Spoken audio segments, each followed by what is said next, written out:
Good evening all and welcome. Tonight's video has been graciously sponsored by Skillshare. This amazing platform offers a huge variety of online classes on literally anything you can think of, taught by the experts themselves. And with many of us now being stuck at home a hell of a lot more, it might be time to brush up on your existing skills or learn something entirely new. Be productive, make the most of your time, like me. I've been learning Tai Chi from the Aquarius Academy, and I think I'm really starting to get somewhere now. If anyone else is interested, I highly recommend them. There are so many classes you can do, so go nuts and learn everything you possibly can. The first 1,000 people who click the link in my description will get a free trial of Skillshare Premium, so hurry up because this won't last longer than a few days. But for now, it's time to get comfortable and let the darkness take control. We were a bunch of naive kids traveling abroad in 1992, and our 2-week beach vacation turned into 2 nights of horror. Ever since our sophomore year, my high school gang of friends dreamed and planned for an epic trip to Cancun in Mexico. One of us saw a movie and thought it would be an amazing destination for us to escape the New England winter and celebrate surviving the high school experience. There were 6 of us on the plan. Keith, our unofficial leader, lost his dad his junior year, and so this trip became our way of keeping him thinking ahead to something good. Greg and Kirk were big history and archaeology buffs, so they were as interested in the Mayan ruins as the beach and beer. Dorothy and Hannah were gamer girls, a rare thing in my area, and were up for a trip to the beach with their big brothers, and I was just looking forward to an adventure. Unfortunately, we couldn't go the year we graduated. Some of us had to put our savings towards college or other experiences, and 2 of us got jobs that wouldn't allow the time off. Despite this, we had a pact to make it happen. A year passed, then another. It was 5 years before Keith phoned us to say he had booked not just a room or suite for us, but an entire house on the beach for 2 weeks. 5 of us were back in our hometown for the holidays, and we met up at a bar and had a great reunion. And Keith showed us the brochure he received from the travel company. The place was gorgeous, almost gaudy in its gold trimmings and ritzy amenities. Clearly the house was going to be expensive, even split 6 ways. But it wasn't. In fact, it was a bargain for 2 weeks. What's wrong with it? That was Kirk's question. But we all were thinking it. Keith explained that it's the hurricane that swept through and had depressed the local economy, so these outlying properties were booking to try and keep up with the more prosperous city of Cancun. The house was nearer the village of Puerto Juarez, but near all the same attractions as Tulum and Ixmal. And we could go to any beach we wanted, take a boat trip to Isla Mujeres or even Belize if we wanted to, for a third of our original estimate. We tentatively agreed because we knew Keith vetted the place before committing to it. He had already put down the deposit and set the weeks based on the hold, and we all put it in the calendar. It was late in the season of the following year. The truth was that we were all getting older and moving on. Some of us were in relationships and planning for weddings. Greg already had a baby on the way with his fiancée, so time was running out on our childhood dream before we would part ways for good. Fast forward 9 months and the day arrived. I had digested travel guides and had everything I needed. I took the cheapest flight, which meant layovers and switching gates, so I arrived later in the afternoon. I happened to meet Dorothy at the baggage claim. We remarked how grown up we both looked, shared a few hugs, and agreed to share a cab to our vacation villa. We waited in a long line to be married up with one of the taxis lining the arrival area, caught up on the latest gossip and life events, and entered vacation mode. Dorothy was getting married in the spring and moving to Europe. Hannah had to back out at the last minute because of work but sent her love. When it was our turn, we were paired with this old, rusty bucket of Chevy steel driven by an older man who swept us up with the grace of a ballroom dancer and the smile of a car salesman looking to make quota. His name was Paulo, and he wasted no movement getting our bags into the trunk and us in the back seat. "Where do we go?" I gave him the address, and he looked at me in the rearview mirror. "Eh?" I repeated, and he nodded, still somehow confused. After reporting to someone on the radio and including the address twice, it sounded like even the dispatcher was confused. He switched turn signals and began to merge right against the flow of traffic, exiting the airport towards the city. He quoted us a price and I agreed. We headed down an empty lane into the growing shadow of dusk while most folks were heading into the bright lights of Cancun. The road was 2 lanes and covered with litter. Shortly beyond the on-ramp, we passed a tent city crowded with people and torches being lit to illuminate families living in squalor. Toddlers and children without clothes sat in the dirt and under makeshift tent homes. Further down the road, beached vessels lay on their sides, sunken into the sand or soil. Families with the means had converted them into homes by cutting holes in the hull to make doorways and windows. Stray, skinny dogs and cats patrolled the roads for food, stopping to glare as we drove slowly past. There were few people on the road in the growing darkness. We had moved into the long shadow of the Yucatan rainforest, on a road following the beach. The ocean was dazzling in the early evening, and Dorothy focused on that while I kept an eye inland. Paulo, too, wasn't as cheerful or talkative once he knew where we were going. "You know people in Puerto Juarez?" he said. I shook my head. "No, a friend rented a house." "Rented a house?" He nodded, pretending to understand but remained skeptical. "It's a very dangerous place. You must be very careful." Dorothy stiffened in her seat a bit. We had entered the forest just a bit, which obscured her view of the beach.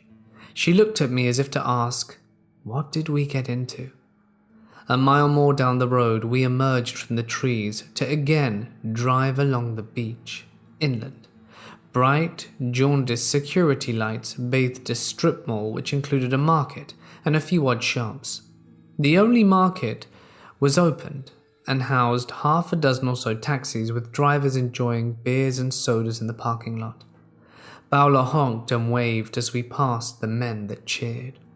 He smiled, and the presence of pleasant people relaxed us a bit, but his smile faded as soon as we went around the corner.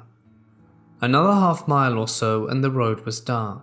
In the headlights, we made out some figures in the distance standing in the road. A few teenagers were standing in the road.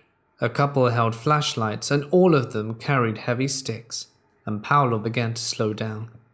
"Gang of kids," Paulo said. "They want to collect the toll." Dorothy grabbed my arm. I had heard about something like this. "How much?" Paulo shook his head. "We no stop." He accelerated towards the kids on the road, and at the last moment, they dove for the shoulders as the taxi roared through.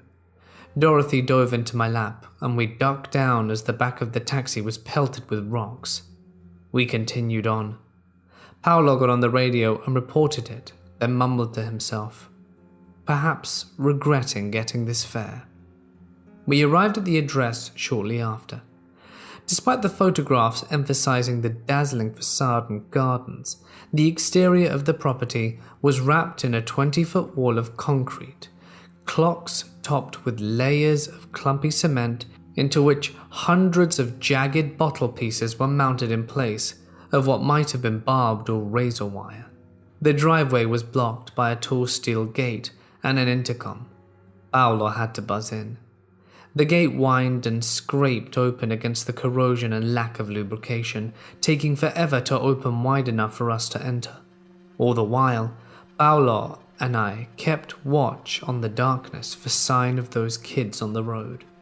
As soon as we got into the property, Paulo kept insisting that they close the gate, as he pulled under an overhang at the door.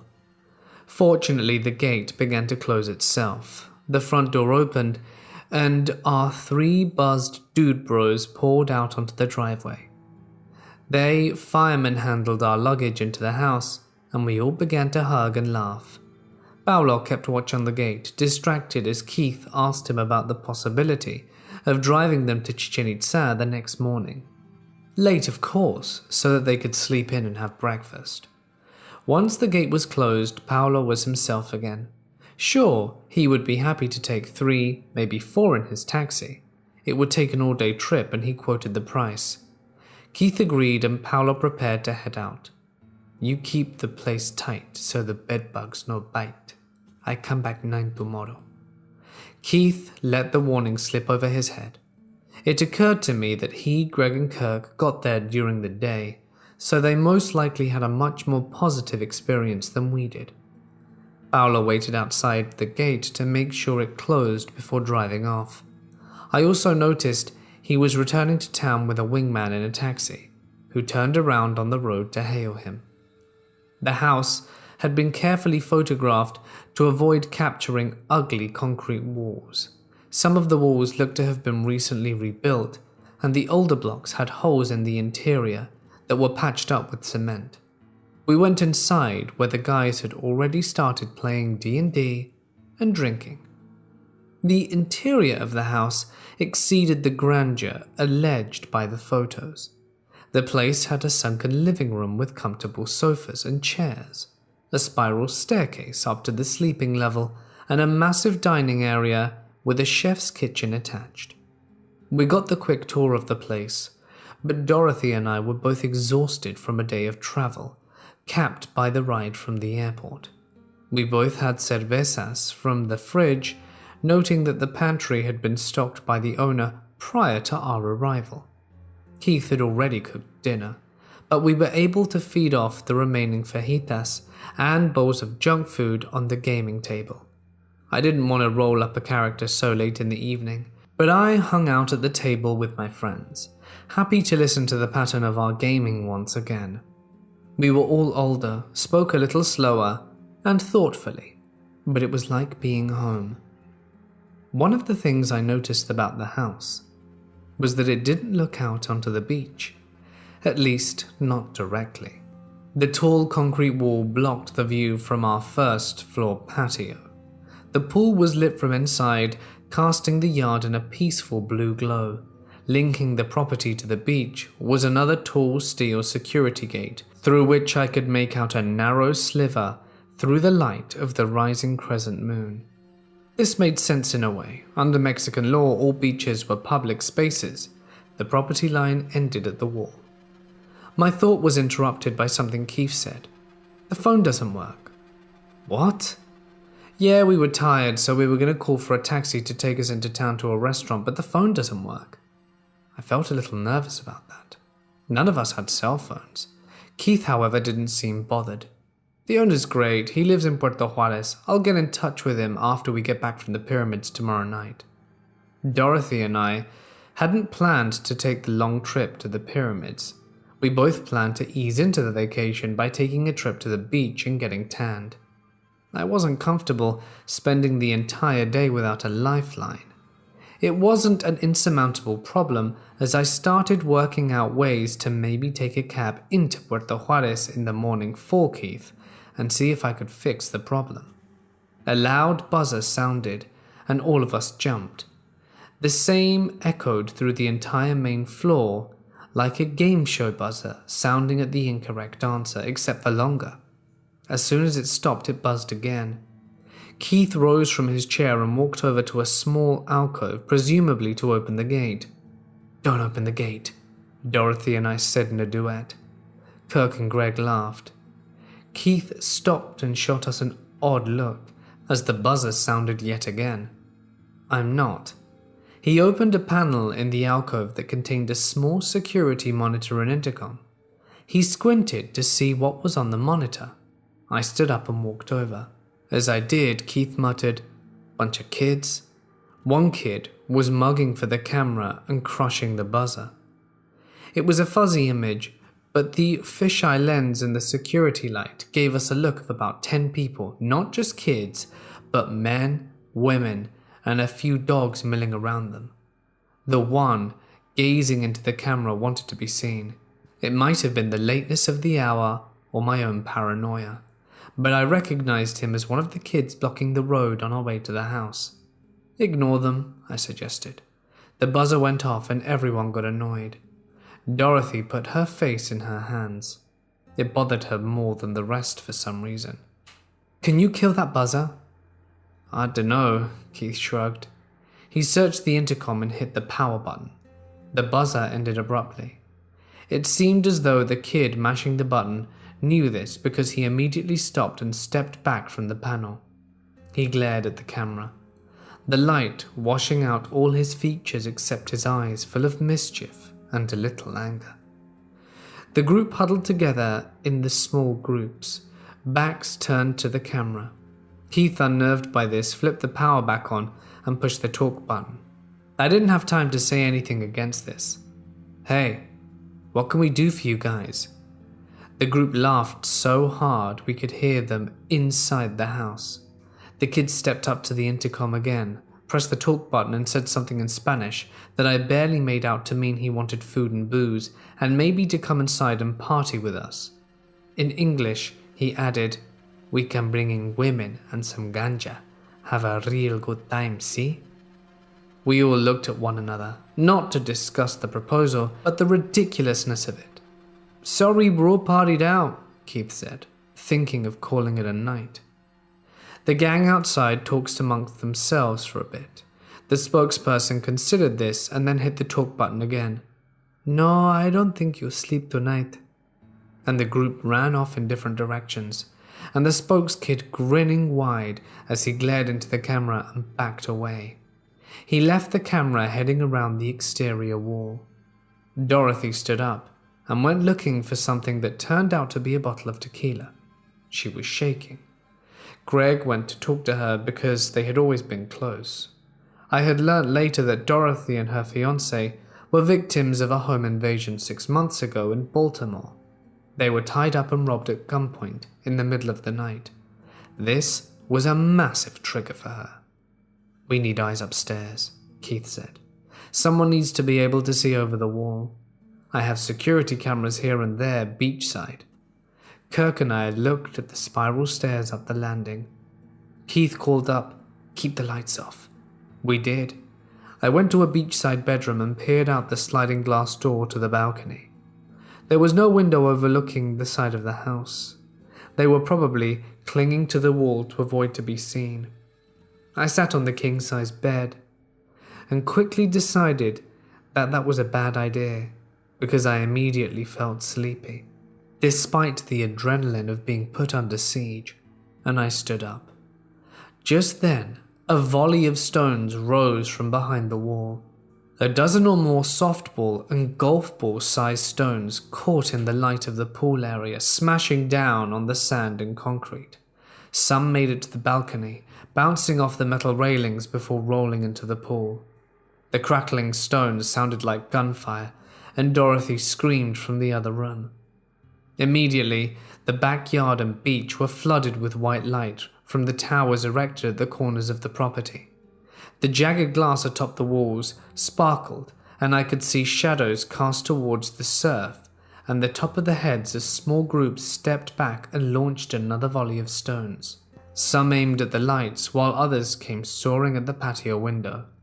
None of the rocks aimed at the building reached the windows, they bounced off the railing or the patio overhang. The rocks aimed at the lights just bounced off without effect. Kirk called my name from the front of the house, and I rushed out of the room, down the hall, and into a smaller bedroom where he was pointing out to the front wall. Someone had thrown a heavy blanket up over the top of the wall, a thick one, like one of the moving blankets they rent at U-Haul. He made out the top of a ladder. I looked around for whatever reason and picked up the old radio clock beside the twin bed. I yanked the cord out, wrapped it around the clock, and Kirk gave me the look he gives when I do something stupid or pointless in our weekly D&D game. It wasn't until I got outside in the patio that my conscious brain caught up with what I was going to do. Just as a man's head peeked over the wall, I launched the clock as hard as I could like a frisbee across the yard, the 30 feet or so in his direction. It flew low to one side, but shattered when it hit the glass and concrete, showering the man in shrapnel. It hurt, and startled him enough that he slipped off the ladder out of sight. He landed with a crash and a painful cry. The floodlights burst to life in the front of the house, lighting up the road beyond. A handful of frightened kids scattered carrying their friend who looked really hurt. The sound of stones hitting the house continued out back, and there was shouting. Kirk ran back to where Dorothy and Greg were huddled together in the bedroom, and I heard him shout, "Make sure they're not scaling the walls out back or charging the gate." Convinced they had abandoned their charge on the front wall, I returned to the rear bedroom and gathered the white stones that had ended up on the patio. Plumes of white smoke rose from outside the walls, curling in the security lights. Some more rocks flew into the yard, but they were all weak hurls landing into the pool with no effect. With about 8 stones in my arms, I returned to the main floor. Keith was at the alcove switching between 3 monitors and a black screen. "They got one of the side cameras," he said. "What are they burning?" "I think they're burning the beach furniture." Half of them ran off. The other ones are back, and the older ones, and someone started launching Roman candles at the house from the beach. Dorothy began screaming as the fireball struck the overhang and sliding glass door. Bottle rockets followed along with an assortment of small explosives. A couple of quarter sticks landed just inside the wall, and the concussive power rattled the windows. One destroyed a deck chair and turned the small flower garden into a crater. Then it stopped. The security light remained on for 5 minutes until a lack of motion reset the compound in darkness. We had to adjust, and it was a frightening moment as Keith scanned the security cameras for a long while. There were no signs of them. Kirk suggested they run up the road or beach, but then the kid from the monitor walked up to the front gate again, a big grin on his face, and was carrying a handgun, displayed clearly for us to see on the monitor. He shook the camera and pushed the talk button. "No, I don't think you're gonna sleep tonight." He spit on the camera and walked away. None of us did, except for Dorothy, if you count passing out from tequila and horror. We estimated we had about 7 hours until dawn. Kirk argued that everyone who came out was either asleep or celebrating their victory over the tourists back at whatever clubhouse they shared. He wasn't ready to sleep though. We sat in candlelight to get the best view outside the windows. Greg patrolled upstairs for a while and then joined us in the dining room. The doors were open and the screen shut so we could hear anyone gathering out back, but only heard the gentle roll of surf. "If they come back, the lights will go on," Greg said. "If the police drive by and see that rug on the wall, maybe they'll check in." To be honest, we hadn't seen any lights, except that of the moon and the ocean since the gang departed. It was a beautiful scene. To be honest, I tried to relax and have a few Coronas to help, but we told stories of our glory days to keep awake, and even had to shush ourselves from keeping from waking Dorothy. It was around 3 in the morning when the security light out front goes on again. We didn't have the energy to be startled, but responded immediately. I checked the security monitor. It was a couple of people there to collect the ladder and the rug. Pulling the rug down triggered the lights, and they quickly ran off back up the road into the dark. Tiny pixels of light shone in the distance as they switched on flashlights. The rest of the morning remains a fuzzy memory. I may have drifted off, and may have the others, but none of us slept. Sunrise gave us all the confidence, and Keith immediately conspired with Greg and Kirk to power nap before Paula returned to take them on the all-day trip inland.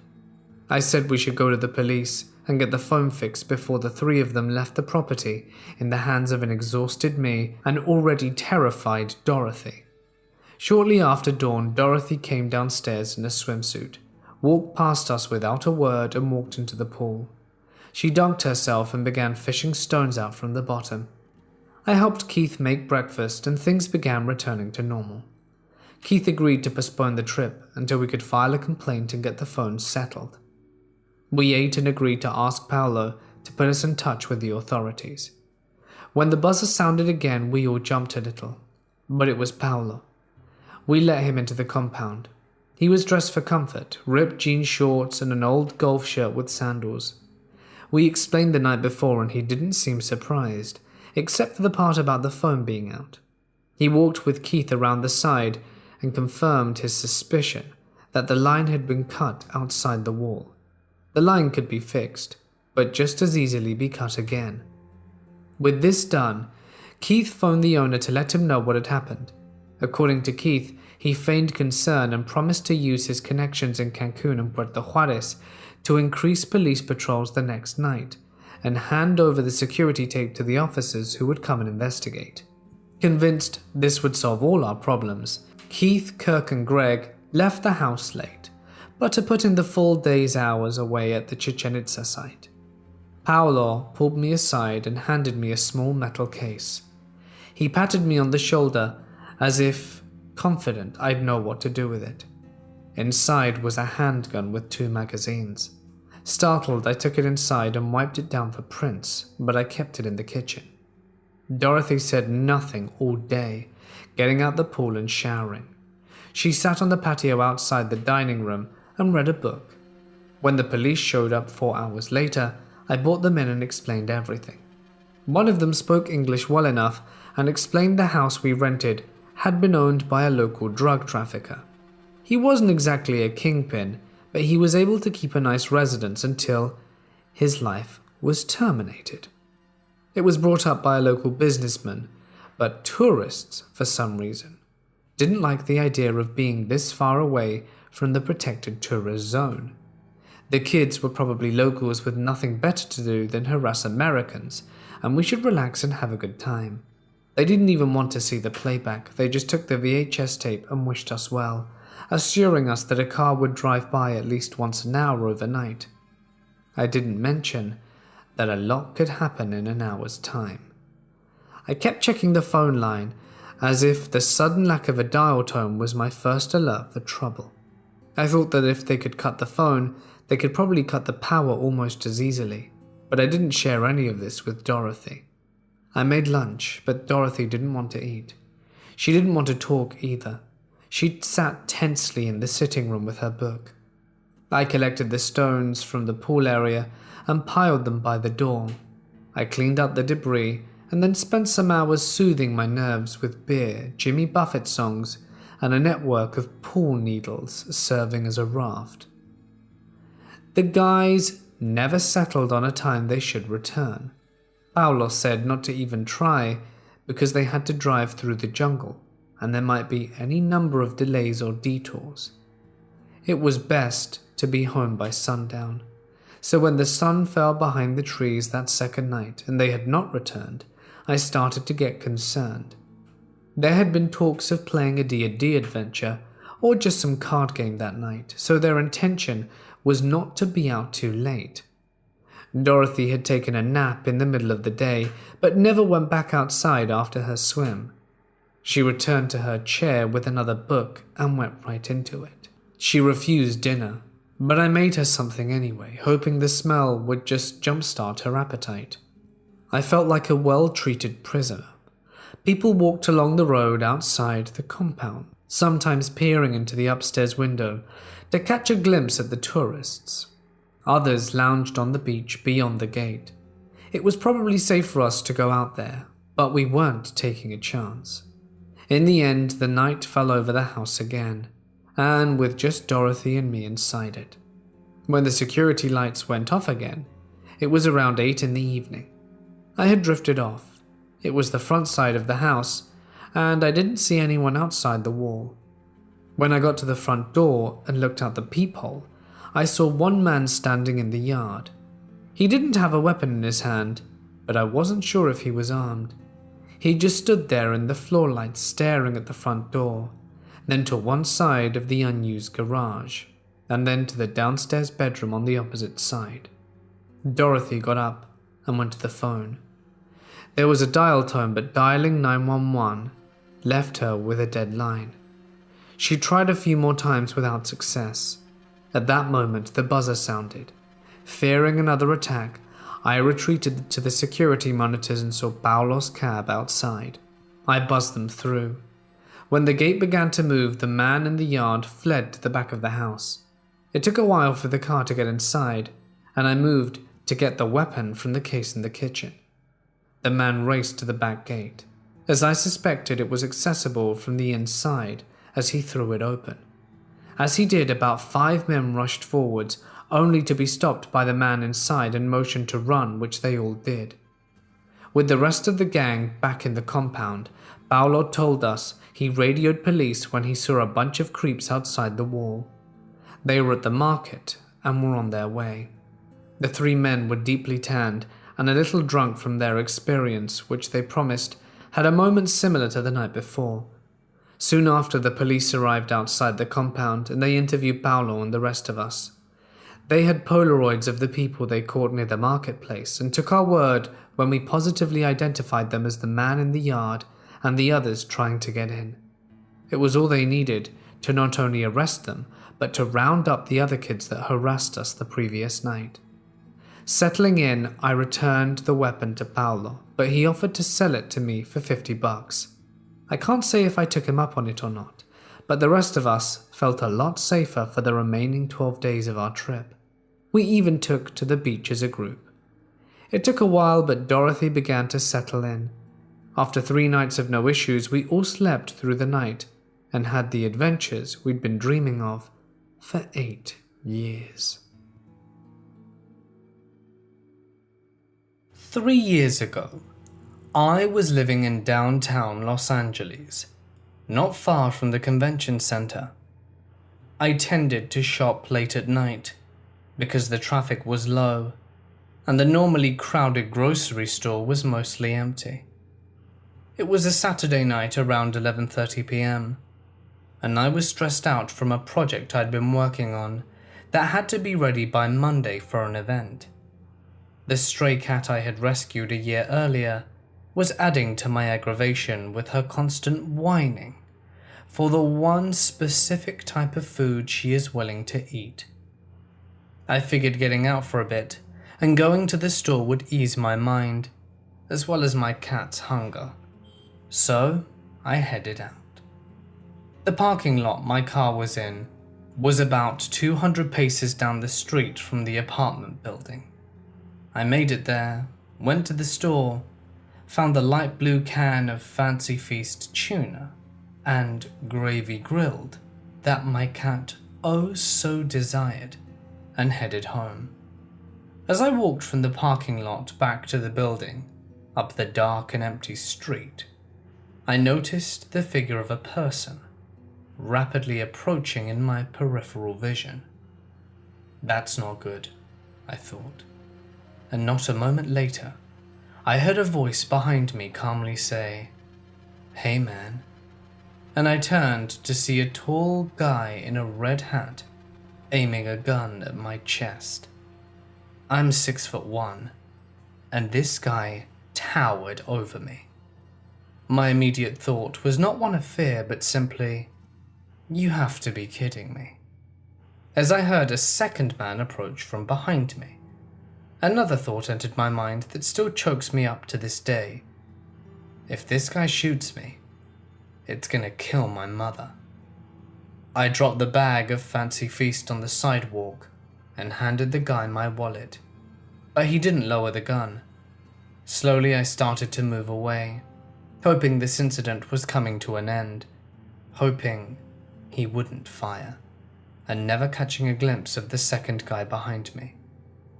I started towards my building, which was a mere 50 feet away, keeping my eyes on the guy with the gun in case he decided to do something. Then the thought entered my mind that these guys were going to see where I lived. I didn't know what to do, but before I could act, the robber in the red hat yelled out, "Hey, where you going? What else you got?" Shit, I thought. My iPhone. I couldn't believe I was about to give this thug my phone, on top of everything else.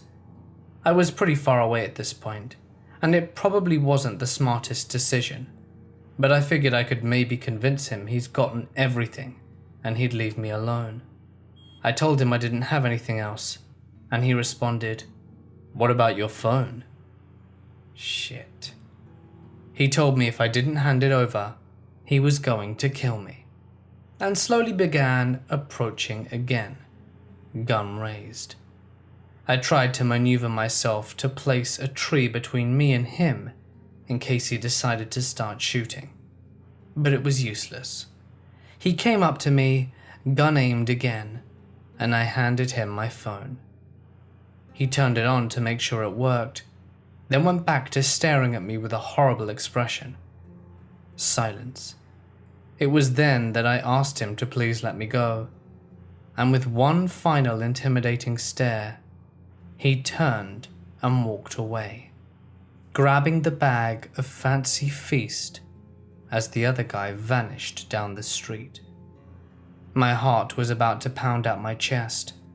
I ran to my front door, unlocking it as fast as I could, peeking over my shoulder to make sure they weren't returning. And I got inside. Once in my apartment, I knew I had to call someone, but I had no phone. I jumped on Facebook and messaged a few friends who I knew would be around. One responded and called the police, who arrived at my door a half hour later. We went downstairs and woke up the manager, explaining exactly what had happened. The police wanted to check the security cameras and the incident was captured on video, but sadly the street was so dark, you couldn't make anything out. You could, however, see the blinking light of the phone for a moment as the robber in the red hat turned it on. The cops asked me if I had Find My iPhone activated, which I didn't. I was new to the iPhone scene at the time, as well as smartphones in general, and didn't even know that it was a feature. My bad. They told me that most criminals are smart enough to deactivate it anyway after stealing a phone. The police left, and I returned to my apartment, feeling alive somehow. Not scared or sad, but alive, and slightly bad for my poor cat, who wasn't going to get her food of choice that night. You would think this incident was scary enough, something that would be rough for anyone to go through. But it was really only the beginning. I cancelled my credit cards. I changed every online password I could think of, Facebook, Twitter, and the like. My friend and I went to the mall and I got a new phone, and I began to think that my days of living in downtown LA were soon coming to an end, and it was time to move. Replacing everything stolen, my driver's license, credit cards, was an expected pain, but I got through it. A week passed, and I was afraid to go out to my car at night. I realized this was a problem when I had no choice but to be out late one night, and for a day leading up to it, all I could think about was how I was going to have to walk the same path from the parking lot late at night, again. I asked a friend to pick me up instead, and that night I had him drop me off in front of the building and watch me until I got inside. Another week passed, and things died down a bit. That was until one afternoon, when I walked into the building, talking to my mum on my new phone. I noticed a guy entering the building ahead of me. A tall guy I'd never seen in the building before. Keep in mind I'd been there a few years and knew what almost everyone looked like. I immediately got a bad feeling and cautiously entered the building to find him standing in the lobby laughing with someone. He turned to look at me, and I felt like a knife stabbed me in the heart. It was him, the guy who had aimed a gun at me and threatened my life not 2 weeks before. If my gut telling me it was him wasn't enough, the look of horror that washed over his face widening his eyes and locking his stare on me was a dead giveaway. I knew it was him. He knew it was me. And we both knew something even worse. We were living in the same building. Somehow I pretended I didn't recognize him. I sold it pretty well and continued casually talking to my mum as I headed up the stairs. Once in my apartment, I told her I had just seen the robber in the lobby of my building. She told me that that wasn't a problem. There was no way someone was dumb enough to commit a robbery 50 feet from their own front door. I tried to convince myself she was right. It couldn't be him. Not possible. I waited an hour before heading downstairs to talk to the manager about what happened. I found her outside the building, emptying trash into the dumpster, and explained the situation. My robber may be living in the building, and we may have a problem. As I described the guy to her, things suddenly got even more tense when the building's back door opened, and out he walked, with a young woman who was pushing a baby stroller accompanying him. I immediately changed the subject to sound like we weren't even talking about him. When he was out of sight and earshot, I told my manager that was the guy. She told me he had moved into the building a mere 3 days before the robbery had happened, and that she had been getting bad vibes from him ever since. She'd seen him hanging around and talking with some dark-looking characters, gangbangers, and the kind of people you don't want to mess with. The kind of people who would not hesitate to take you out if they thought that you were even the slightest threat to them. The obvious thing to do was to call the police. Yet somehow this situation was not that simple. My manager had been living out there for a long time and had a better idea of how things could play out than I did. She believed if I began pointing fingers, this guy had a lot of friends who he could turn to in order to get rid of me, if it meant his freedom. And the one person who could royally screw up his life with one phone call to the police. It was decided that before doing anything, I needed to be somewhere safe. It was time to move, and the move needed to be quick. My manager told me they were going to waive the fee for breaking my lease, and just told me to get out ASAP. In spite of the usual horror that hunting for an apartment can be, I found a place in just a few days in a much nicer and quieter area, and decided to take it. For the next few days until my move-in date, I didn't see the guy again. I was paranoid, mostly at night, even in my apartment. I would actually push the boxes I'd pack my things in against the door just in case. I don't know why I didn't just go stay at a friend's house. I was extremely nervous every time I walked to my car and would find myself jogging. It was a rough several days, but finally, it was moving day. My friend came over to help me get bigger items out of the apartment and into the U-Haul. He was paranoid about helping, considering what had happened. So I was cracking little jokes with him every time we saw someone, saying it was the robber. It was funny, until the actual guy who had robbed me was around the corner, walking right past us in the narrow hallway. If there was any uncertainty that it was him, it was all washed away. He was wearing the same red hat. It was very distinct, and impossible to mistake. Not only that, he turned his head as he passed us, as if trying to hide his face. It wasn't until later that I told my friend that was the guy. I didn't want to make him any more nervous. My friend told me he figured something was up, because he had noticed the guy was concealing his face as well. There was only one more thing left to get out of the apartment before leaving the building one last time. As my friend and I got off the elevator and headed towards my apartment, number 419, the door right beside it opened, and out walked the robber in the red hat. The apartment next door, 420, which was literally 1 foot from my door. This whole time, he had not only been living in the same building, but a single foot away. I don't know who could believe it less, me or him. What amazing odds. My friend and I grabbed my last item, and I hurried it into the truck, and we were gone. I planned to call the police the next day from my new apartment, but I didn't have the chance. They called me first. A female detective, I'll call Janet, asked me if I was willing to come in and look at photos and a police lineup. I told her that there'd be no need to do that, because I knew the guy wouldn't be in her lineup, because I knew exactly where he was, and proceeded to give her his address. She told me that she would call me back in a day or two. 2 days later, she called me and asked if I'd be willing to come in and talk to her. I headed to the police department near downtown and found myself sitting in a stereotypical interrogation room, like the ones you see on TV. Janet asked me to tell her the entire story from the beginning. They told me they had looked in on the guy, but the law prohibited her from telling me anything about him.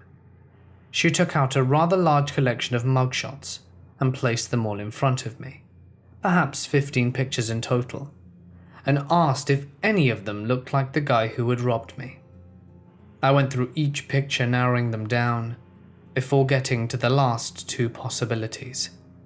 I made my choice, and I could tell from her expression that she was pleased with my decision. I asked if I'd chosen correctly, and she said she couldn't answer, but did say I'd done a good job. I said that if they already had the guy's mugshot on file, this obviously wasn't the first time he'd had a run-in with the law. Again, she couldn't answer, but gave me a non-verbal nod of the head in compliance, and told me that we would be in touch. A few days later, the phone rang. The number was hidden, so I knew it was the police. This time, it was a man, Jim. He told me the police had done their research, and they were going to get the guy, and asked me a few basic questions, mainly about the baby and the woman I saw him with behind the building that day. I guess they wanted to know if they were walking into a potential hostage situation, or one where a baby would be in danger. He also got my iPhone serial number, in case they found it, which would obviously be the smoking gun. He told me to expect a call the next day. The next day, I found myself back at the police station at a table with Jim and Janet. They'd picked the guy up, but not found any of my belongings. Obviously, he had stolen the phone to sell it, so it was probably long gone. And the fancy feast? Well, the credit cards were useless since I'd cancelled them, and it would have been completely stupid to hang on to the wallet. I asked them how he had reacted when they were arresting him. They told me, like someone who knew it was coming. No surprise at all. In spite of no physical evidence, they were convinced he was the robber, based on certain things they couldn't disclose. And it was then they told me a second person had been robbed the same night, by someone matching my guy's description. Unfortunately, the person had vanished, and the cops were unable to get in touch with him.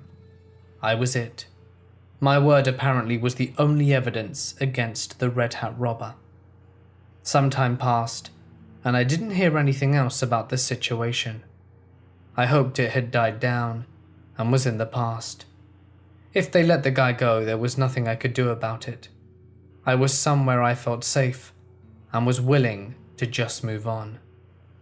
Then one day while driving, my phone rang and the word "hidden" came up. I answered to hear Janet's voice.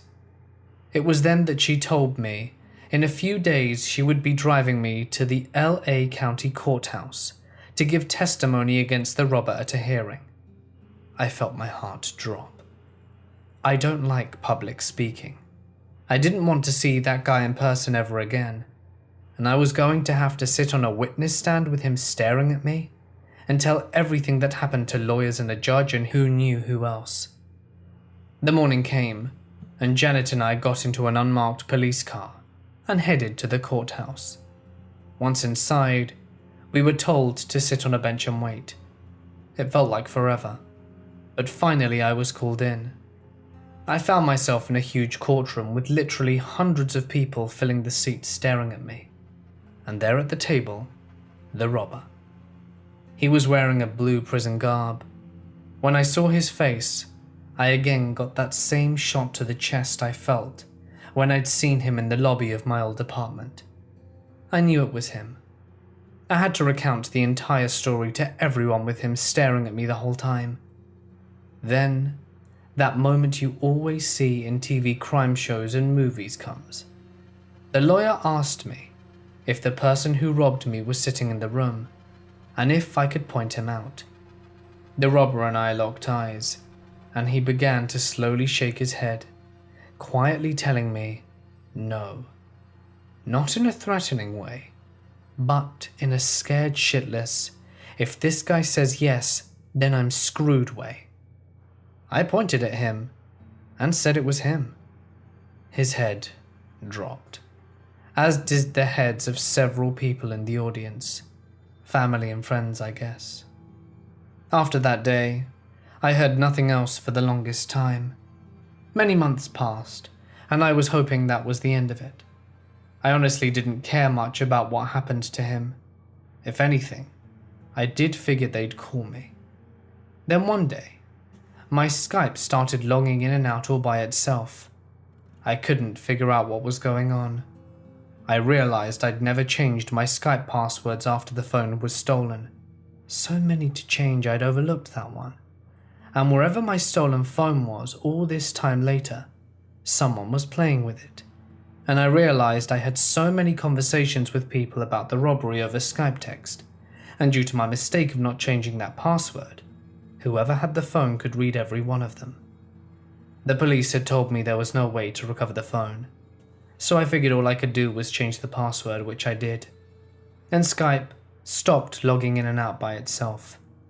I called the police and asked for an update on my case, and they told me there currently was none, but they would be in contact soon. Some time later, I woke up to my phone ringer, and the caller was listed as hidden. I answered, and it was the district attorney. She began explaining to me that there was no evidence against the Red Hat robber other than my word, and in a he said type of case, there can be no conviction. The robber had sat in jail for nearly 6 months at that point, which felt like a good lesson, and the attorney told me she was calling to see if I was okay with dropping the whole thing, in spite of her completely believing he was guilty. She said she had felt I had been through enough, and if we pushed on with the case, it would be a nightmare. The robber's attorney would hire a person whose one job would be to find dirt on me and turn me, the victim, into the villain. She threw some truth at me that because I'm white and he's black, they would play the race card and say I was just trying to put another poor black guy away. She told me they would bring up everything they could find about me that could help set this guy free, and sadly, that was their job, and ultimately, it would all be for nothing. I asked her that if I said it was okay to let him go, would I ever have to hear about this ordeal again? She told me that the moment I hung up, this entire thing would be over for me, but not to worry. In her experience, these guys never learn, and she has no doubt he'll do something again and wind up right back in jail. It happens almost every time. It was then that she told me something I did not know that spun the entire situation in my mind. The guy who had robbed me was only 16 years old. He was 6'7" and looked much older. She confirmed that the baby was in fact his, and that he'd been spending his time in jail learning crafts and partaking in whatever kinds of social activities they had in places like that.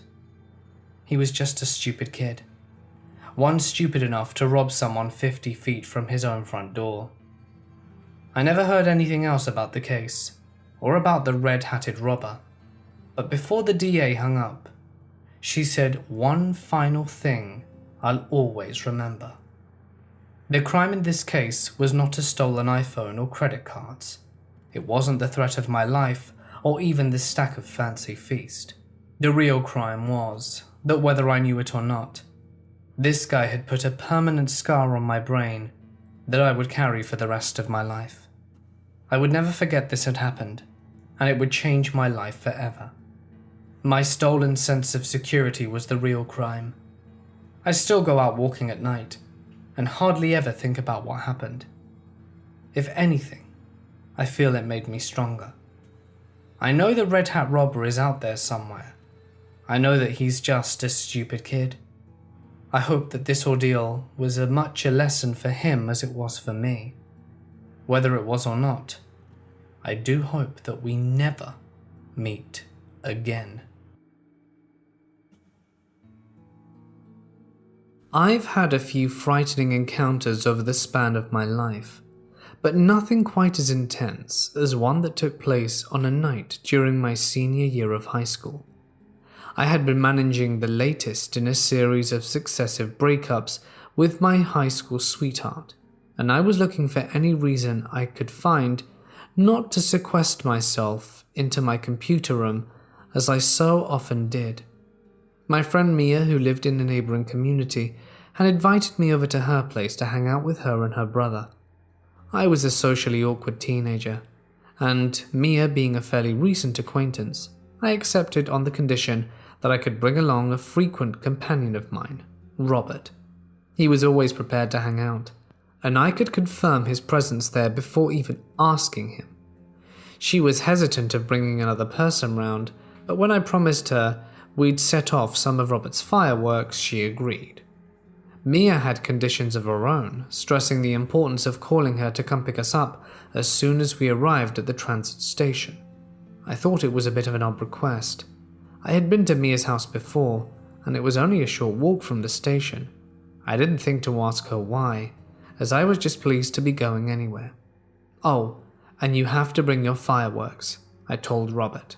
After grumbling, he gathered up the small cachet that he had stashed under his bed and we headed out. Robert and I arrived at the station around 11, and I did as Mia had instructed. Not expecting an invite that late in the evening, my cell phone was left uncharged, with enough juice to let Mia know that we had arrived. As Robert and I whiled away the time singing 80s tunes in an off-key rhythm, a black SUV with tinted windows came streaming into the parking area next to the station, swerving wildly and honking before it shot off into the suburban community we were heading towards. Mia arrived shortly after, and we made our way towards the schoolyard.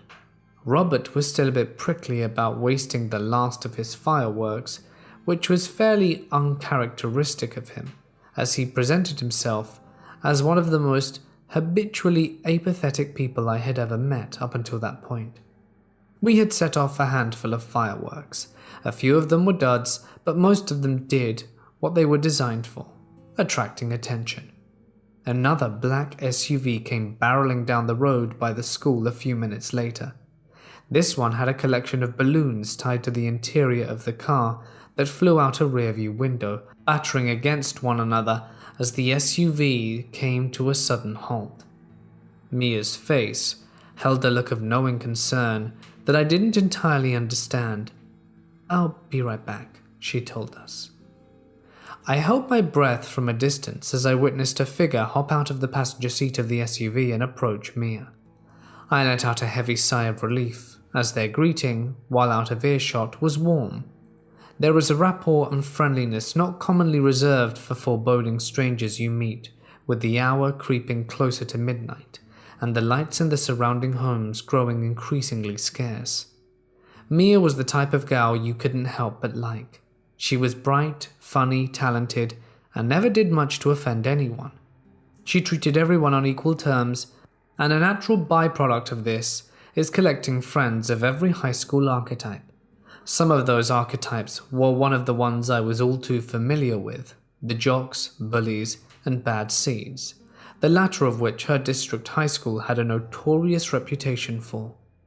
By that point in my life, I was already content with the knowledge that the flaring tempers between most individuals of every identifiable clique would simmer with age. But there would always be the select few that never quite got over the thrill of illicit dealings and physical violence. Their behavior would escalate, and they'd step into the criminal lifestyle at a young adult, where their actions became less excusable. I was and still am a tiny male at 28 years old, never growing beyond 5'4", and an easy target for such a person. I had the reputation for being a mischievous but laid-back slacker who could take a punch but couldn't throw one, and I relied on the former trait to diffuse tension between situations outside my tribe. It didn't always work, but it allowed me to skate by relatively unharmed for most of my high school career. Mia embraced the stranger in a hug before they parted ways. The stranger got back into the SUV and peeled off. When she returned, I asked her what that was all about. That was a friend of mine from St. Francis High. They're out celebrating his buddy's 18th birthday and driving around and beating the crap out of people walking by themselves. You're alright if you're with me, but I think we should probably head back to my place. Fine by me. I'd rather not be party to some kid's twisted adulthood initiation rites as he proves his machismo to his buddies while they take turns packing my face in. We arrived to Mia's house, but the mood had turned pretty sour and contemplative as we sat with very little to discuss aside from the obvious. We got about 20 minutes into a movie before Mia's father walked in. Mia, it's 12. Time to say goodnight to your friends. Mia explained the situation, but being an honest student with overly invested parents can sometimes mean bearing the burden of strict rules. One, being in bed by 12. The other, no safe harboring for teenaged boys overnight. Christ, what had we gotten ourselves into? Mia told us that there were 4 of the SUVs driving around. She asked us to be safe before saying goodbye and locking the door behind her. Robert and I slowly walked off the porch and into the cul-de-sac. A disappointing evening, but it happens. I took my cell phone from my pocket to trouble my best friend for a ride, but had forgotten that I didn't charge it earlier and the battery had since died. Robert didn't bother to carry a cell phone with him and communicated with the few people he did hang out with over MSN Messenger. We took inventory of what we had left with us before taking off towards the transit station. My pockets were virtually empty, save for my wallet. Robert had a single remaining firework in his possession, along with his Zippo lighter. There was a house down the street that I recalled was being renovated, with one of those industrial-shaped disposal bins out front. I leapt inside, and re-emerged hefting a 2x4 with a few nails bent into it. Robert laughed at the visual. Call me Buford Pusser Jr. I am walking small, I cracked. Robert had his Zippo and a firework at the ready. I'll shoot this in their face, he said. It sounded as if we were in high spirits. It's because the risk of our situation hadn't quite sunken in yet. We were aware that the transit station would be shutting relatively soon, and the train wouldn't be any help, and this particular station held the final terminal on the line, but the buses might still be active.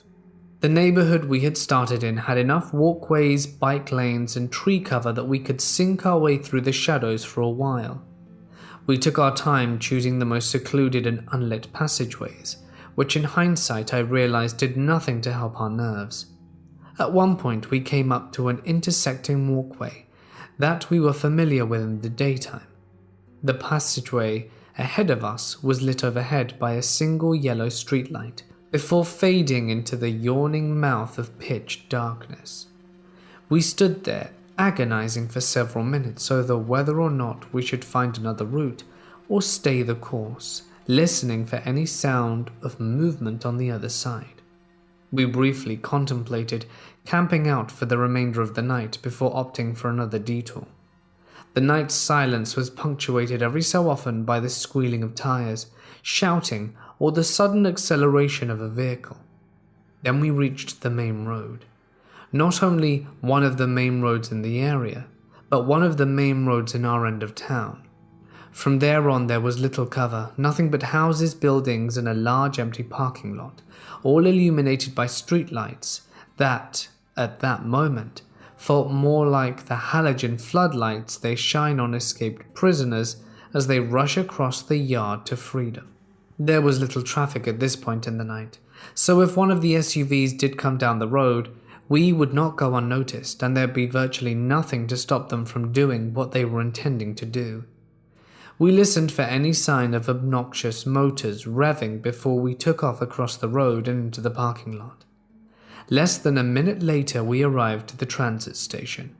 We quickly checked the posted bus times, but as indicated by the digital clock outside, all the buses had made their final run.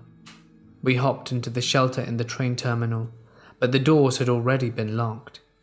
We'd have to stick to the main road until we made it to the bus trap. The bus trap was our safe haven. What's unique to this bus trap is that it was right under a tightly constructed underpass that divides one community from another. After years of drivers still risking the odds to make their trip shorter, the underpass had been fitted with added precautions, cement blockades, and a metal gate that only opened for buses. This would increase our chances of making a clean getaway if the birthday boy and his pals sped towards us. Robert and I flinched to every distant sound, unaware of whether it was an ordinary motorist on their way home after a late evening, or the assailants we were so concerned with running into. We began to think that maybe we were overreacting. There was a good chance that someone had already phoned the police on them, and they had taken off to another area to avoid detection. Maybe they'd gone home, or better yet, gotten arrested. We let our guard slip as we reached our old junior high, starting to think that the worst case scenario we were preparing for was already behind us. That I was carrying a cumbersome piece of wood only looked like a jackass, that Robert was still armed with a firework and his Zippo for nothing. This is where I remember the set of walkways leading straight through the community towards an elementary school, which was right by the bus trap. I had walked it plenty of times before, and with the streetlights spaced out every 60 feet, we'd see them from a mile away, but they'd see us too. What we were greeted with instead were long expanses of burnt-out streetlight, another sparsely lit tunnel of shadows, and nightmares. We started down the path, because what other choice did we really have? Robert flicked his Zippo open as much as he could, still careful to conserve his lighter fluid in case of an actual confrontation. The walk didn't last long. The oversensitive backlight porches helped to fill in dark points, but there reached a point where it was getting too dark, where you couldn't see your hand in front of your face, and the accompanying sound of snapping twigs and branches was enough to signify that we might want to just get the hell out of there. We stood paralyzed for a moment, imagining the birthday boy and his friends waiting behind the shadow to pummel us.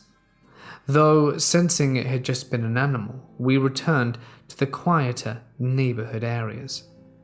There may be more room for us to be seen, but less risk of getting cornered.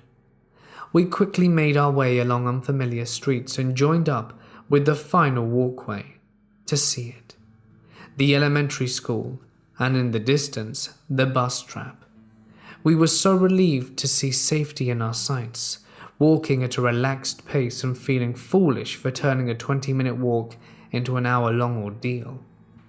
We passed through the elementary school grounds and began walking the fully lit streets down the bus trap, when a black SUV came whipping around the corner on the left-hand side nearest the bus trap, balloons from the rear window streaking backwards from the velocity as the vehicle accelerated.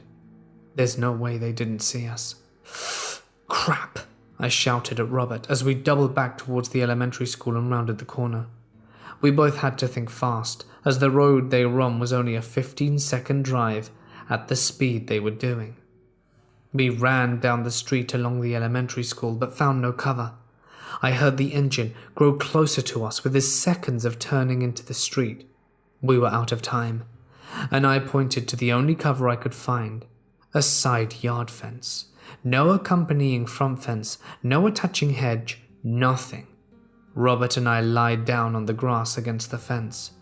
long like boards and stiff as corpses, our respective weapons at the ready. I have never felt my heart pump as hard as it was at that moment, tightly gripping the 2x4 while I watched Robert position the firework and unclap the Zippo. As if this was going to do anything, we really were chumps. The SUV slowed to a roll as it turned the corner, the headlights reaching down the road as they were searching for us. Convinced they wouldn't find us in the car, they parked. They parked at the edge of the property, right next to us.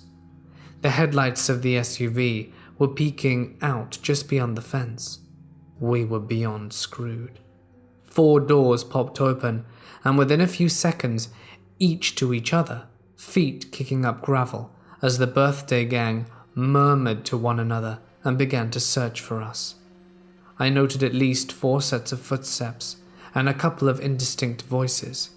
We were definitely outnumbered.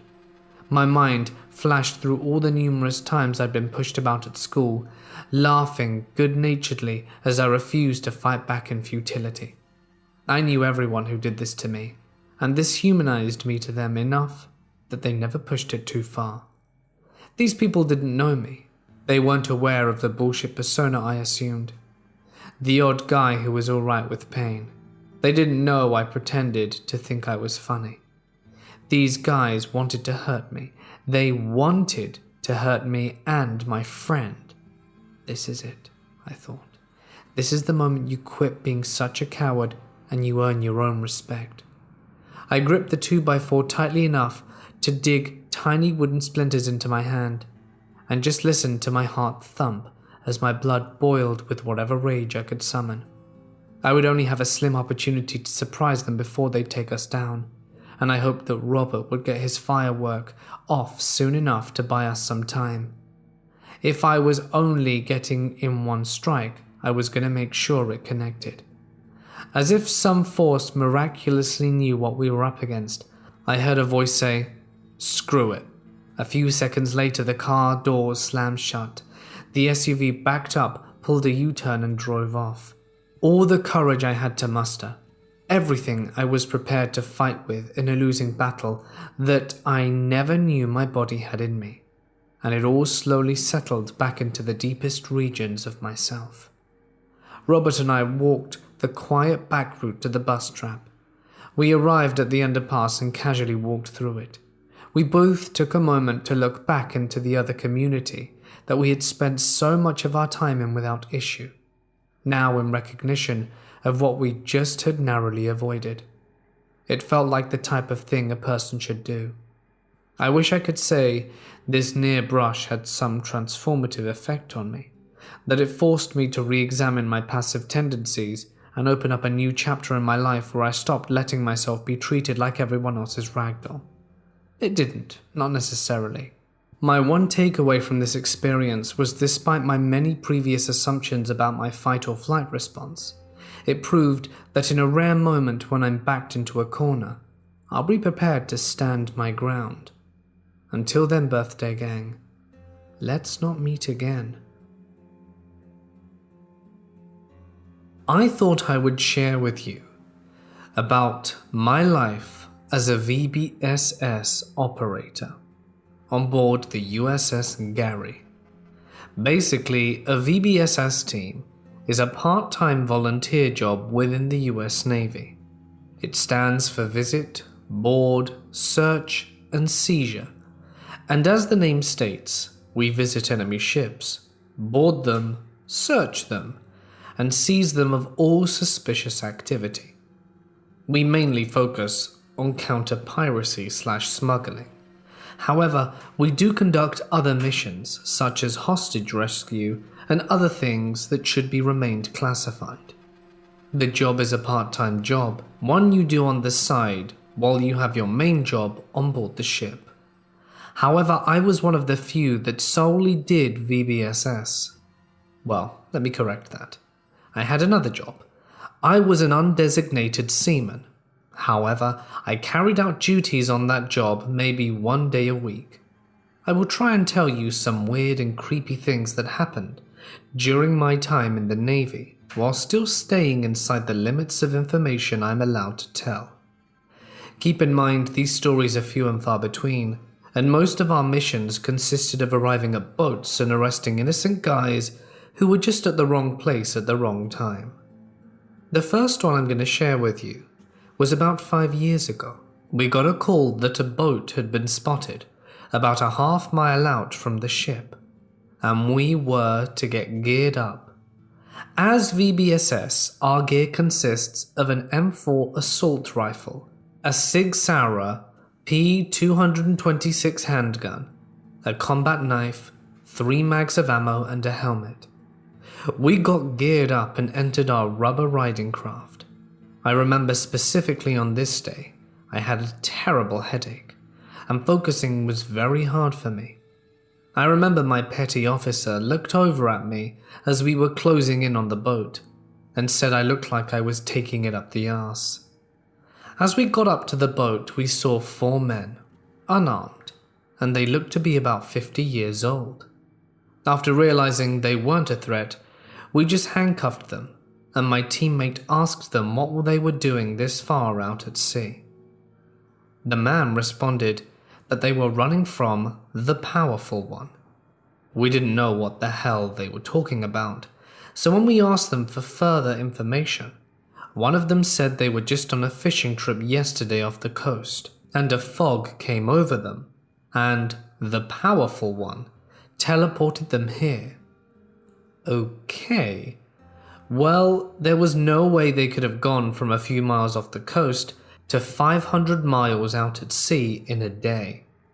The men looked visibly shaken, and one of them even had a fresh gash down the back that he claimed was caused by the Powerful One. I don't know if they were crazy or something is actually out there, but either way, it gave us a good scare. The next story was about 2 years ago. This story still gives me goosebumps to this day, because it was one of the very few actual gunfights I have been in. I'm not talking about a few warning shots or injury shots. I mean a fully fledged firefight between us and the enemy. Every combat veteran knows what I'm talking about when I say there are no atheists in a gunfight. But anyway, we received a call that armed pirates were spotted a mile off from the ship, smuggling unknown bagged contents, and that we needed to take them into custody. Even though they were armed, none of us expected to get into a firefight because we came across armed men all the time, and most of them just ditched their guns into the ocean to rid themselves of evidence, which is a smart move if you ask me. However, these men didn't. As soon as we zeroed in on their craft, we receive immediate enemy fire. As experienced operators, I can officially say we all crapped ourselves. Yes, a normal gunfight is scary, but in the middle of the ocean, on a motorized watercraft with no protective walls, you are basically a sitting duck. We all flat-bellied, just waiting for our craft to get penetrated with a bullet for us to sink. One of my teammates got up in a kneel position and returned fire. And when he did, I guess it struck a bit of bravery in all of us as we did the same. As VBSS operators, we are taught to shoot to wound, never to kill, because our job is not to kill. Our job is to capture and allow higher-ups to gather intel from interrogation.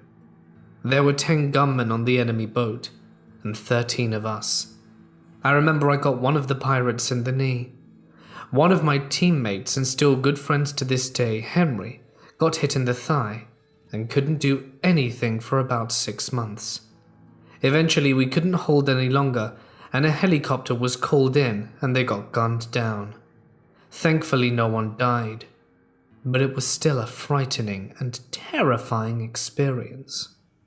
This story is probably one of the more creepy and bone-chilling ones on the list, just due to the fact there was no rational explanation for it. Like normal, we got a call that there was a suspicious vessel and that we needed to check it out. This was different though, because we were working with a cargo ship. Working with big ships is always scary because of all that can go wrong, and you always have that feeling that there was some place you missed or didn't check. Since the hull of this ship was elevated, we had to be helicoptered in, so we got loaded up and got into the helicopter. It was about a 20-minute ride out to where the ship was, and when we got to it, we fast roped out on deck. There wasn't anyone on the top deck, which we found weird, especially for a ship of this size and this far out at sea. After conducting search protocol for a good half hour on the top deck and bridge and finding absolutely no one, we assumed that maybe they had caught our ship on their radar system and went to hide under deck. We went down below, and to make a long story short, we didn't find anyone there either. The entire team was baffled. There was absolutely no way a ship around 600 miles out in the Atlantic could have gotten there unmanned.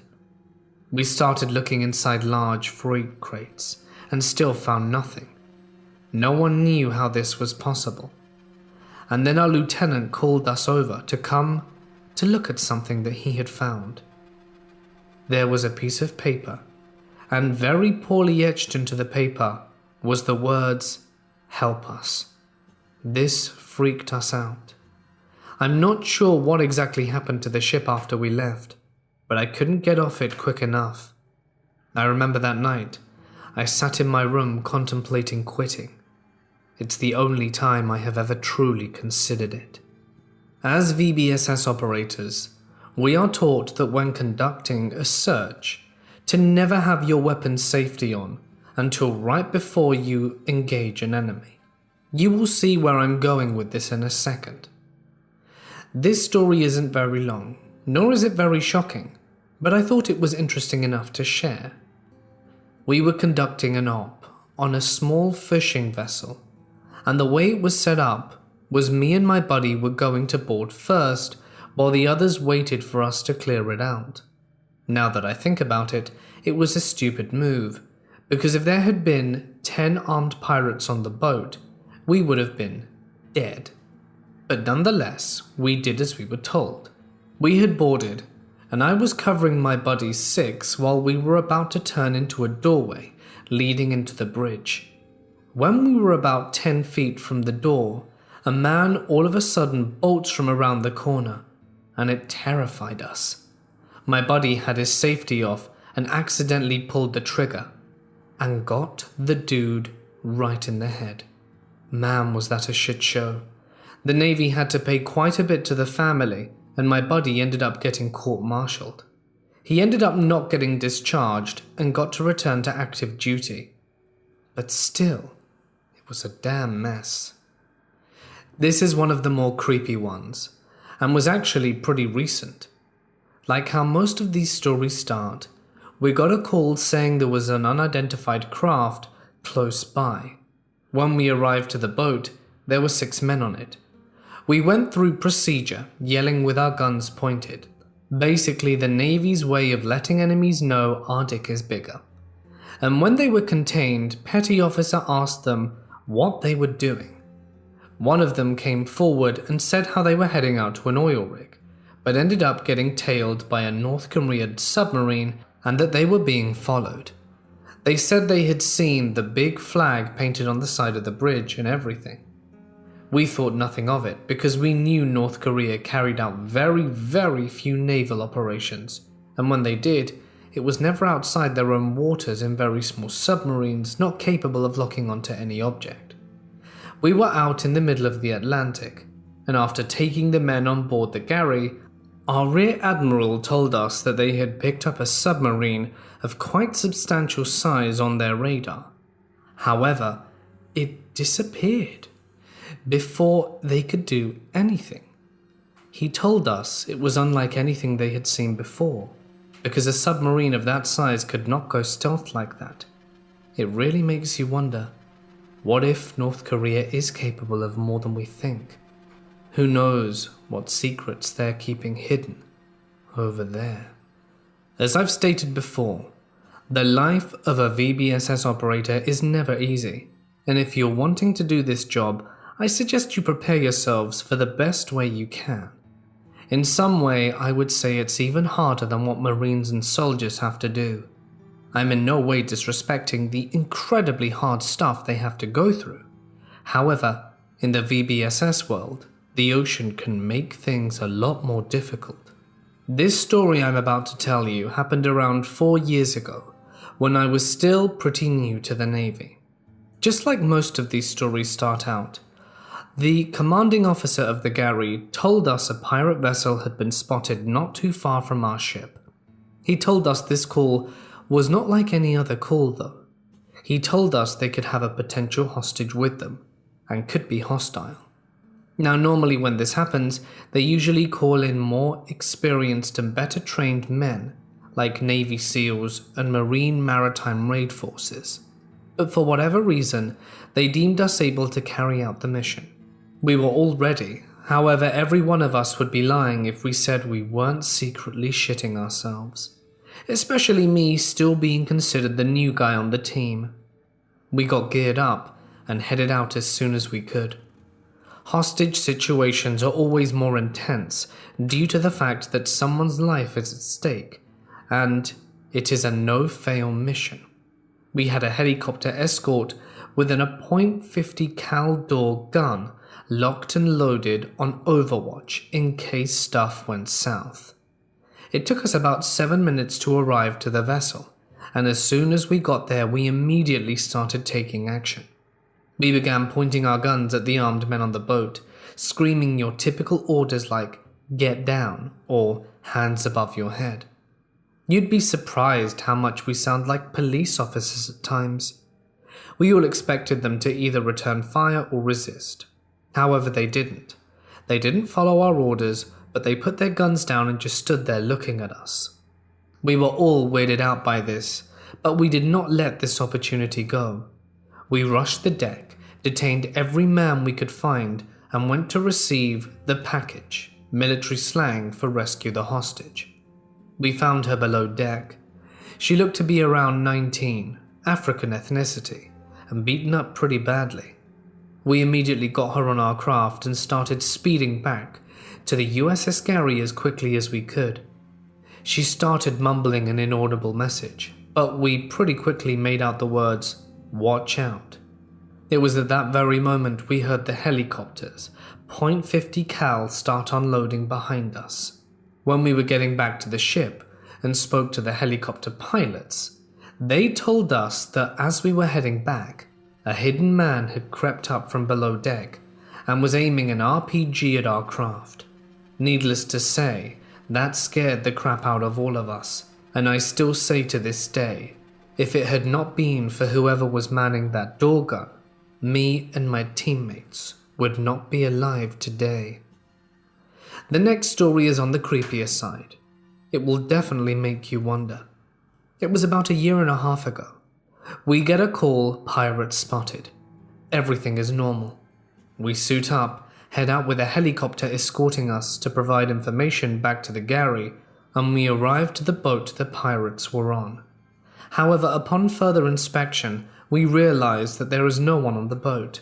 All of us are baffled, and when we radio up the chopper to ask what the hell is up, he says he had eyes on them, looked away for a second, and when he looked back they were all gone like they had never been there.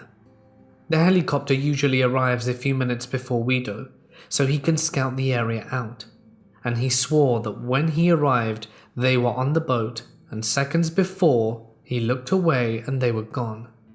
No one can explain what happened to this day, and we never found out what happened to the men who were on that boat. This next story takes place around 1 year ago. Being a specialized group in the US Navy, sometimes as VBSS operators, we get to work with Navy SEALs. However, it is extremely rare, and when we do, it's usually just a training exercise. But this time was different. It was the real deal. We never take these opportunities lightly, and are always 100% serious, due to the fact that these guys are amazing at what they do. Let me tell you, if you ever get a chance to do anything with a Navy SEAL, take that opportunity. They are some of the most class guys I have and ever will meet. Not to mention how amazingly trained and highly skilled operators they are. This particular call was to attach to a SEAL unit and conduct a close quarters raid on an undocumented whaling ship with armed crew members that was holding something the Navy wanted. We weren't allowed to know what they were looking for, and to this day, I still don't know exactly what the SEALs were supposed to be looking for, but we carried out our job regardless. Now our job was to basically be at the SEALs' backs and aid them in anything they needed while they did the dirty work. We all got geared up and began our operation. The SEALs arrived via helicopter assertion, and we did our usual watercraft approach. There were 20 of the VBSS men, including myself and about 8 SEALs. We climbed up the side of the hull and entered the deck using a grapple ladder, and just to give you guys a peek at how amazing the SEALs are, there were probably about 15 armed men on the deck alone, and in the short 30 seconds it took us to get there, the 8 Navy SEALs had already detained every single one of them and were on their way below deck. We kept watch on deck while the SEALs were conducting their mission. We were up there and just waited for a good hour, and all of a sudden, the SEALs come bursting out the door that leads below deck, holding something that looks to be a body bag. Whoever or whatever was in that bag was squirming violently and making inhuman noises. When we arrived back at the galley, we were immediately led to a room on the ship that I had never seen before or since, and firmly instructed to never speak about what we saw to anyone. I very well may be stepping out of line telling this story, but I think the public needs to know that there is a lot, and I mean a lot of things the military and government are hiding from you. This next story is kind of weird because it was kind of creepy, but at the same time was just very odd. I was sitting in my room during my rest period with a few other guys on the VBSS team, listening to Nickelback. I know, we have awful taste in music, but the way the particular song was playing, How You Remind Me, not that it's important, but it's a great song, you should listen to it, and just talking about random stuff. All of a sudden, our lieutenant bursts through the door and tells us to get suited up, because there were 3 pirate crafts pursuing the ship. We sprung to our feet and immediately met up with the rest of the team on deck. We were not going to be leaving the deck, which was relieving, but we were going to engage the craft if they got too close to the ship. We split up into 3 teams of 5, 1 for each craft. Each team had a different color name: red, blue, and yellow. The blue team went to the port side of the ship and aimed our weapons at one of the crafts. We started screaming at them to drop their weapons and put their hands up. However, they did not obey and kept coming closer to the ship. Eventually, I heard the lieutenant scream engage, and we began firing. Here's the weird part though. We began firing at them, and it was like we weren't even hitting them. I thought we were just missing, but then I looked harder in my scope and made sure I nailed the guy right in the leg, and I know I hit him even to this day, but it didn't even create a wound. The guy didn't flinch. They just stared at us. I looked over at my buddy and asked him what the hell was going on, and he looked just as confused as I did. I yelled out to the other teams if the same thing was happening to them, and they said that none of their bullets were doing anything. It was at that moment, all of a sudden, all 3 pirate crafts turned around and sped off in the direction they came. We were all left speechless and stood there looking at each other for a good 5 minutes, just trying to comprehend what we had experienced. Still, no one knows what was causing those men to not be affected by all of the M4 5.56 bullets, and we have not experienced anything similar since. Back in high school, before I enlisted, I knew this guy named Corey. We were never best friends, but we spoke occasionally. He was a quieter kid, but every now and then, when we did talk, the subject of him moving away after high school to Somalia and becoming a freedom fighter against their awful government came up. Always thought he was kind of crazy, but I always laughed and told him to go for it, because who knew how Somalia needed help? Well, about 2.5 years ago, while the Gary is conducting operations near the coast of Somalia, we get a call that a pirate vessel was circling the ship. We got geared up, and upon arriving to the vessel, we began detaining the men on the boat. And guess who I see on the boat with 3 other pirates? Good old Corey. I asked him how the hell he got into pirating, and he just looked at me. Never thought I would have run into crazy Corey, or that he would have actually gone through with his plans, let alone me run into him 7 years down the road halfway across the world. I never found out what happened to him, but it still amazes me to this day that something so unlikely would happen. I'm a 21-year-old male. It was the 4th of July 2019. I live in Kansas in the USA. At the time, I worked as a correctional officer at a maximum security prison on the night shift. The cell house I was in charge of was the maximum general population, 1 man to a cell. This is where the overall worst of society are housed. Before work, I was doing the typical American 4th of July thing, grilling, fireworks, and having a beer or two, and just generally having a great time with the family and wife. My wife kept telling me I needed to just call in sick and take the day off without pay.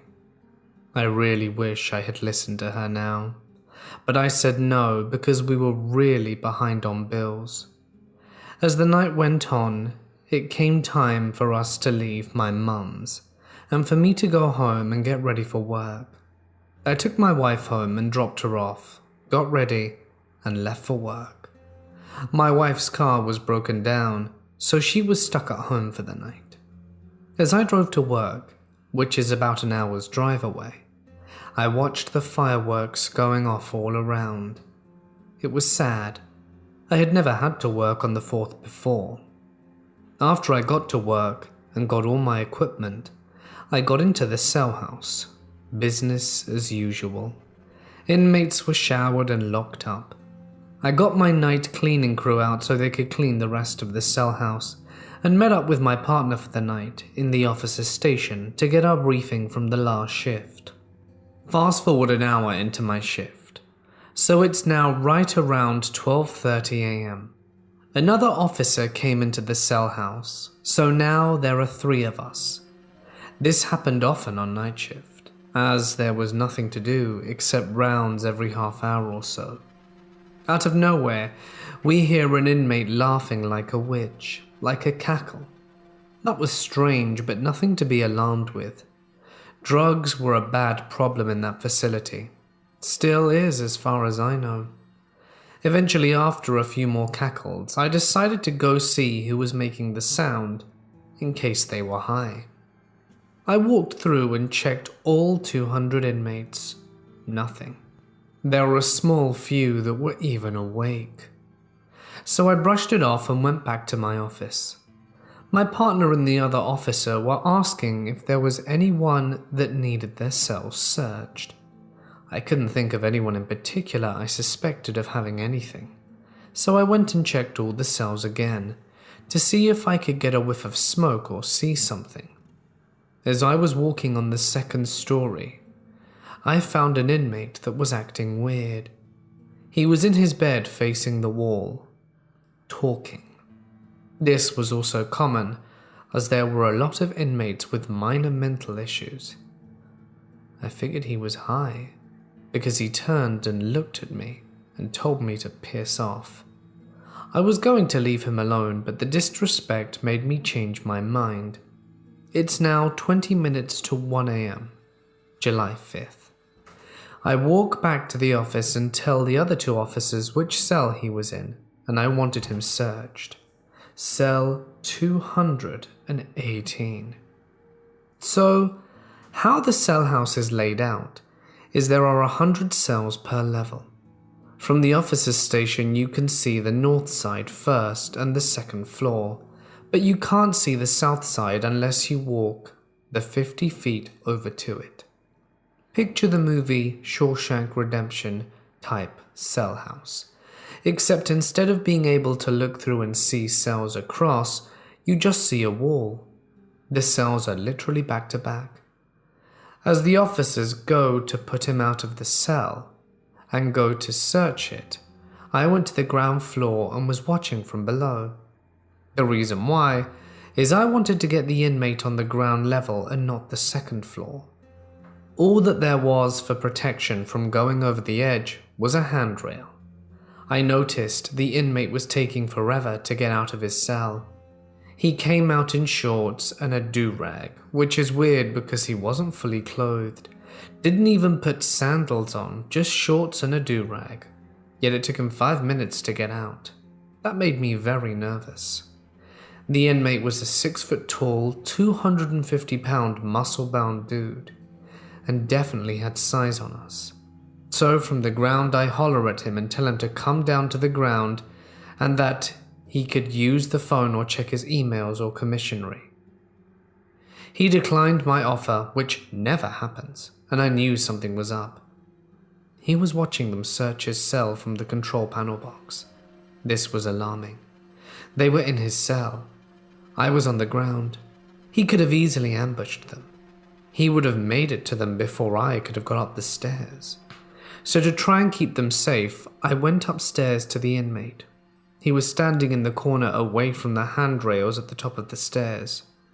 He knew I was the officer in charge of that cell house, and he knew I was the one that saw him talking to himself. He asked me why he was having his cell searched.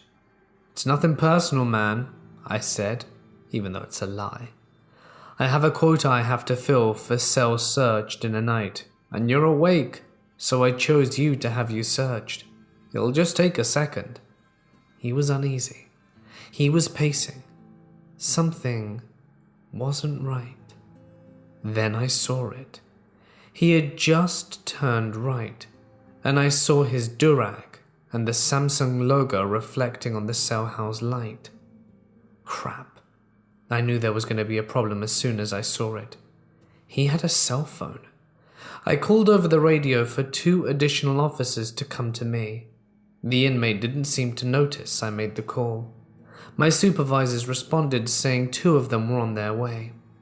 As a side note, at this time only segregational officers had protective vests, so out of the 5 of us that were now in there, only 1 had a vest. I was not that one. The officers were named South, who had a vest, McCormick, Collins, Sheffield, and me. It's now nearly 1 a.m. As soon as South and McCormick got up to me, I told the inmate to turn around and cuff up. South and McCormick were on the inmate right side, and I was in front of him. "Why?" he angrily asked. I refused to give him a reason at first. After a few minutes I'd had enough. I told him, "Look man, I can see the cell phone in your durag. You know you're not supposed to have that." The inmate then gets a defeated look on his face, but fire in his eyes. His body relaxes, and he slowly reaches up to retrieve the phone. But does he pull out a phone? Nope. He pulls out a 6-inch sharpened metal rod with ripped fabric wrapped around the bottom as a handle. Everything froze for me. I knew I was about to perish. Everything starts moving again. I now have an inmate twice my size charging and thrusting quickly and repeatedly towards me. "Oh crap," was all I was able to yell. I immediately went into defensive mode, trying to grab his arm and disarm him. His wrist kept slipping. I couldn't keep a hold of it, but at least I managed to block his attempts at my lower abdomen. Suddenly, he aimed high and went for my chest.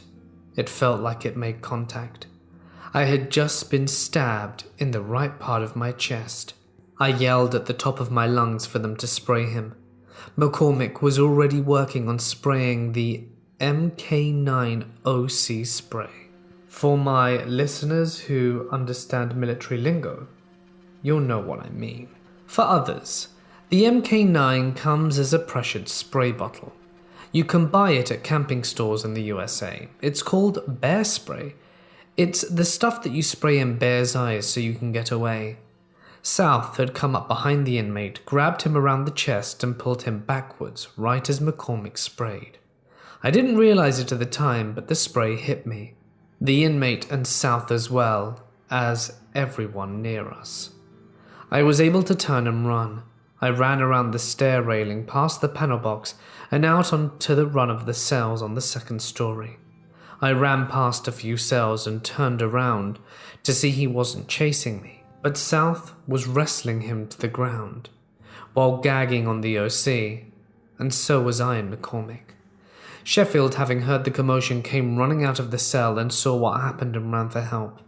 The inmate grabbed South by the vest and tried to throw him over the end of the landing, but South dropped to his knees before he went over. I grabbed the shoulder mic and screamed into it, "Level a response to Charlie 2 now."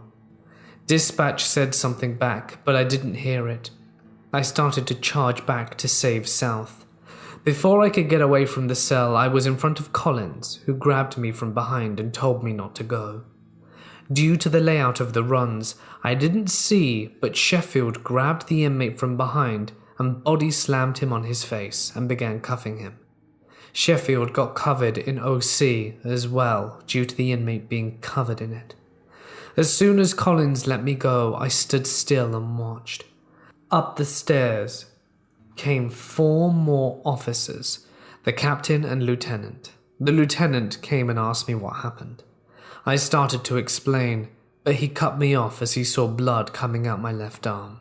After taking me out of the cell house, he made me lift my shirt up because he saw blood. He examined all my wounds. He had me remove all my equipment and hold paper towels to my arm. I was rushed to the ER.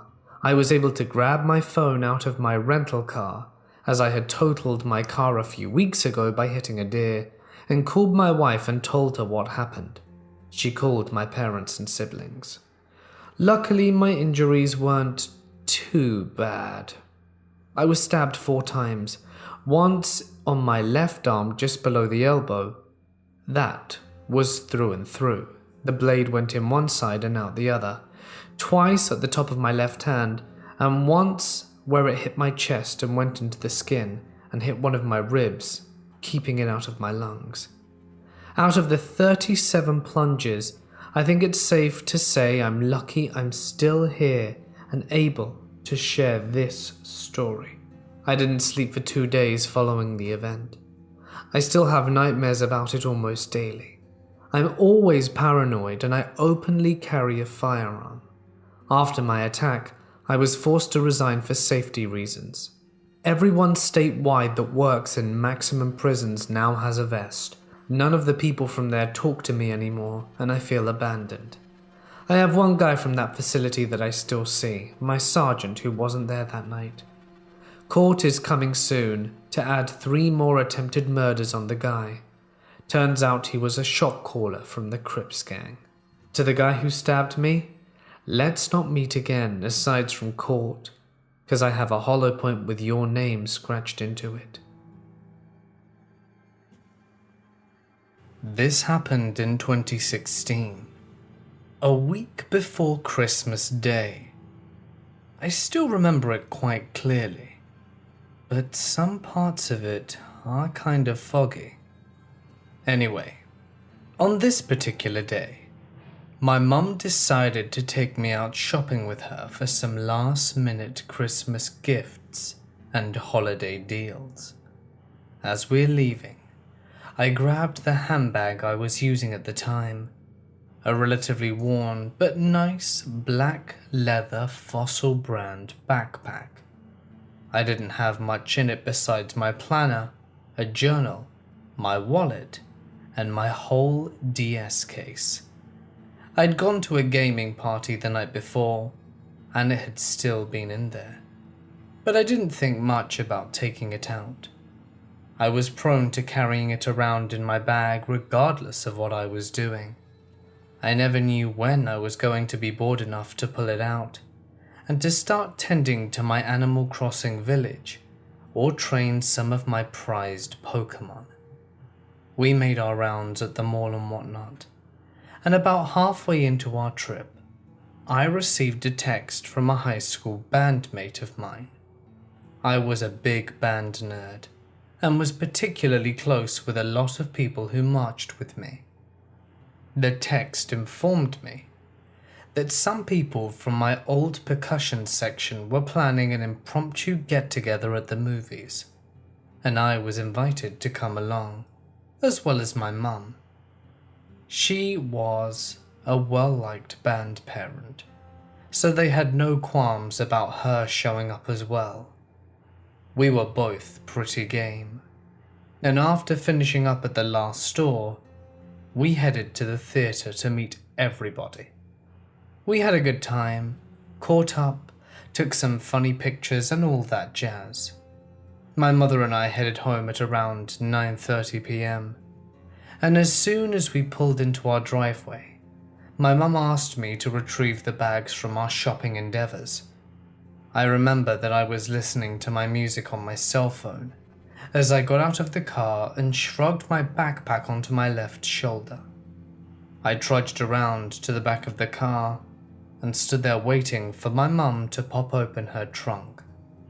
I glanced slightly over my shoulder just in time to see what looked like an SUV whip up on our swale. My first thought was that one of my bandmates had followed me home as a joke. They were a memey bunch, so I didn't put anything like that past them. I smirked a little and turned around to greet whoever it was. But instead of facing a friend, I came face first with a barrel with what looked to be a revolver. Holding it was a short guy. I'm 5'7", and he looked to be slightly shorter than me. He had dark skin, a black, unkempt beard, and unruly curly hair to match. I remember shooting my gaze up at his face and staring at him, because I'd watched enough crime shows to know exactly what was about to go down. "Give me money," he shouted, as we made eye contact. I remember freezing, out of what I could describe as shock and maybe some fear. My first thought was that there was a chance the gun wasn't loaded, followed by the thought that I didn't wish to find out, followed by the thought that I needed to keep my eyes on this dude until he got what he wanted and left. It was at that moment that my mom rounded the back of her car and yelped at the sight of her daughter with a gun to her head. According to what she told me afterwards, she heard the man shout and assumed it was a joke. She came over to give the alleged prankster a piece of her mind. Well, her yelp seemed to alert the gunman, because he took his eyes off me and instead ran over to her. She of course ran from him. This is where my fear really started to come into play. Given that the gun was loaded, I became very scared that the man would decide to shoot my mum if she didn't comply with what he wanted. So I ended up yelling, "Just give him your purse." She threw it at him, but then began begging to at least retrieve her car and house keys before he took it. Once again, I became scared that he'd turned the gun on her and told her to shut up. However, the gunman didn't seem to care about her anymore, because now his eyes were on me. He came back at me, waving his little revolver around and repeatedly shouting, "Give me money." I calmly shrugged my bag off my shoulder, and he hastily grabbed it before I even had it off completely.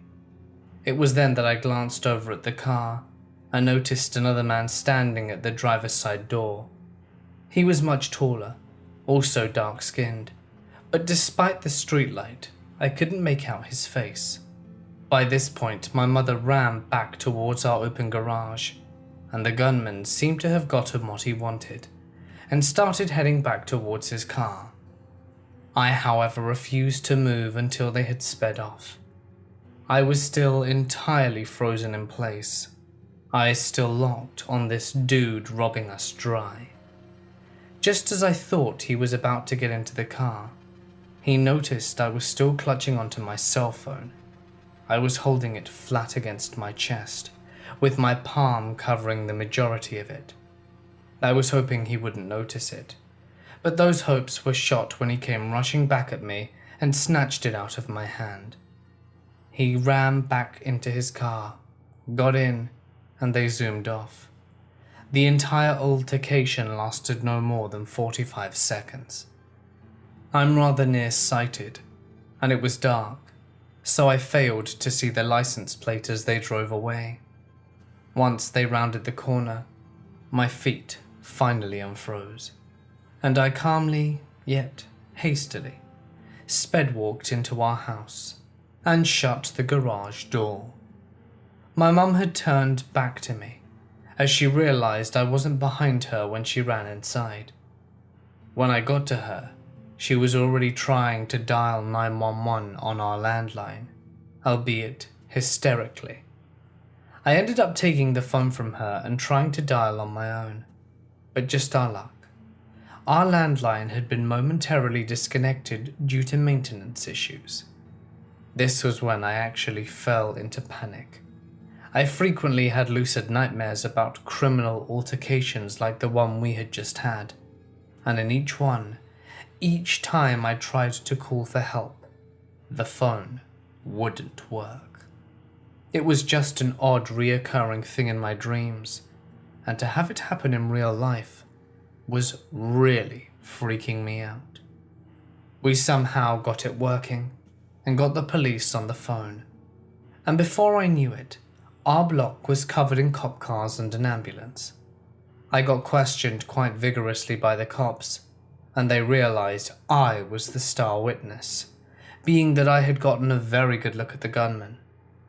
They questioned me as I sat and deactivated all my cards and whatnot. As I was doing that, it dawned on me that the only real thing of value they got from me in that robbery, besides our purses, was my DS case. I had at least 20 games in that stupid case. On top of the DS, 2,000 of my Pokemon just gone like that. My hacked Animal Crossing village, gone. Just like that. While I was more than absolutely thankful that my mother and I weren't shot, I couldn't help but be slightly chapped about it.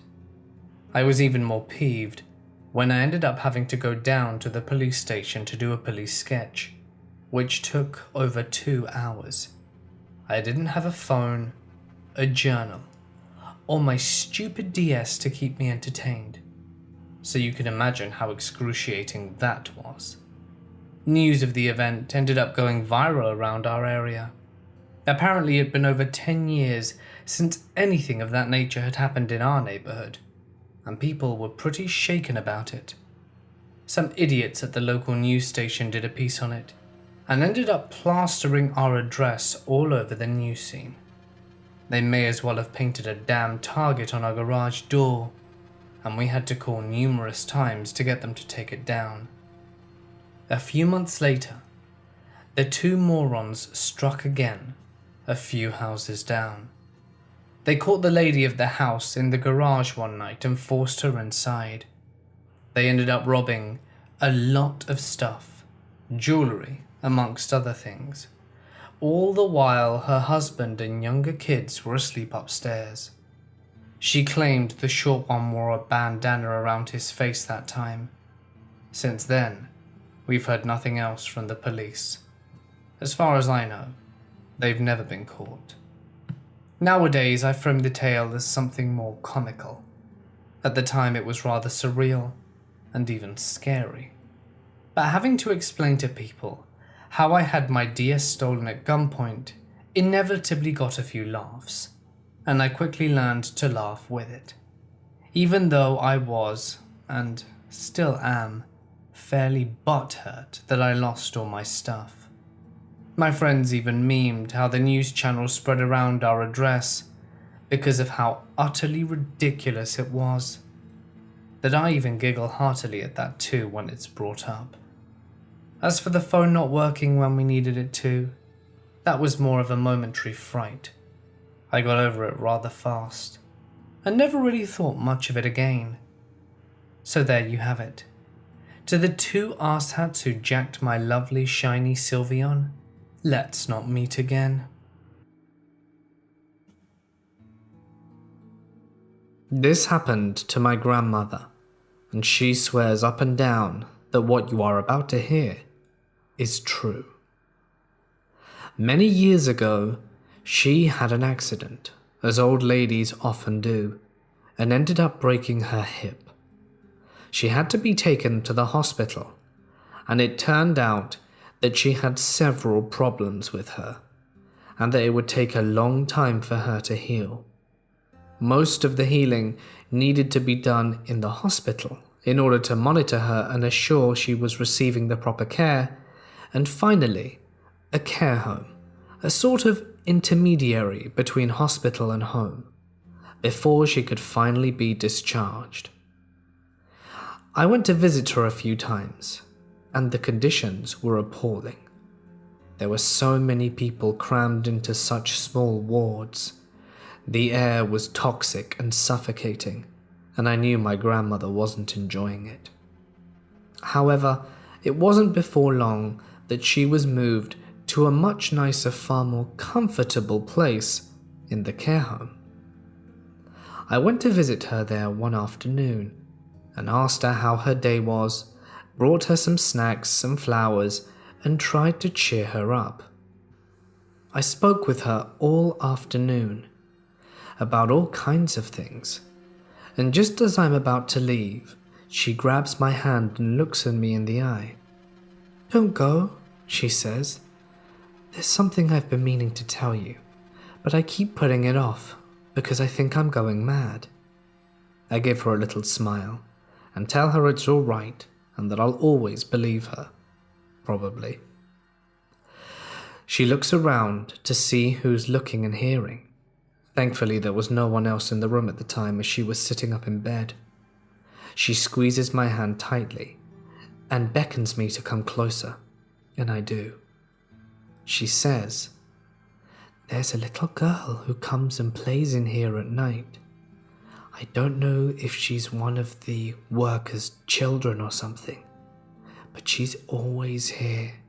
She wakes me up when she skips across the room. She picks up things and puts them back like any curious child, and after a few minutes I hear her singing gently in the corridor and then disappear." I look at her and ask, "Is that all?" And she nods, but then says, "She's here every night at the same time, 2 a.m. My grandma is a very light sleeper, and at first I told her that it was all right and that it was probably just a member of staff who had a child or something, trying my best to convince her. But my grandmother is no fool, and looked at me in the eye and said, "I think we both know what's going on here." And she was right. We were both confident it was a ghost. But I told her not to worry, and that it might not come back, for she was quite frightened of it. So she ignored it and carried on as I left.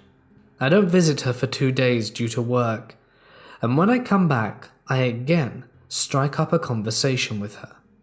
She tells me all about how she's excited that she's going to leave, as she's been given permission to leave next week, and she was incredibly anxious to go home. Again, just before I leave, does she squeeze my hand and tell me again that the little ghost girl had returned, but then more curiously, that my jacket had disappeared. She said that when she woke up at the sound of the little ghost girl, that this time she looked at her dead in the eye and just carried on skipping away. The thing is, I left my jacket on a chair next to my grandmother's bed, and when she woke up next morning it had been gone. She asked all of the day and night staff if they had moved it, but none of them seemed to be able to locate it. The days were ticking along quickly, and although I myself wasn't that concerned with the disappearance of my coat, as it was old and worn, my grandmother, with very little to do, had made it her mission to find what had happened to it. She was semi-mobile, as she had one of those frames, and she started scooting around the place, looking up and down, trying to find desperately where this coat was, which was very ill-advised according to the nurses. She didn't find it, but the day before she left, she was growing increasingly annoyed and got in a bad temper with the nurses, saying that they must have moved it and not forgotten, and even accused one of them of stealing it. When she fell asleep, she awoke as usual to the sound of footsteps skipping across the floor.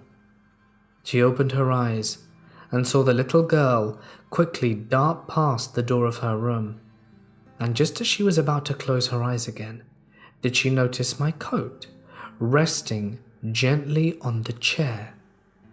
She was convinced that either the ghost girl had moved it and was returning it to her before her departure, or she had found where it had been lost and was giving it back. In any case, my grandmother thought it was a very nice gesture, and was happy and calm with the ghost girl for one last time. She left the next day, her health improved, and to this day she is still fine. But the question in my mind remained about these strange happenings. So about a year later, when I had some free time, I decided to look into the place where this hospital care home was. It turns out that in 1910, this was a school that operated in the area. It wasn't until the Second World War that this school was hit by a bomb. Although there were no kids here when it happened, there was a family that lived next to the school, and all of the inhabitants of that house perished. I came to find out that a family of 4, a son, a daughter, and a mother and father, had all lived there and died. I know the girl was around 10 years old and the son about 3, so it's likely in my head that the girl could have attended the school very next door to her home, and that this is where she chooses to haunt, as it must be where she spent many an hour and fun times during her brief life on this plane. Little ghost girl, thanks for getting me my coat back. I hope you have a safe and peaceful existence. I'm 24 years old and a prison guard in a federal correction facility somewhere in North America. I usually work night shifts, and in fact, I've adjusted quite well. I maintain a healthy routine and diet and exercise regularly, and routinely get 7+ hours of sleep during the day, to give you a good picture of my mental health.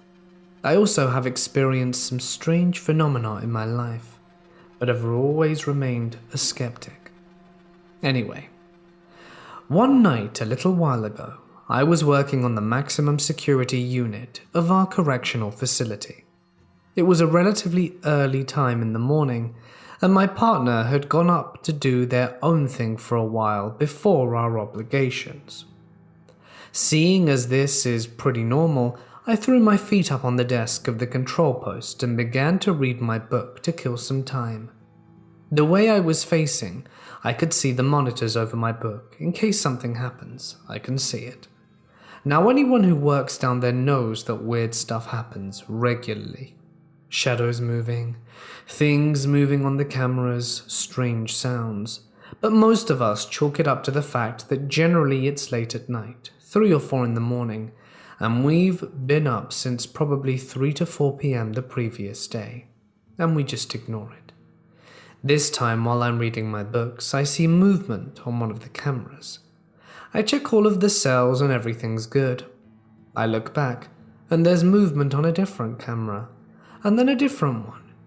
Every time I look at one, something's happening on a different one.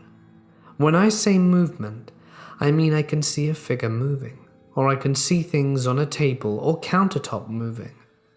After probably about 30 seconds, even though it felt like forever, everything sort of stops. I take a deep breath and tell myself it's probably just my imagination and to not worry about it. So I lean back, throw my feet back up, and go back to my book. Here's where things get really creepy. As I'm reading my book, a completely black and large figure appears outside my control post, in the exact spot a person would be if they needed to communicate with me from outside the control post. There's actually a large silver mouthpiece that we use to communicate when the control post has to be secured during the day. This figure looms there for probably no more than a second or two, and then disappears. The figure was quite large. Again, I just sort of sit back and not think anything of it, although I'll admit that my nerves were a little rattled regardless. My partner comes back down to grab his things before his obligations take him back up to the main part of the correctional facility.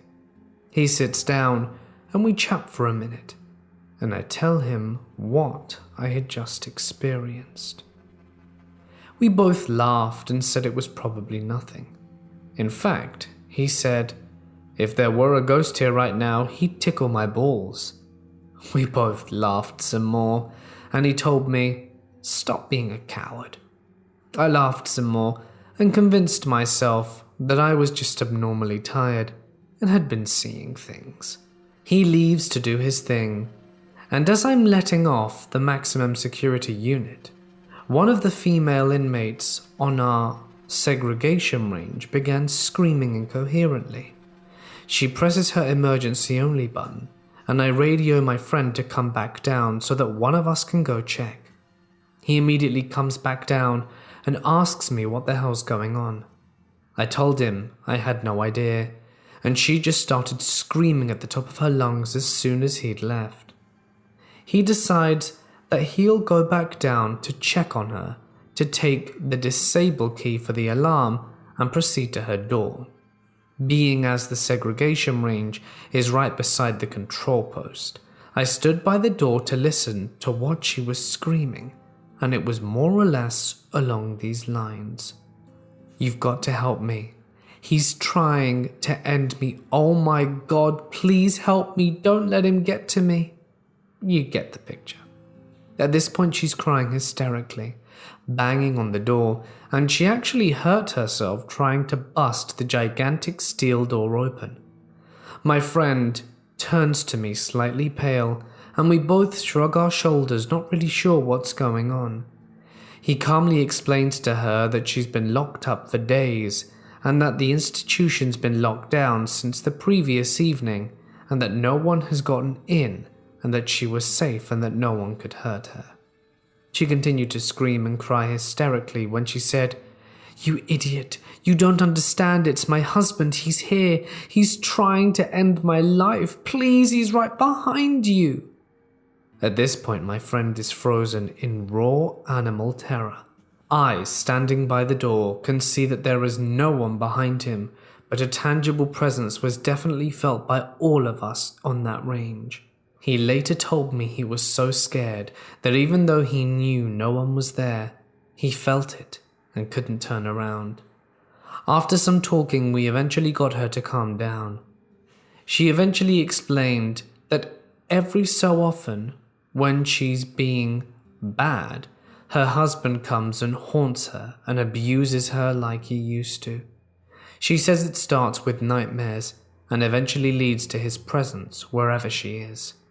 I told her we would get the psychologist and healthcare teams to see her as soon as they were in for work. She begged to see if they were in now, and I agreed to call but told her I couldn't promise anything. I phone healthcare and naturally no one picks up, so I hang up before the answering machine kicks in. She eventually goes back to sleep. My friend goes on with his business and I'm stuck alone in the control post for the next half hour. Nothing else happened while I was there, and I was thankful for that. I told my co-workers who'd finally come in for day shift what had happened, and no one could really believe me, but they could see that I was legitimately shaken up by it, and know that I'm not the kind of person who would lie or embellish a story like this in any way. I finally get relieved and head home for an unsettling sleep. Now, the next two details are going to sound made up, kind of like the cherry on top, but I assure you, they actually happened. First, my friend does some research on this particular person, and it turns out she'd previously ended her husband's life as he was violent and abusive.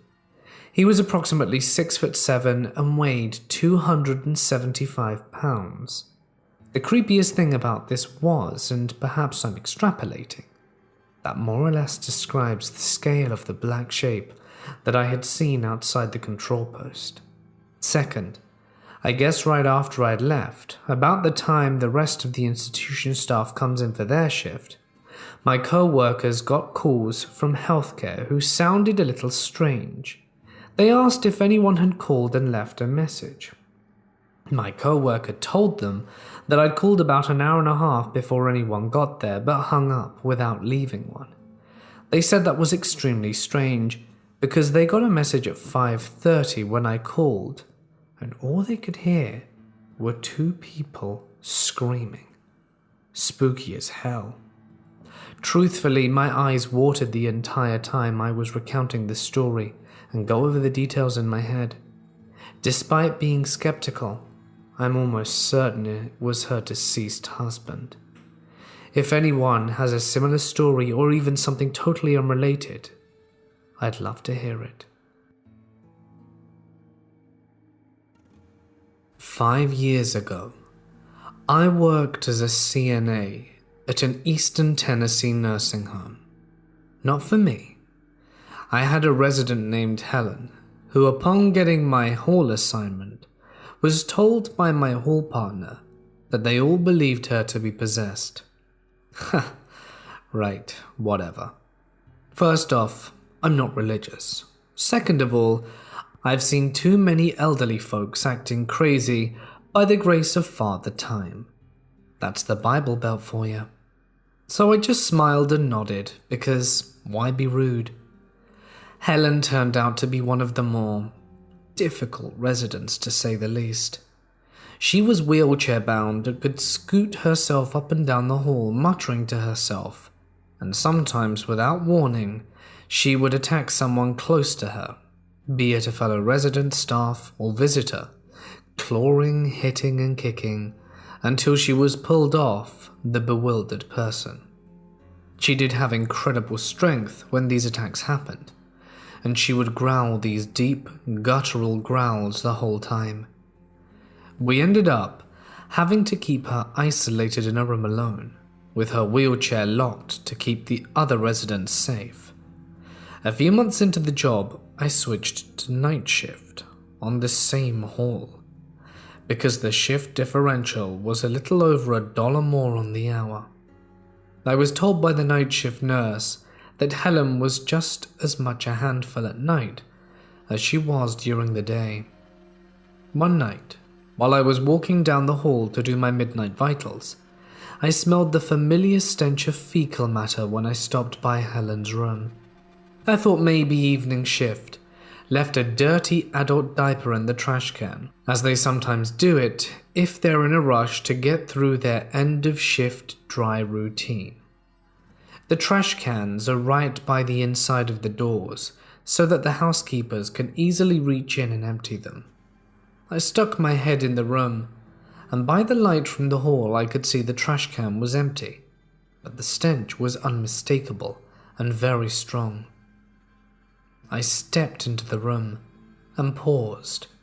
I could hear Helen's raspy, low muttering. It creeped me out more than usual because on night shift, There was only one CNA per hall. I was alone.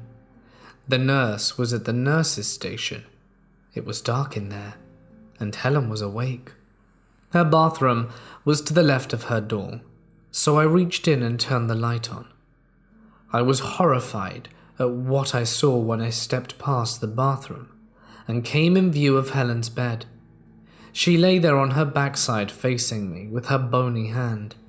She was wiping her own feces on the wall, but there was red mixed with the brown. After calling the nurse, the two of us discovered she hadn't just played in the bowel movement she made in her adult diaper. She had dug it out of herself, ripping the thin, delicate anal tissue in the process, wiping the poop, bloody mixture all over the wall. She never made out like she felt any of it. We had to start restraining her through the night. Another night, a new charge nurse had gotten assigned to my hall. In the mornings before day shift started, the nurse had to give all morning meds. I warned her not to interact with Helen unless I was with her. "That little bitty old thing?" she asked. "She can't be more than 85 pounds soaking wet." 87.5, I said. "And it takes 5 CNAs to bathe her." She looked at me like she didn't believe me, but agreed to let me know before she medicated her. Right before I started my end of shift charting, the nurse told me she was ready to administer Helen's meds. I nodded, stood up, and followed her into Helen's room, where she still lay restrained. I went to get a pair of gloves from the dispenser, but they were empty. I turned to the nurse and said, "I'll run to the stockroom for a box of gloves. Don't touch her until I return." I saw the nurse's eyes roll as I exited the room. Coming back from the stockroom, I heard cries of help ringing down my hall. The CNA from the adjacent hall was already running towards the sound, and I followed. The source was the ever-doubting newbie nurse who had undone the wrist straps of the sweet old lady and was now being clawed at. She had a hand full of her hair from the back of her head and was digging her fingers into her throat, which were all scratched up and starting to bleed. Helen was screaming in a guttural rasp. "We hate you." It took me, the other CNA, and another nurse to pry Helen's fingers off my nurse and restrain her again. The nurse from the other hall was cleaning my nurse's wounds while I took down the incident report. She said through sobs that after I left, Helen spoke to her in a sweet voice, told her good morning and smiled at her. She asked if she wouldn't mind helping her go to the bathroom. Helen was incontinent and hadn't used a toilet in over a year. The nurse told her that of course she would and removed the wrist restraints, when Helen suddenly pounced. She cried harder, saying her voice, even the smell of her, completely changed. I charted the nurse had deep lacerations to her throat and was missing a patch of hair. Helen had ripped it from her skull. She quit that night. There were many other instances, and I became terrified of caring for that woman. The worst happened on my last night working at the nursing home. I was about to leave. I had already clocked out, but remembered I needed to tell the day shift CNAs about a resident having an out-of-facility doctor appointment, that one of them would need to have to ride with them. I spotted them down the hall and called out to them walking in their direction. I was passing Helen's room, did a double take and stopped dead in my tracks. Day shift had already gotten Helen up and in her wheelchair. It was in locked position in the middle of her room, but she'd somehow had gotten one of her hands free from the restraint and was chewing the index finger of said hand. It was all a blur. I screamed something. I ran into the room and the day shifter nurse ran with me. It took all of us to wrestle her finger out of her mouth. She was screaming in protest and growling the whole time, mouth of yellow and jagged teeth covered in blood and bits of flesh. Helen had chewed the meat off most of her right index finger. The doctor was called in, and he said he'd never seen anything like it, and she would need skin graft surgery. It was more than I could take. I walked out of the nursing home and never returned. I didn't give any notice either. I didn't even call. I remained traumatized by Helen and never worked as a CNA again. My mother works at a maximum security prison. There was an inmate that tried taking his own life. She walked in on him and she pulled him down and performed CPR. She ended up getting his heart to start again, but the damage was already done. The man was brain dead. This traumatized her pretty badly, and she got minor PTSD from it. It was bad enough that she needed therapy. Fast forward about a year or so after this event, stuff started happening around the house. Paper would come flying out of our printer, objects would fall over the shelves, and the TV would turn on and off at random times. These events escalated until one night my mother woke up with her arm in pain. She looks over and her husband is laying on her arm. "Hey, wake up," she says. "You're on my arm." My stepfather nudges her arm some more. "What the hell? Get off my arm." Now mind you, my mother had surgery on her arm in the past, and it's incredibly painful even to this day, so she's in a lot of pain. She tries to push him off until she finally says, "Get off my arm, you're hurting me." At this point, my stepfather opens his eyes, turns over that all of his weight is pinning my mum's arm down, except it wasn't my stepfather. This man had a tomato red face, black eyes, and a toothy smile that stretched to either end of his face to ear. Good. My mum proceeded to flip out and start crying. "Stop, get off my arm." My mother eventually pries her arm out from under the intruder and runs downstairs. She wakes the kids up and takes them into the living room to prepare to call 911. My stepfather comes down to the living room, except he is himself. He's wondering what the hell is going on, and my mother is screaming to get away from the kids and get out the house. It was pretty intense. Eventually, my mum saw that it was actually my stepdad and calmed down. It was about this point she decided that it was probably time they get outside help. So they called my step-grandfather. My step-grandfather's wife has a brother that is a retired priest who currently lives somewhere in Mexico. By calling my step-grandpa, they got his contact info and invited him up to the States as a sort of consultant. He ended up flying up and listening to our story. He said that he's heard of paranormal things happening to people in his line of work, but never to the extent of what was happening to us. He gave us some contact information for a female pastor that travels around and deals with this kind of stuff. He described her to us as someone who was especially sensitive to paranormal phenomena. He told us to just call her, tell her that he referred her to us and to invite her over. Nothing more. He was specific about not telling her anything about what was happening, and that as soon as she steps foot in the house, she'll immediately start to spout off stuff about your house's history and people who have passed there. So we give her a call. My mother followed the priest's instructions, and as they were saying their goodbyes, the pastor starts yelling, "Stop! Someone is trying to talk to you." She is extremely angry. She wants me to tell you that you moved it, and she wants you to put it back where it was right now. And then she hung up. So it just happened that when my family was having a garage sale at one time, we moved some of the more useless stuff we had in the house to the basement. Now, one of these things were these dolls. These weren't just any dolls. They were vintage dolls from when my great-grandmother was a girl. Before she passed away, she was extremely adamant about my mother inheriting them. She was definitely the type of person to get angry over something like moving her possessions somewhere. As soon as the pastor hung up, she knew exactly what the pastor was talking about and moved the dolls. Now the thing with the pastor didn't quite work out.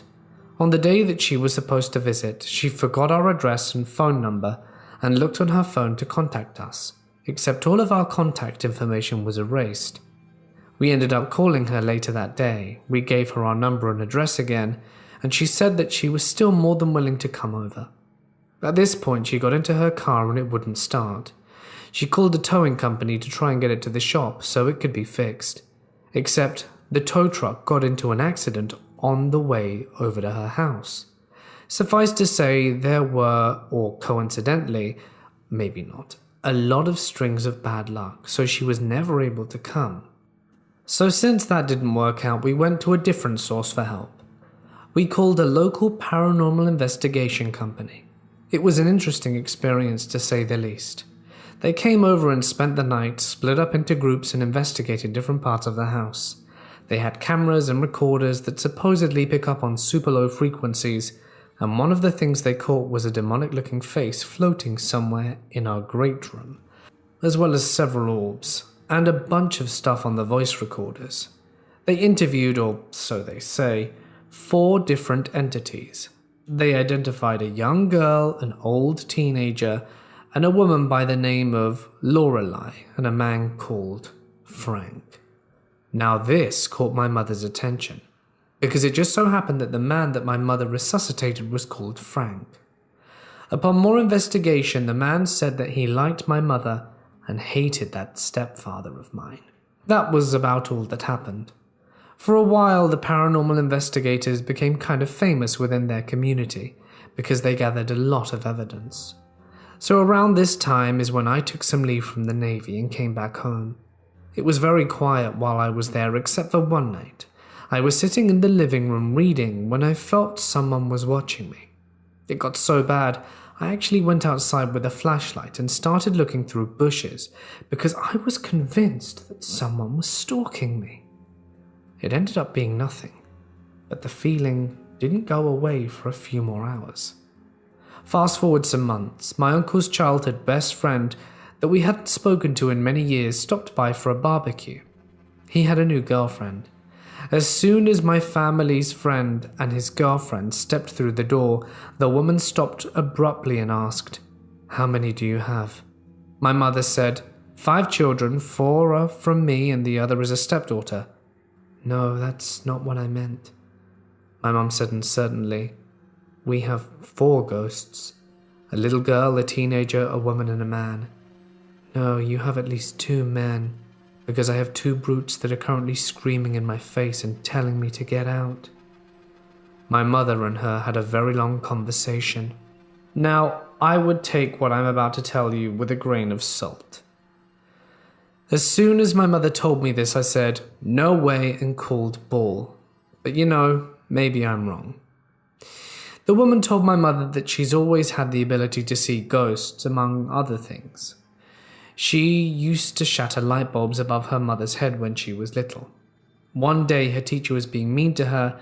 The next thing you know, she's being lifted in midair and pinned against a wall by some invisible force. So yeah, I'm not too sure about some of the stuff she said. But the whole sensitivity thing was pretty consistent with our experiences. Something else that she'd told us was the whole land around us was very haunted. She said the neighbors across from us have nothing less than an infestation and that she's never seen anything like it. When she left, all the paranormal events stopped. It's been quiet ever since. She later contacted my mother and mentioned that 2 of the men that were shouting at her left with her because they found out that she could see and hear them. They started messing with her by hiding her stuff under her bed and knocking stuff over. She told us that she could get rid of them though, so not to worry. And since then it's been quiet. No problems except for this one time my mother was all alone in the room when the spring door stopper started rapidly vibrating to side. Not the, "oh, there must be a truck" that just shook the house. This was like someone pulled this thing from its full range and let go and was playing with it. My mother remembered the little ghost girl that was in the house and said, "I know you're there, honey. It's okay if you want to play a little. You can stay here as long as you're not mean." And that was that. This happened in the mid-afternoon of Saturday, December 22nd, 2007. I know this because I wrote a live journal post about it and looked up the date as I posted it. First, a little background. At the time, I was 42 years old, and basically a fat, bald white guy. I was visiting my mother in my hometown in west central Alabama. Very rural, quite small, with about 1,800 people in total. That neighborhood was typical for a small, dying southern town. A bunch of older retired people whose children have since all moved away. My mother had just turned 70 at the time, and that was about a median age of the people in the neighborhood. Her house was on a corner by itself, and behind that was a small forest and then a cow pasture. So her lot was the back edge of the neighborhood. The block across the street from her held about 7 homes, 2 of which faced her house. The yards are big. My mother's was about an acre, and the homes were built in the 60s, and everything is a bit more sprawly than suburban subdivisions. It was 3 days before Christmas, and we were getting ready to go to Tuscaloosa, the closest big city, to attend a family Christmas party thrown by some cousins on my father's side.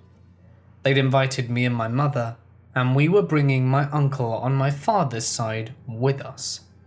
Even though it was late December, this was Alabama, so it wasn't frigid outside by any stretch of the imagination. It was chilly, 40s to 50s, but not cold, at least not to me. I was wearing a thin, grey hoodie. My mother had gone to her parents' house to make sure that they were okay, and I was outside at her house getting my car ready to accommodate 3 people, gifts, and food.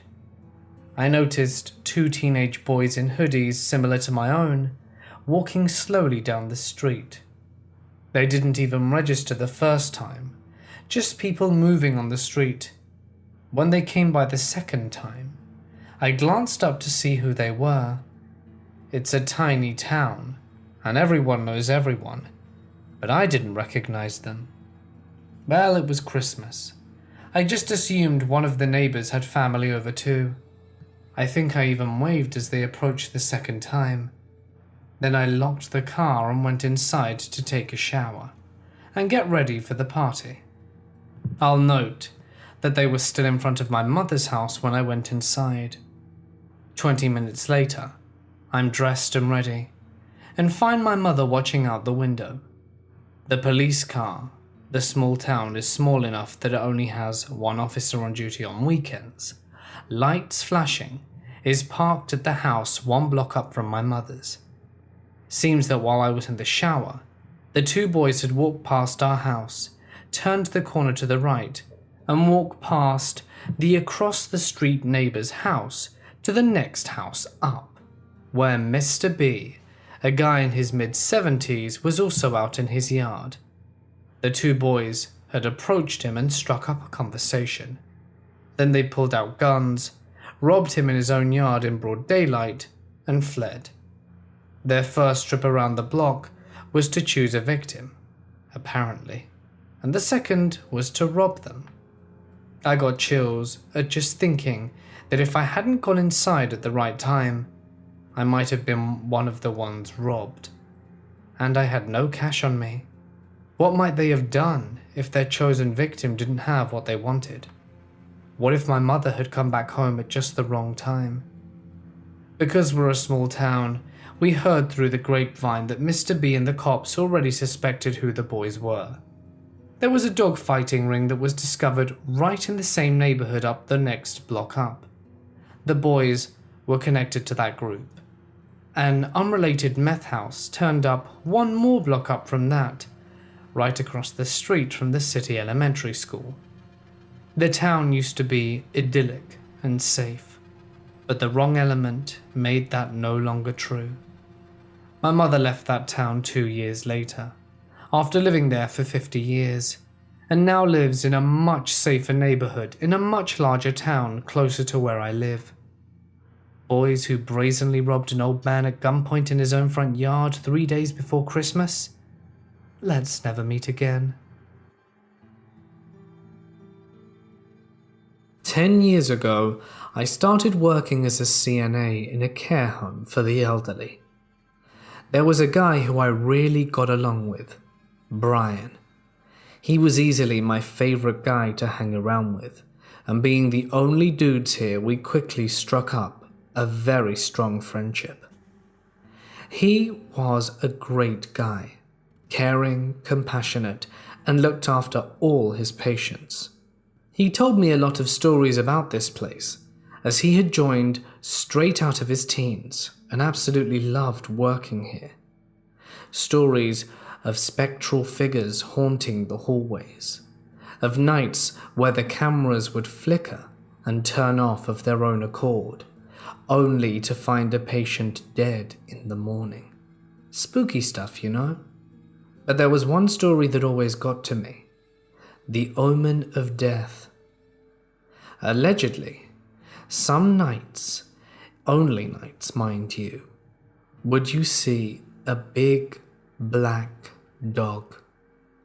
I had recently finished watching the Harry Potter movies, and it reminded me a lot of the omen given to Harry of the black dog.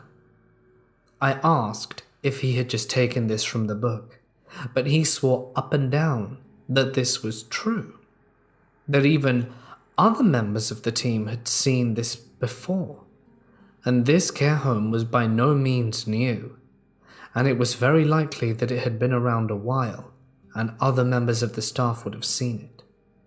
In any case, the story goes a little bit like this, that when someone is about to die, the black dog will appear and stand near their room, sometimes in their room, sometimes outside their room, but near their room the black dog will be. When someone sees it, it is as quick to disappear as you saw it, and that the very next day, death is guaranteed. Quite spooky to say the least. We joked around with it, but I am 100% not into the paranormal, or at least wasn't, and didn't give this any creed. As you can expect with any care home, people come and go relatively quickly. We have some residents that stick around a while and are great fun, and it's always very sad when they leave for the last time. One evening, after I'd been working there about 2 years, I hadn't thought of the black dog in a long time. It had popped up in conversations here and there, but I just brushed it away and ignored it. I was visiting Cecil, one of our older residents, who had actually been there longer than I had. She was a lovely soul. I just did my routine check, made sure she was all good in bed, and carried on for the night. When I realized I didn't have my phone in my pocket, and thought, oh crap, if I'd left it in Cecil's room and it vibrates, it's gonna wake her up. So I started making my way back, looked around outside, and peered into the room through the glass. It was right there, on the chair. I quietly opened the door, hoping not to disturb her, and went around and picked up my phone, quickly put it on mute, and started making my way out. The door opens inwards, and just as I opened the door, did I see a black dog. It was right there in the doorway. It growled at me, and just as quickly as I had seen it did it vanish. I just about pooped my pants, and in my fear, I let go of the door, which shut with a bang. I turn around, assuming that Cecil would wake up at this, and deeply needing to apologize, but she didn't stir. Remembering the tale that Brian had told me previously, I just thought I'd check on Cecil to be safe. I approached her bed and listened intently, just to see if she was breathing, but I didn't hear anything. I then established rather quickly that Cecil had expired, some moments ago, no doubt. Cecil had just been talking to me, all fine, very shortly ago, so I was quite shocked that she had gone in such an unexpected manner. But that was it. She was out. I saw the black dog only one more time before I quit working there. Another time, I was working the night shift again, and I was just finishing up my rounds. It was approaching 4 a.m. now, and I was very keen to go home. I'm just prepping all the necessary paperwork for the handover for the day shift team. And I'm just doing a final sweep, just to make sure everyone is still in their bed, when the black dog is again outside a room. This time it doesn't growl, it doesn't move. It just gives a little nod of its head in acknowledgement and vanishes into the air. My gut drops, and I know that this person has met their end. I quietly open the room, hoping that my eyes were just deceiving me. And when I look, the person is definitely gone. Their skin is ice cold. They must have been dead a while, I think. Possibly many hours. With a great sigh, I realize that the dog story is true. And the next day, when I have a conversation with Brian, I admit to him that now I had seen the dog twice. He gives a hearty laugh and tells me that it was true. He gives a hearty laugh and says of course it's true. And he makes a joke, saying that he hopes he doesn't see it outside my house door anytime soon. We laugh, and in a few months' time, I quit, for reasons unrelated to the paranormal, mostly poor staff management. I'll miss Brian though. In any case, it's definitely made me a believer, but I truly hope not to see that black dog anytime again soon. This happened to me in Thailand a few years ago. I've always been a backpacker and have never really ran into trouble throughout my travels. I've also since been back to Thailand and see this as an isolated experience, so it didn't prevent me from continuing to travel. In fact, I'm on a flight to Bali right now. I'm writing this on my iPad. Thailand is a backpacker haven, seeing millions of travelers every year, especially solo backpackers. They come for the culture, good food, and of course, amazing beaches. However, as much of a paradise as it is, you have to keep your wits about you, as it does have a seedy underbelly. The great thing about traveling solo is that you end up meeting a lot of other travelers, especially in hostels. This experience started in a hostel on the island of Koh Lanta. I had met this Australian dude, and he was keen on getting the party started. I also felt in the mood, and together, we started rallying together at the other hostels for a pretty crazy pre-drinking session, complete with creating our own buckets full of Thai whiskey and some off-brand Red Bull called M150. Word on the street, this energy drink has traces of speed in it. It goes without saying that we were all pretty drunk within an hour or so. The Australian guy kept going on about a place called the Monkey Bar, and that he had seen signs about it advertising a party beach. When we ran out of drinks, we didn't really know where to go, and the Aussie guy kept insisting that we go to Monkey Bar. With all of us being wasted, we decided, why not?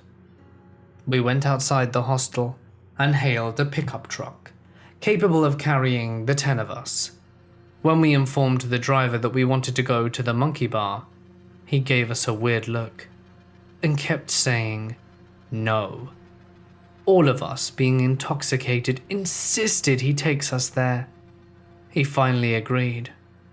This was the first feeling I got that something seemed off, but no one else was bothered, so I went along with it. When we arrived to the dark alley between some bush about 50 meters from the beach, I didn't hear any music. This is when I got the second off feeling that something wasn't right. The others started making their way up towards the beach to the bar as I followed along. I noticed the driver had parked and followed us up the beach bar. Odd. He was working, so why didn't he drop us off and leave us to continue driving others around the island? As I had suspected when I got to the bar, there was no beach party. Just a handful of people sitting around drinking in a dimly lit environment. Again, I got a weird feeling and immediately wanted to leave. I told the others there wasn't a beach party and that we should go somewhere else. But since a lot of the others weren't really moving, no one listened to my pleas. Suddenly, a shirtless Thai guy wearing a bandana bursts into the center of our group, effectively hitting my shoulder in the process, obviously on purpose. He then starts pushing around some of the guys in our group, and even throwing light kicks at them. The guys in our group, being super drunk, start pushing him back. The bad feelings I had started to get worse. If there's one thing I've learned from my travels, it's never mess with the locals. As this was going down, things get a little bit more heated. I decided to start to be very insistent, telling everyone in the group we should leave, since there was no party, and this guy was sketchy. Not to mention our driver was still there. Finally, everyone agreed, and we started walking down the dark alley between the bushes to get to the pickup truck. As I looked over my shoulder, I noticed the Thai guy was following us. At this point, my survival instinct is kicking in hard, and I'm walking faster towards the pickup truck. As we all start loading in, the Thai guy pulls out a gun and begins screaming at us in Thai. None of us have any idea of what he's saying, as he's waving the gun at us and flipping out. We all immediately get down in the back of the pickup, except some of the drunk guys we were with who hadn't made it yet. He was pointing the gun point blank at one of the guys who was fighting back to him earlier. We screamed at him to get in and for the driver to start driving. He did, and thankfully we made it out of there without the Thai guy firing his gun. As we're driving back to the hostel, the whole party mood had been ruined, with a couple of the girls crying the way back. I noticed the Aussie dude wasn't with us at all. Some said to turn back to get him, but the majority wanted to get back to the hostel, so we did. When I got back to the hostel, I met some other travelers who didn't come with us, and told them the whole story.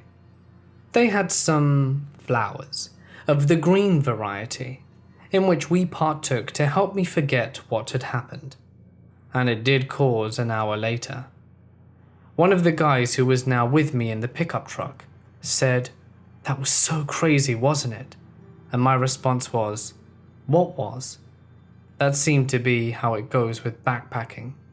Crazy stuff happens, but you tend to move on very quickly. After another hour passed, I was in a daze from more green, and I saw the Aussie guy walk in the hostel. Immediately I was like, "Dude, where the hell have you been?" Apparently he went straight to the bar to drink, and was talking to some guy there. He was so drunk, he didn't even know the whole thing happened, and wondered why we'd all left so early. I filled him in, but he was too drunk to really get how serious it was, or that he had led us to some sketchy bar to potentially get robbed or worse. I hope me and no other traveler ever meets that crazy guy again.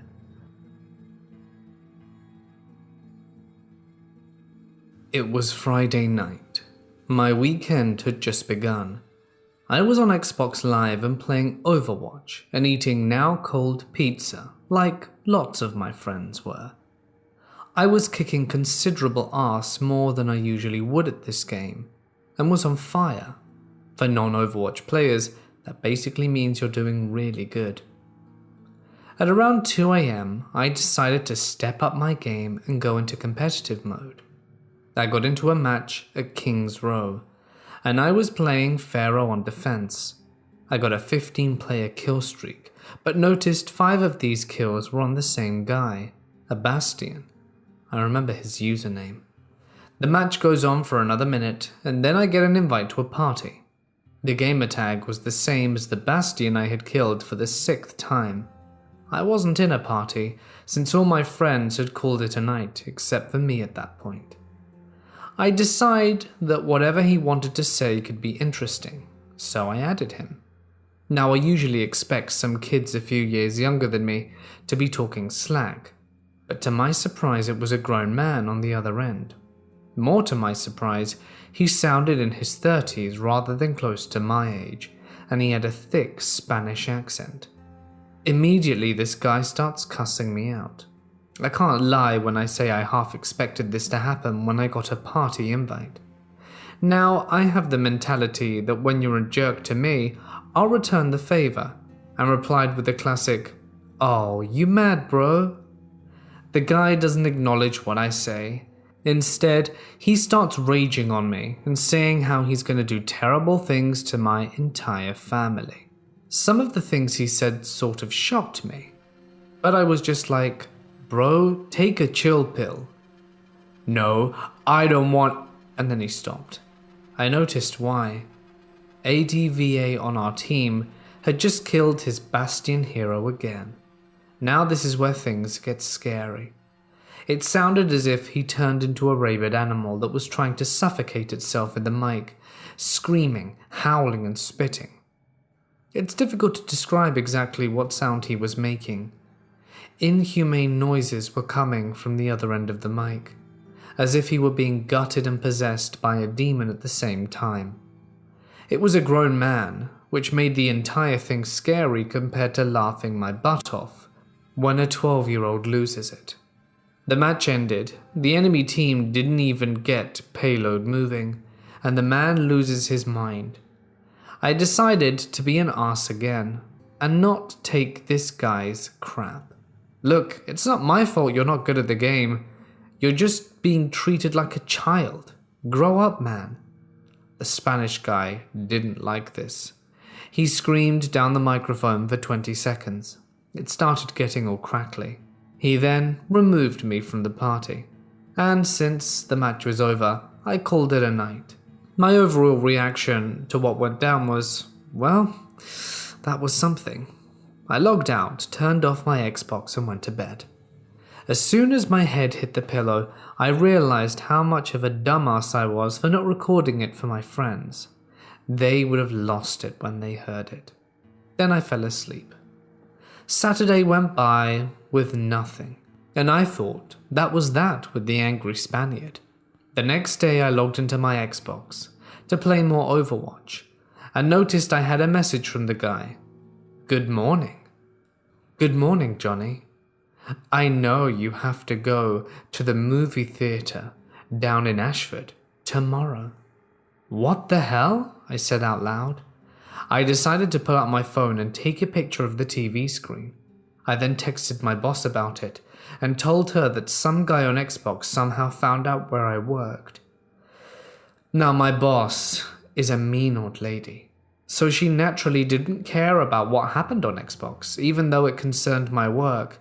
She just blew it off and told me I still had to come into work the next day. Jurassic World Fallen Kingdom and The Incredibles 2 were both hot then, and it was going to be busy. I ended up coming in next day at 5:30. It was pretty boring and busy like I predicted. Up until around 8, when a super short guy came in through the door. It was loud and crowded, but the guy hollered my full name, some thick Spanish accent, the same one from Xbox. It was him. I still to this day don't know where he got my info from or why he decided to come all the way out to where I worked. The theater fell silent. I just walked to the back room where my boss was and told her that the guy from Xbox was inside. She repeated, "I don't care what happens to you on Xbox, get to work, we're busy." I repeated to her that the guy was inside the building, I didn't know if he wanted to hurt me or not, and that I was going to call the cops.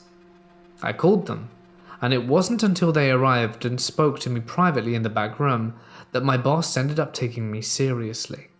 The Spanish guy was still inside the lobby, and the cops put him in cuffs and walked him out. This is according to my boss, as I was in the back room and couldn't witness it. I still haven't heard anything from them, and I still don't know how he found my information or why he came all the way to where I worked, and I still don't know what he planned to do to me. Either way, I'm still a bit shaken up over it.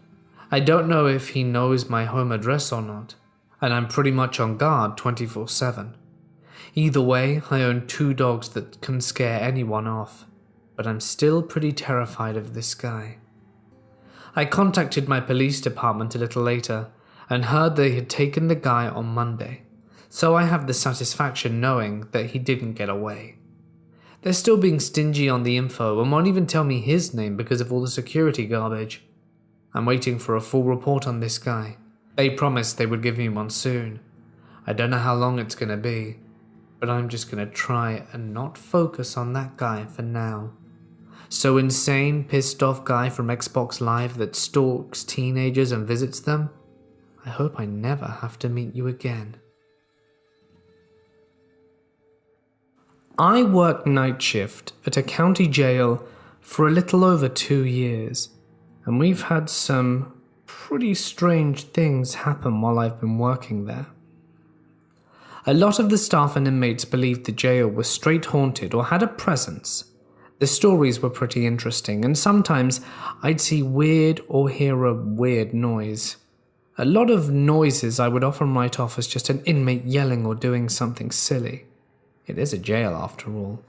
There are a couple of moments I've had a hard time explaining. One night after we locked all the inmates down, me and another officer went and chilled in the tower. This is where all the video monitors are located. Outside the tower is a slim hallway that circles the tower, the pod where the inmates stay. Doors are secured, and the only way to get through these doors is by someone opening the door in the tower. Anyway, my buddy and I were chilling in the tower just talking about random stuff. If someone isn't brought in at night, the hours are pretty slow. Something slams against the tower door. Both of us nearly jump out our seats. The thud shook the walls of the tower. The first thing we think is that it's an inmate and that they somehow escaped their cell and got through their pod door. Our only other co-worker was still sitting in the booking area. We could see it with the camera, and the only plausible thought was that. We both jumped out, pulled our tasers out, and opened the tower door, to be met with nothing. All pod and cell doors were secured. We both walked back to the tower and started at each other. It was way too loud and forceful to be an inmate kicking their cell door. We talked about it several times and tried to think of ways to debunk it, and we couldn't. At the time, we were both scared out of our minds. I've also had a few other experiences. A lot of them revolved around seeing black shadows on the cameras. I remember me and 2 other co-workers were in the tower at night, and I saw a shadow on the wall of the rec room. I pointed it out, and we watched it glide across the wall, then stop, move back over, move up a little bit. Then it went up and disappeared out of the view of the camera. It was about 1 in the morning, so it obviously wasn't an inmate or anyone in there. One of my co-workers who refused to believe in the paranormal wrote it off as a bug on the camera lens, but I don't think that's the case. Another time we walked into the booking area, and the chair was rocking back and forth like someone had just recently used it. This next story deals more with a crazy individual, but it's still odd. Me and another officer were in the booking area. An inmate in a cell was asking if she could have some of her stuff back, as another officer took her things because she kept kicking the door and threw her stuff everywhere. She had been complaining the whole week, and we informed her that she could have some of her stuff back. She seemed so thankful when we handed it back over. We go back to what we were doing before, and 15 minutes later, she starts screaming and cussing. We tell her to knock it off, and she screams at us to shut up. I open the window to her cell and she's staring at me and starts accusing me of cursing her Bible. I tell her that I haven't touched it and she calls me a liar. We open up her cell and she opens up the Bible and tells me that all the words are backwards.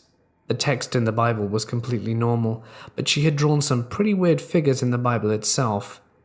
I take it and tell her that she's had enough of the Bible, since that's what sparked her last episode. I look over in her cell and she had drawn a ginormous demon head in her cell room.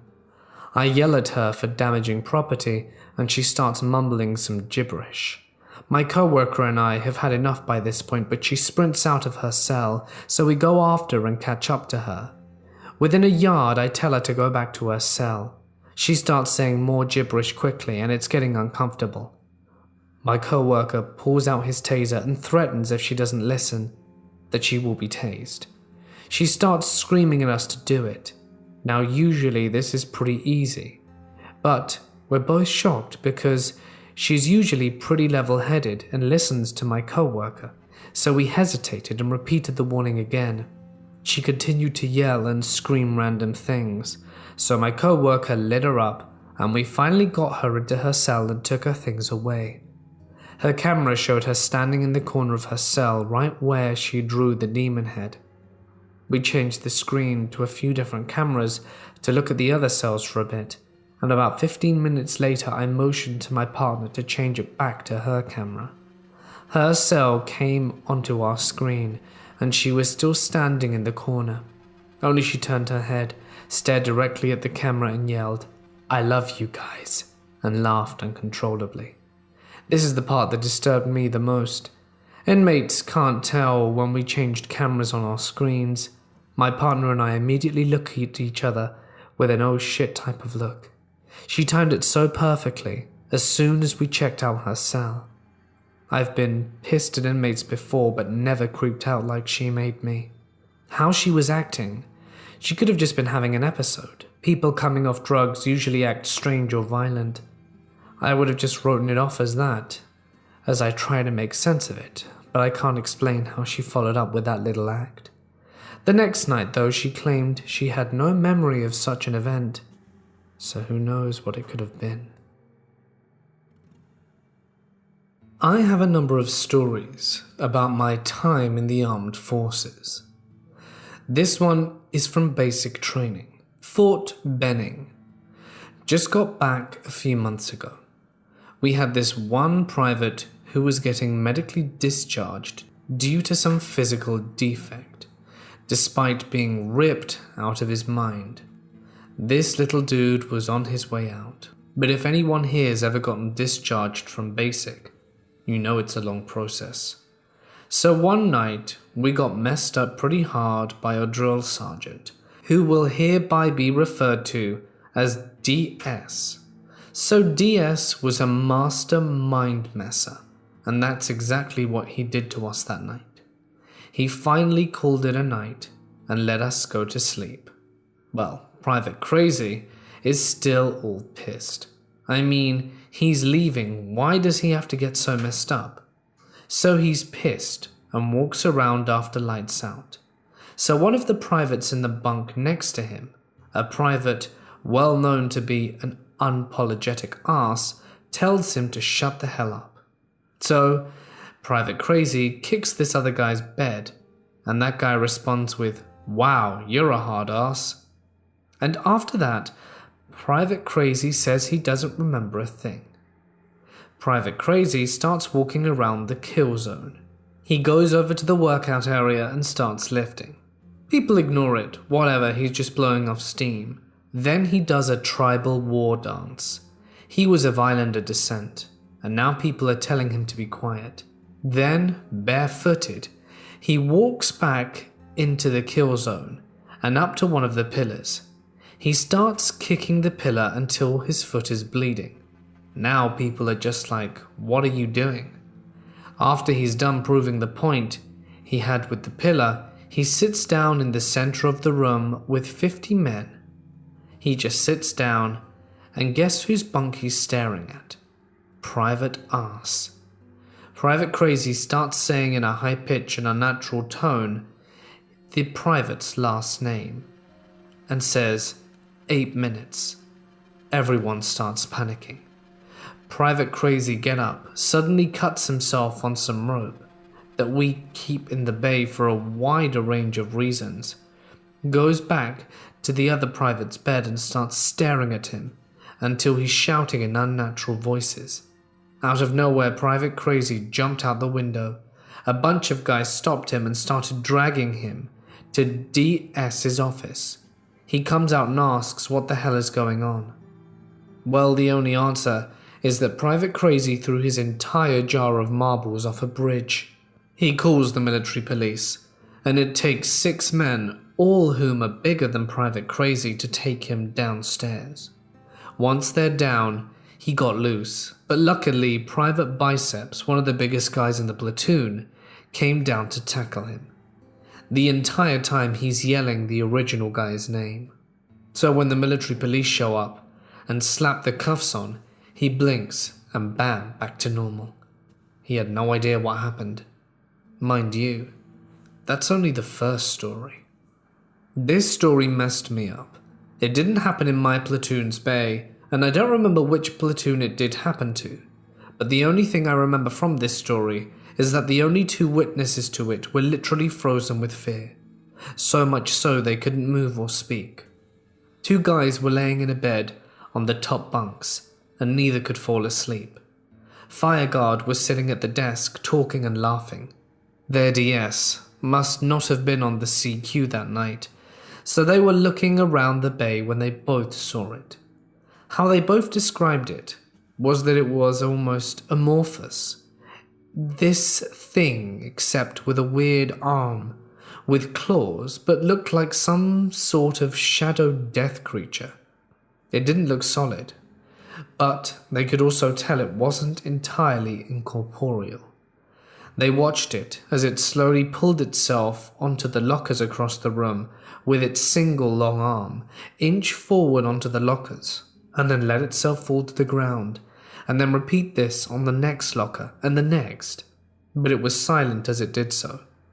These 2 privates were damn near crapping themselves, and eventually it just disappeared. In a comedic note, another platoon, who was seeing this too, asked their DS what the deal was.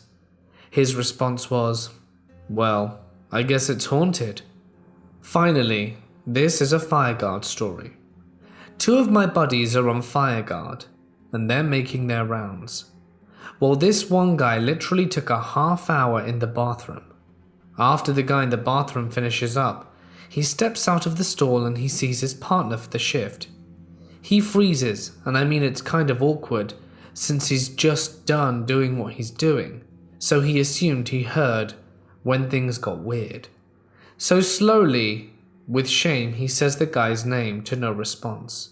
The first guy asks the second what he's doing in there. Well, I guess that shook him, so he comes and says, "Oh, I saw something in the kill zone, so I came here to wait for you." He's freaked out and asks him to explain.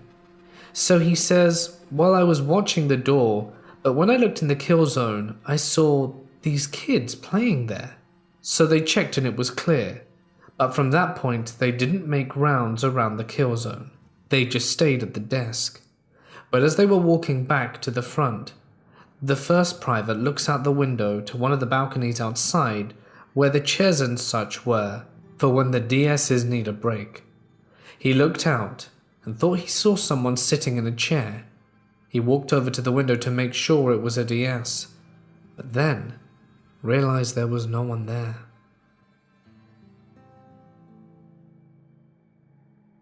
I am a correctional officer at an old Supermax prison in southern Arkansas. For context, I'm about 6 foot and 200 pounds. I work in the oldest part of the prison, in isolation, which houses our more difficult inmates. Most prisons, to my knowledge, have one. Per policy, the inmates are to spend about 23 hours a day and 29 days at a time in a tightly confined cell, where the only time they can come out is to go into a more spacious cell, outside and behind the isolation unit. Still fully restrained in waist chains and leg irons. I work the night shift, so most of the time those assigned are sleeping, and I just have to check on them every 30 minutes or so.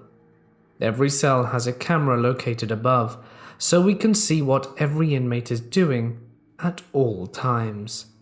Now, I had heard the rumors circulating around the prison about it having been haunted, but I'm not one to believe these type of things, as I'm agnostic and don't particularly care for the sort. I was working nights in isolation, as I had mentioned before, as I'd been working this post for quite some time and could pretty well handle myself. I was making my rounds amongst the cells and tiers to check on the inmates in my custody.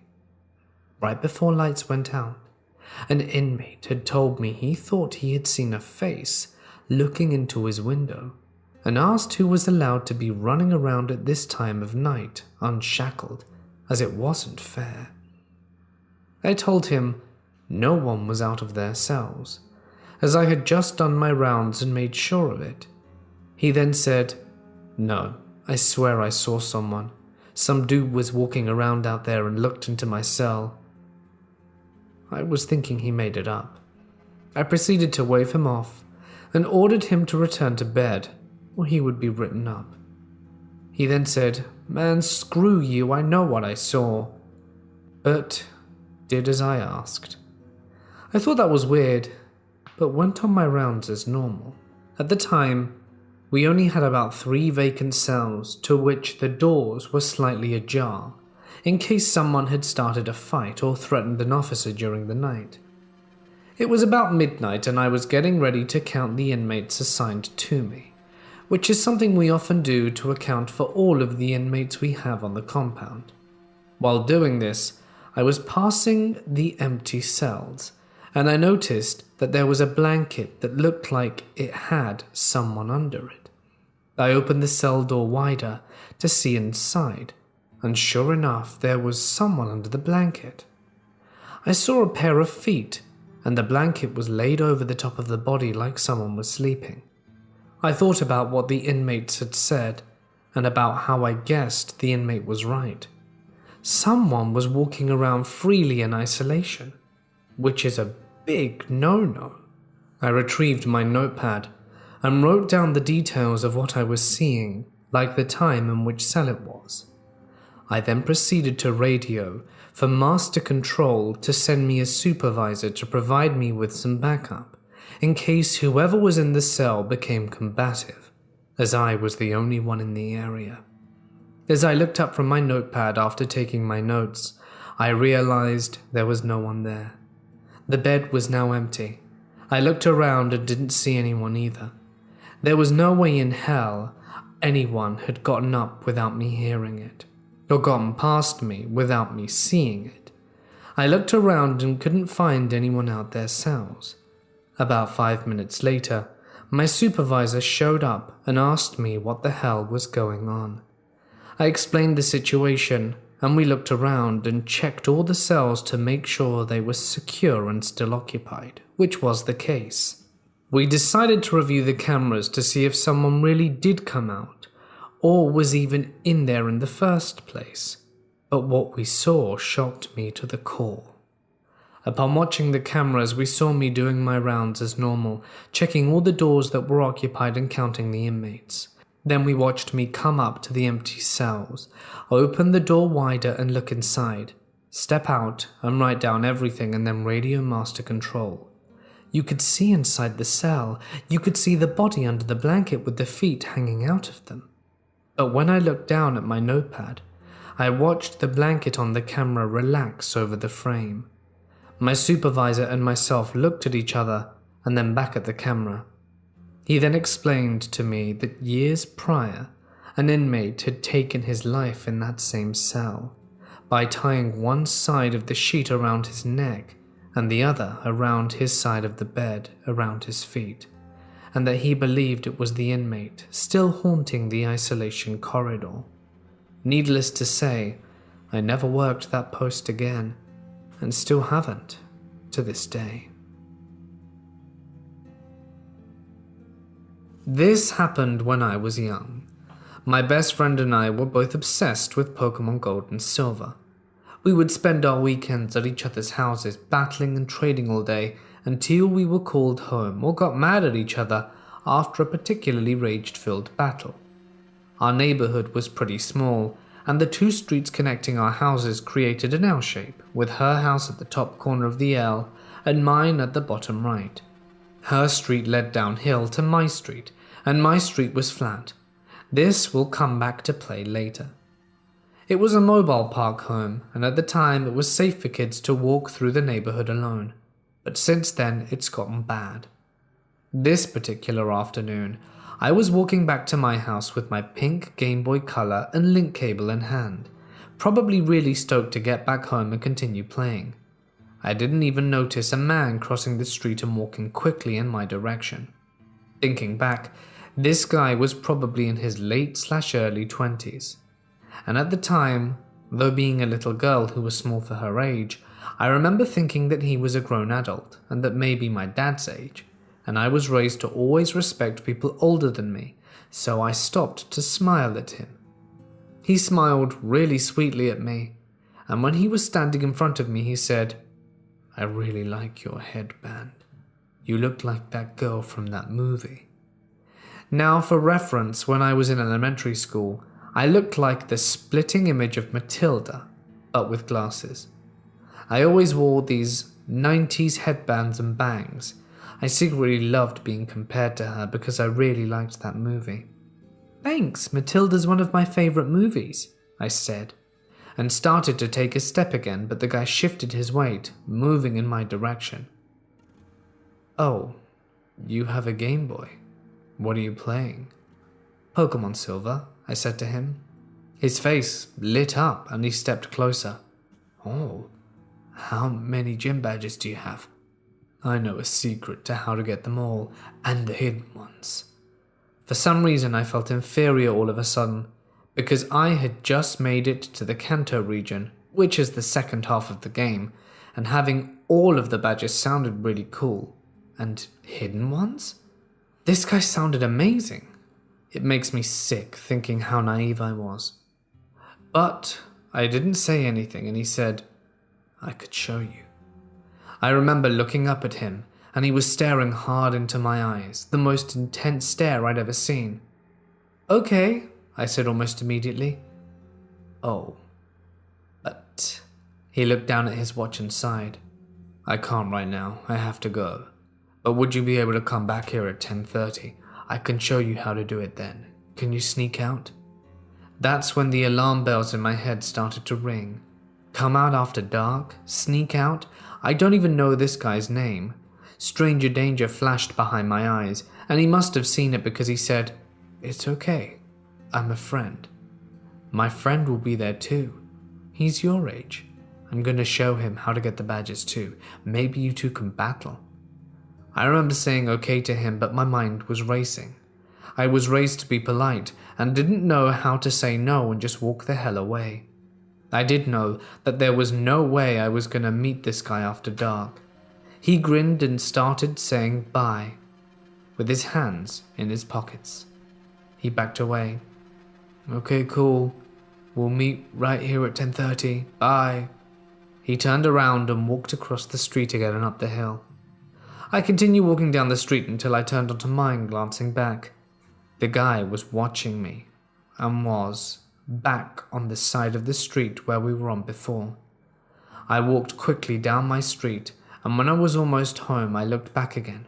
Sure enough, the guy was on my street, though he was in a neighbor's yard, silently standing behind a big lilac bush they had. I was terrified at this point. He was following me, trying to see which house is mine. What do I do? I kept walking until I just randomly booked it through a neighbor's yard, and I ran uphill through yards until I made it all the way across back to my friend's backyard. I wasn't gonna try and go back in, but I was afraid to lead the creep to my friend. Her parents weren't home, so what could we do? I didn't see him, but I did hear what sounded like someone running on grass. It may not have been him, but I ran downhill again, making a beeline to my house. I never looked back, and I ran inside and slammed the door. I don't remember what I told my parents, but I remember that I was scared and would get in trouble for talking to strangers, so I made up some lie about why I was running and went into my room. I didn't sleep that night. I was terrified he would show up at my window and break in. After that, I think my parents either knew something was wrong, or maybe there were other kids in the area being talked to by him, because I never walked to the friend's house alone after that. My mum either walked me, or my friend and I met at the middle point of our streets and walked each other back to the middle. I don't know if the guy was just trying to find a way to steal my Game Boy, or if he was planning on something else, but I'm glad we never met again. When Pokemon Go first came out, I couldn't keep up with my then girlfriend, now wife, at all. I'd spend hours walking around town, and somehow she'd always managed to outlevel me. So the only way I figured I'd get ahead would be to sacrifice my precious sleep and traverse and rough the tumbled streets of downtown Salt Lake City until the wee hours of the morning. And with that, my journey to become a true Pokemon master began. I started staying out until 1 or 2 in the morning 5 nights a week, since my work didn't start till around 10, and I felt I had enough time to recoup. And it worked great. Not only did I get ahead of her, but I developed a massive lead, made some friends, and even dropped about 12 pounds as well. It was working great, mostly. For anyone who doesn't know Salt Lake City, it has a pretty big problem with homeless people. A good number of them strung out on drugs or violently mentally ill. This isn't stereotyping, it's just a pretty well documented fact, both statistically and from my own experience. It's gotten somewhat better since the state stepped in to clean up downtown, but at the same time, they were filtering up into the nicer areas of the city at night and setting up camp or accosting people playing alone. As a result, I brought several knives which I would carry on me, one in my bag and one where most people hold a wallet, one in my pocket and yet another on my belt loop. I know it might have been overkill, but I wanted to be prepared for any situation. After all, I didn't need to win a fight, I just needed to make going after me not worth their time. And after getting sized up by a rather surly looking group, when I had stopped to use a public bathroom by the state capitol, I decided it would be better to stock up than to be undergeared. Thankfully, I've never had to do anything with them, but I have had to brandish it on more than one occasion. One night I'm walking back from the hill leading up to the capitol, when I see a guy on the same sidewalk a ways off heading in the opposite direction. At first glance, he seems harmless, but then I see him start twitching his shoulders uncontrollably and realize he's probably tweaking right now. As he approaches, I can hear him talking to himself. Nothing intelligible, but I think I at least heard him say something about kangaroos are controlled by Interpol. I'd been focusing on listening to him and hadn't noticed that he'd realized I was there. He began to walk towards me with that sort of purposeful stride that you have when homing in on someone.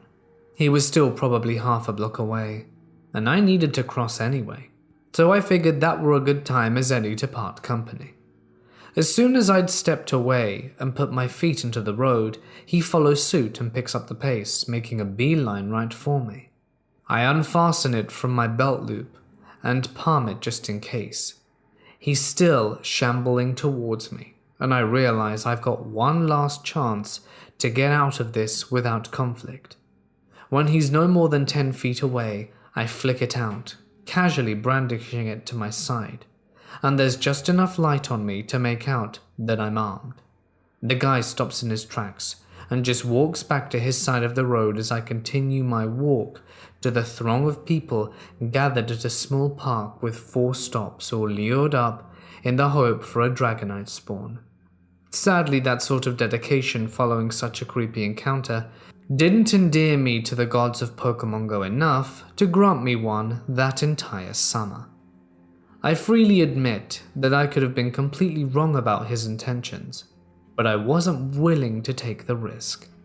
Thankfully, I've never had another run-in like that again, even on subsequent nights when I went out binge playing until the deep freeze of winter arrived. I've had some really weird encounters with homeless people, including an overly aggressive panhandler who tried to come inside my apartment, and someone who thought walking in front of my car at a green light to keep me from going so he could beg for a ride to court, and I'm not joking with this, was good. But nothing where I actually felt my life was in danger like that night. In fact, my backcrap insane stalker ex scared me more than the homeless do. However, that's an entirely different story for another day. So, crazy guy, let's not meet again. Back when I was in boot camp, I was sent to an island called Pulau Tekong, off the coast of Singapore. This island's entire population is made up of only military personnel or afflicted people, and there were no animals allowed into the camp, and security is posted 24/7. To even get there, we had to take a ferry for 10 minutes with our bags checked before we could head on the ferry, and checked again after we reached the company line. I remember that this night was particularly cooling, and around 10 p.m. it started to rain. My platoon was on the 5th floor of the building, and sometime around 3 a.m. I was jolted awake. There was an unmistakable sound of cats meowing on the floor. At first I thought I was dreaming, but they started to get louder. I sleep facing the window of our bunk, but there was a thick mist outside even though it was raining. My vision into the hallway was severely limited, and I was shocked by this and look around the bunk to see 3 other section mates awake as well. We look at each other and started asking what was happening in our hall. In the midst of talking, there was a loud screech that pierced the meowing cats, almost as if someone dragged their nails across a chalkboard.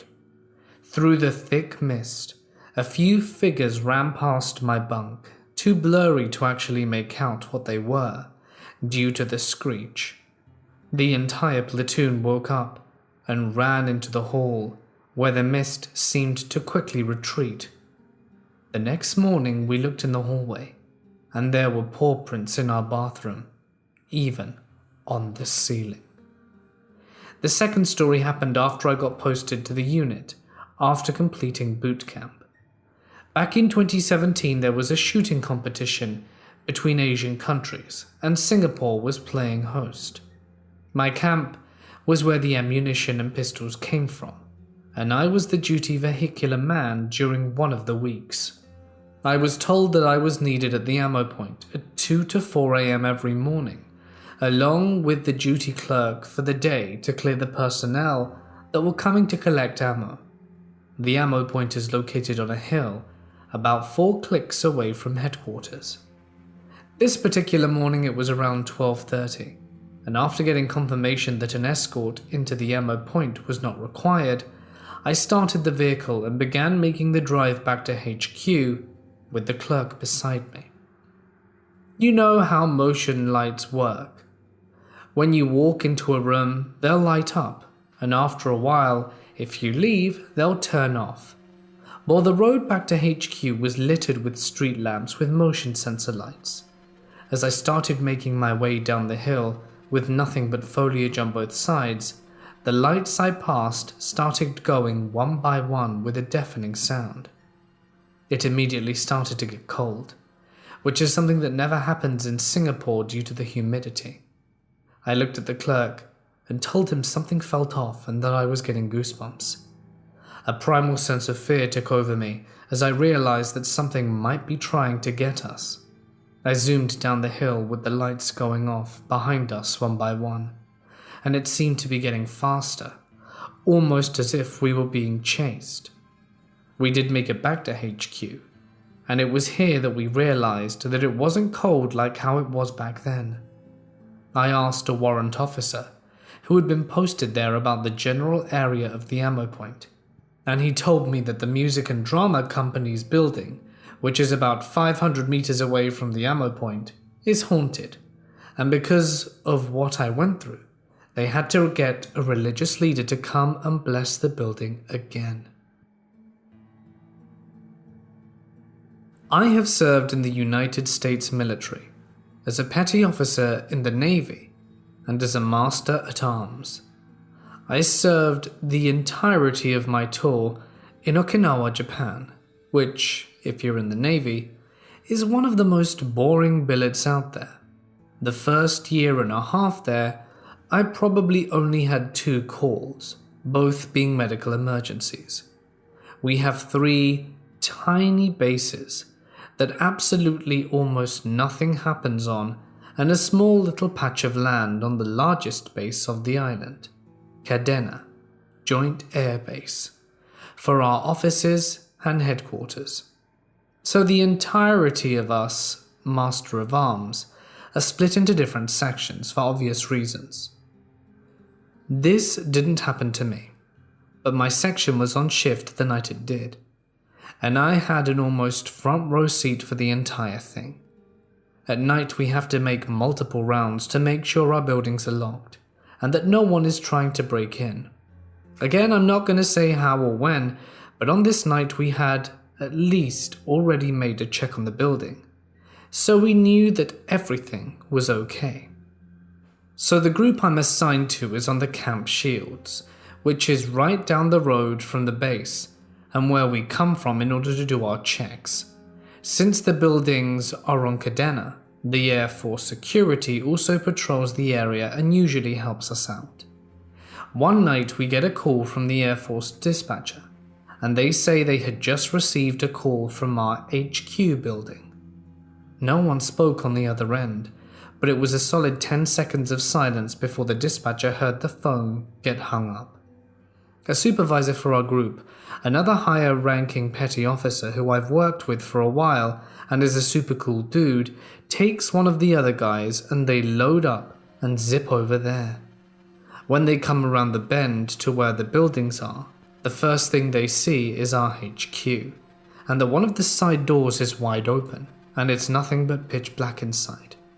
Again, we had checked the buildings earlier and knew that this door was shut, locked and secure. So what was probably the first time in what legitimately had to be at least 10 years, our officers drew their weapons and cleared the building for a real-life situation. It may not shock any of you to learn they didn't find anyone or anything out of place. There is a pretty good chance that the whole thing was a prank, but Okinawa is one of the most haunted places on Earth, and that place is super creepy at night, even with another person and a gun. As a little fun side story, one night I was assigned there. I happened to not be fully geared up, for reasons, and we happened to be short-staffed that night as well. And because needs and musts, we had to check the building and only I was available. Alone, with nothing but a flashlight.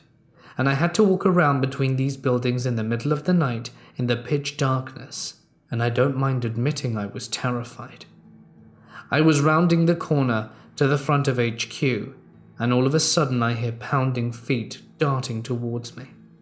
I jump about a mile in the air, fumble the flashlight, and am jerking myself in all directions to try and find whoever it is. I realize after a moment that the sound is still going on, and I look up to see the flag flapping in the wind. Honestly, not one of my best moments. There are tons of stories and urban legends on the base as well.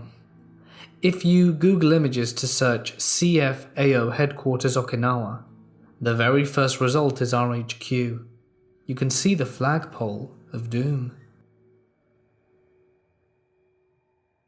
I was in our local park playing Harry Potter Wizards Unite. It's a good place because there are 4 stops that give you energy, so I just go back and forth while playing.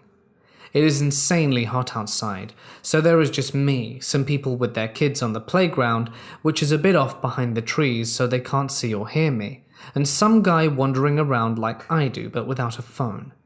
I go around playing my game and not thinking anything of it. He was probably just waiting for someone. He, like me, goes from shadow to shadow because the sun is just too hot. I sit on a bench for a while, and while playing I see him behind some of the houses in the park. It's an old cultural park with an old windmill and such, and these houses host private events sometimes.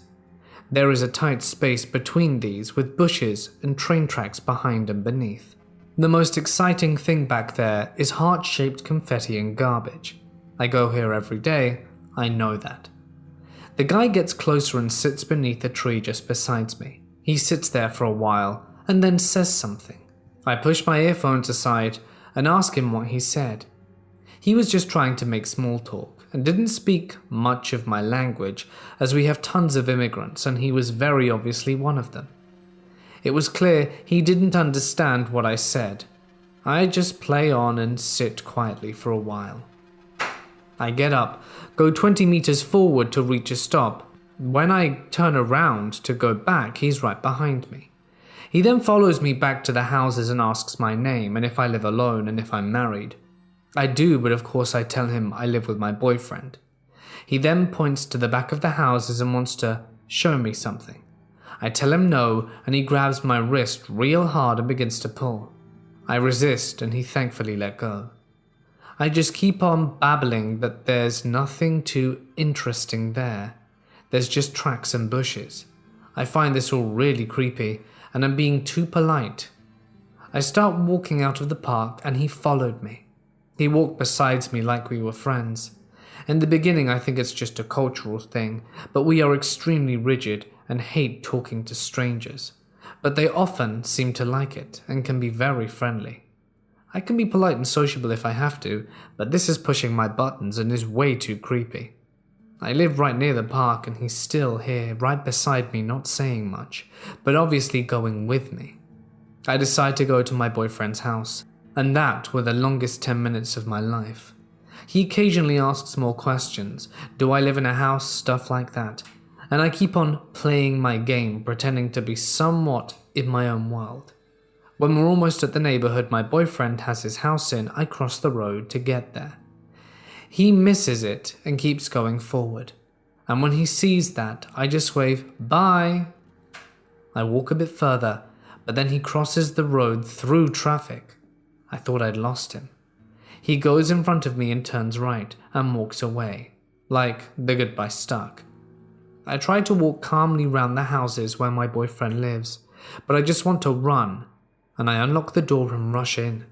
My boyfriend comes downstairs and wonders what I'm doing there so early, so I just throw myself in his arms. I had him walk me home and then call the cops. I didn't think there was much they could do. I have no idea who this person is or what his name was or what he wanted, but at least it's on paper now in case anything else happens. I remember when I spoke to the cops, I said that he was not already in the park when I got there, and that he walked past me when I arrived because I stopped to get the stops in the game. That meant he came from the same street I did, which also leads to my real house, which is, as I said, super close. I'm just hoping he didn't see me exit. I know nothing happened, but it was really creepy. I don't want to stop going to my local park, but he's really made me feel uncomfortable. I think I'll stay inside today. This happened around 5 years ago, in the area I grew up in. Back then, I was up to no good, but I have since turned my life around. At the time, I was one of the very few people that moved large amounts of pain pills in the city. The rest of the people trying to move these pills had them imported from sketchy people from around the world, so you didn't always get what you paid for, and the strength would vary a lot. I managed to get a hold of some real ones from within the country, and still within their original packaging. Word quickly got out, and I wasn't very well liked since I guess I took business from people. This incident happened on a hot summer's day. and I decided to go to the park to relax. Where I lived, there was a main road with apartments on both sides in front of my complex. There was a parking lot, and to the right of it, another set of apartments with trees separating that complex from another. I was walking in the wooded area between the two complexes as a shortcut to get to the park. So I'm just walking, minding my own business, when I begin hearing gunshots. They sound really close, and I hid behind a huge tree. I didn't really know what was going on, but looking around I could see the foliage around me move with each gunshot. In retrospect, I guess it was pretty obvious, but they do say hindsight is 20/20. But anyway, I waited for silence and then peeked behind the tree to see what the hell was going on. I managed to get a quick peek of a guy holding a gun, leaning back into his apartment. Change of plans here. I ended up running back to my block as fast as I could when I then slowed down. Pretty bummed out at this point, as I really wanted to go to the park.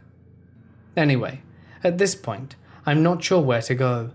It might have been a good idea, but before I was able to give it much thought, I saw two guys appear behind me. Feeling a bit uneasy, understandable perhaps, I'm keeping my eyes on the guys and just trying to keep walking, as if I knew where I were going. It was weird. They didn't really talk to each other, and then they kind of split up on the walking path, still heading towards me. I knew something wasn't right, and I upped my pace to try and test it out. That's when one of them reached for something in his pocket. I still don't know where the hell to go, but I ended up deciding to go to my childhood friend's apartment, which was on the other end of this area. Oh, and her apartment complex has a code, which she usually kept me up to date on since we'd hang out a lot. Back then, I'm not sure if it's still like this, but the code changed every few months. Anyway, I finally make it to her apartment and punch in the code. Wrong code. I try again, and it's wrong. So now I'm panicking because I can't see these guys anymore and I can't get into this stupid building. I called her phone and she buzzed me in, and I ran up the stairs and explained the situation. We played cards and just hung out until the evening, and she offered to walk me home, but I declined. I just felt it a bit unnecessary to put her at possible risk. I did manage to get home safely, as a couple of weeks before this, two people had picked me up and tried to carry me into their car while I was on my way to collect food. I have a feeling that they're the same people, but I couldn't really see the shooter's face very well, probably from the adrenaline, so I guess I'll never know. I was so close to being robbed, taken, or who knows what.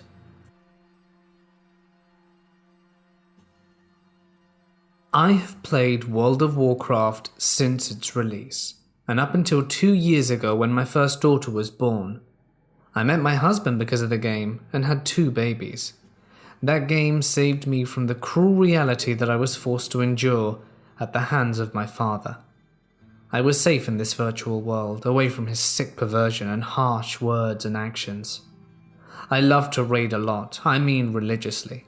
And as a 16-year-old girl playing a game dominated by men, I got a lot of attention, 90% of it being negative. This is one of those, although I didn't think so at first. My guild and I were raiding, and our main tank was sick, so we were low for a body for Nax. We found a new tanker from a sister guild and began our raid night. I was a healer and was assigned to said new tank. He was super nice, very talkative, and we talked a lot that night, even long after the raid had ended. We even went so far as to exchange MySpace and email. His name in-game was Razor, so that's what I always called him. My name in-game was Chastity, so that's what he called me. We didn't use real names, and I'm so very glad that never happened. We spoke for ages, and I was thrilled to discover he lived not 25 minutes away. Now, seeing as how I was a 16-year-old girl, I posted way too much information on MySpace. Razor and I spoke for weeks and weeks, and he was so nice and even helped me through a tough breakup. We talked on the phone until the wee hours of the morning, and he listened to me cry and offered kind advice to a very lonely, stupid teenage girl. Keep in mind, he said he was 27 at the time. Looking back at this now, I realize how creepy it was becoming a lot earlier than I noticed it back then. He started flirting, and I must admit I flirted back too. But then he got sexual, and as a 16-year-old girl I lived for attention. Then his emails got slightly violent. One incident in particular I remember was an email he sent where he told me in graphic detail how much he would like to have me. And stupidly, even after reading that, I still spoke to him. It was extremely graphic. One day after walking my dog through the park, I returned home to the phone ringing off the hook. No one was home, which was normal as both my parents worked a lot. I answered it and it was him.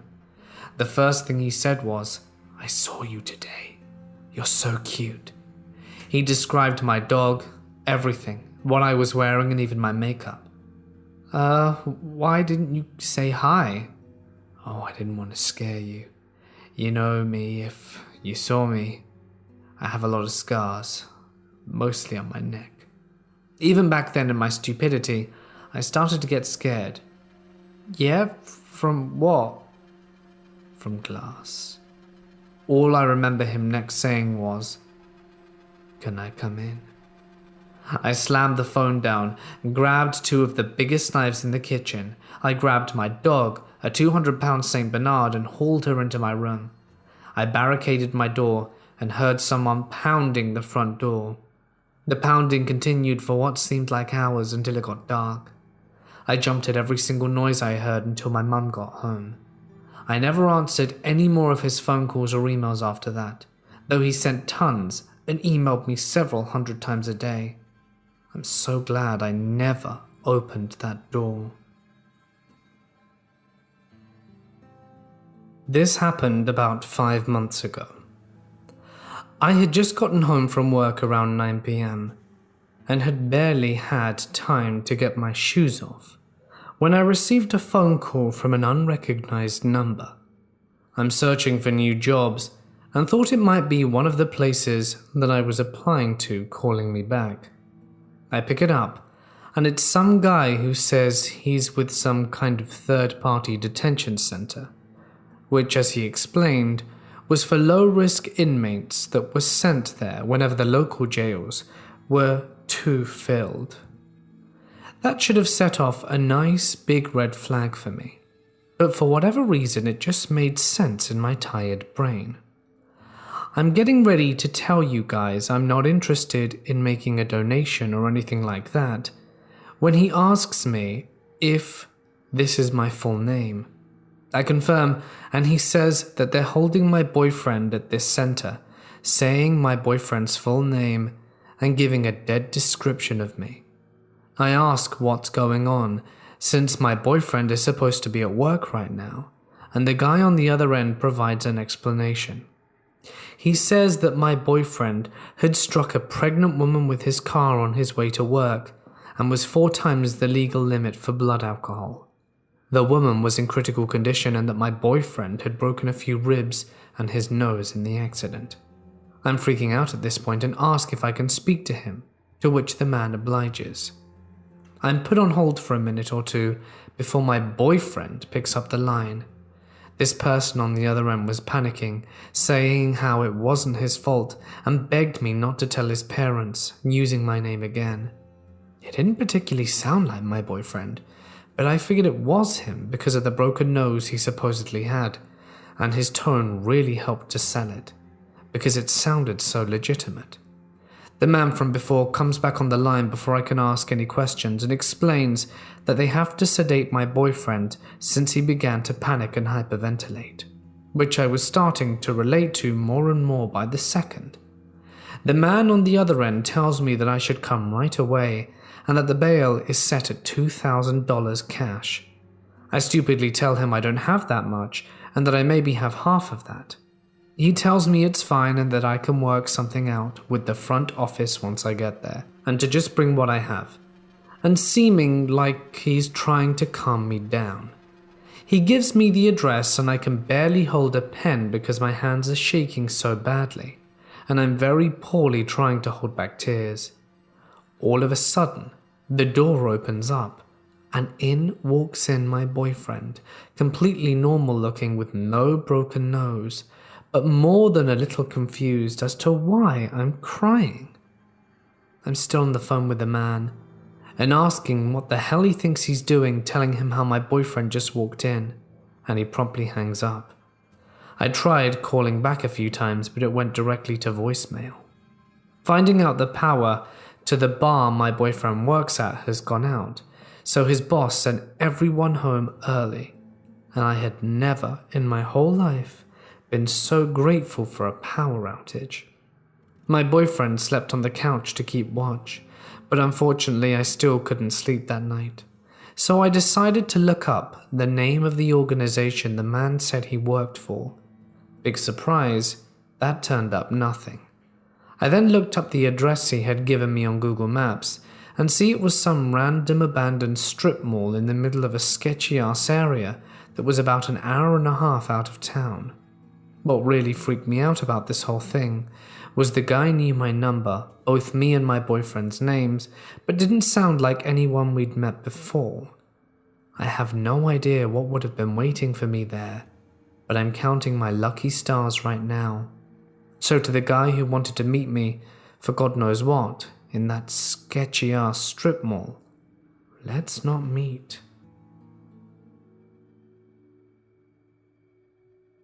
This happened at the last house my mother's sister and I were renting in. The house had changed hands every year or so, and it belonged to a renting company rather than a regular landlord, so we didn't have any information about the previous residents of the place, but it was in a decent neighborhood, so we didn't think it necessary to check. About 8 months after moving in, last January, I was playing video games in the office on a Saturday night, at around midnight or so, when I was startled by an aggressively loud banging on the front door. The rapping was so hard it sounded like the door would fly off at its hinges, and it echoed through the entire house, loud enough that my mother could hear it in her room with the door closed and with music on. Now, we all know that it's never a good thing when someone bangs on your door that hard in the middle of the night, but that didn't stop my mother from racing downstairs and beating me to the door to see what the hell was happening, and answered it by pulling the blinds from the windows next to the door, revealing a man who looked to be in his mid-20s standing very close to it. When she asked him what was going on, he replied he was looking for someone named Jamal. Nobody knew a guy with that name, so she told them nobody was there. The guy kept persisting, and my mother continued to insist that the person they were looking for didn't live here. After a few minutes, my mother would later tell me that there was another guy who appeared from the left coming around from the side of the house, where some windows were, and it became very clear he was checking for Jamal, in case my mother was lying or something. Thankfully, they eventually left.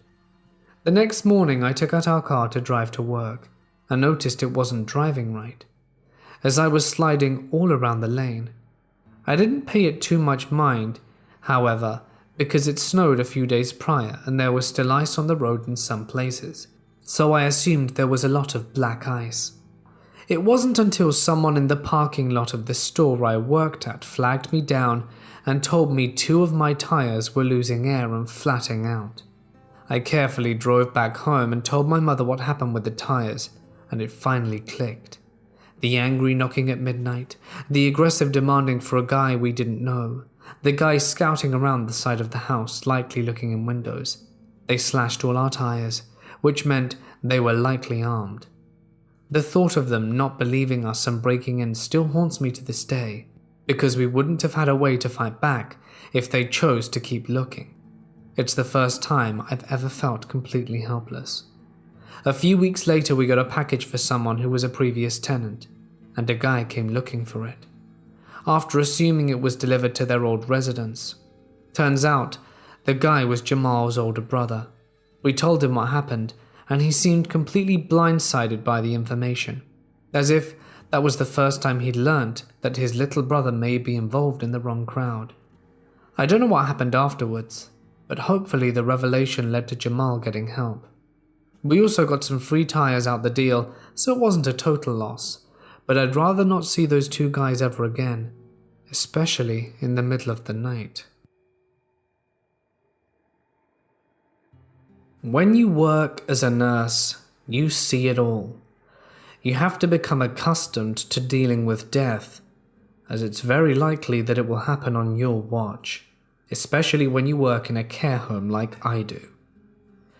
I've had lots of people come and go, but one of the creepiest and most common things that happens is talking to relatives that have already passed when you're about to go. Such was the case with a dear friend of mine, Thomas. He had lost his wife many years ago.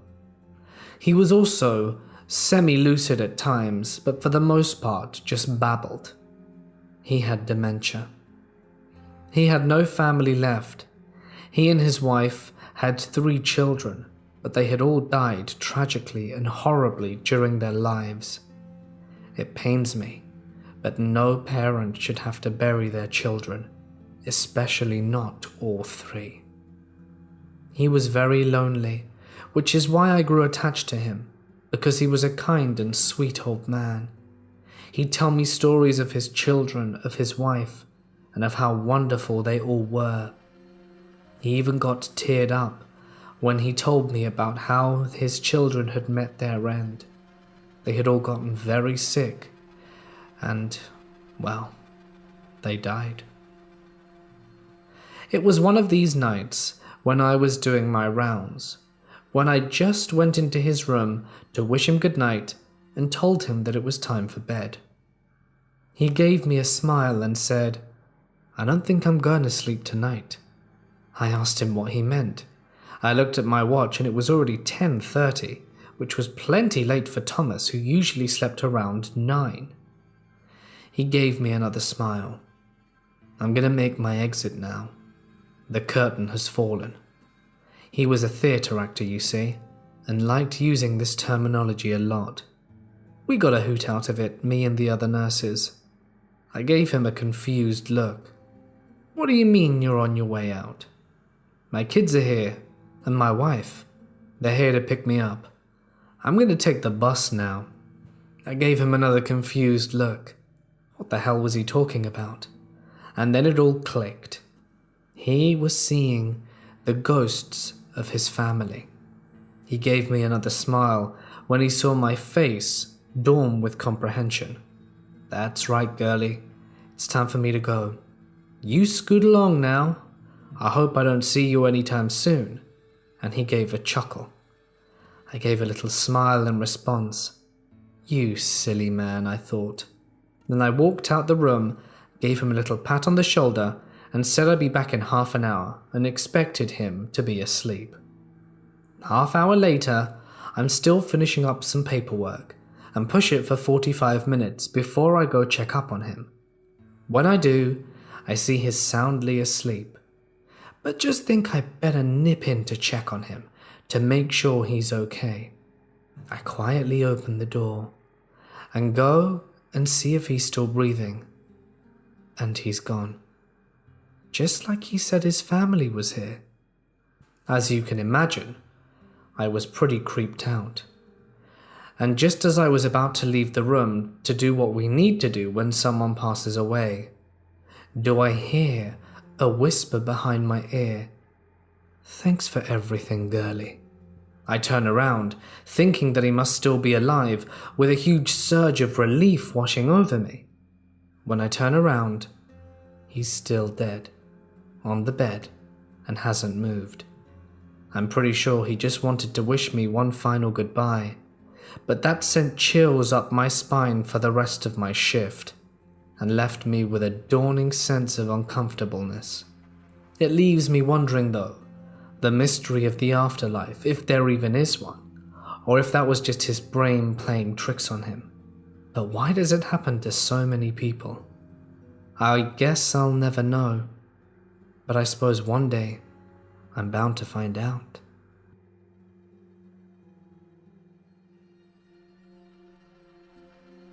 I worked at a forensic state facility that housed mentally disabled men who were unable to stand trial. My shift was from 9:30 p.m. to 6:30 a.m. I thought it was funny that a lot of my co-workers were into the ghost stories, but I learnt real quick that all you could do was laugh at things you couldn't explain.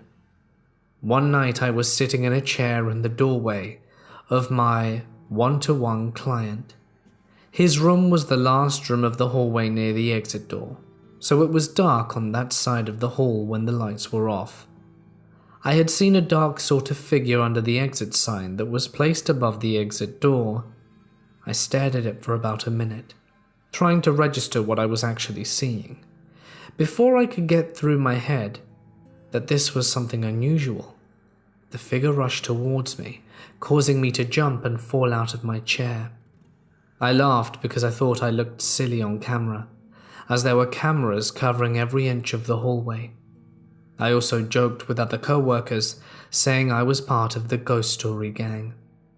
That same night I was in the chart room at around 4:30 a.m. to file observation notes of the residents in the chart book. The books were really heavy and weren't easy to tote around.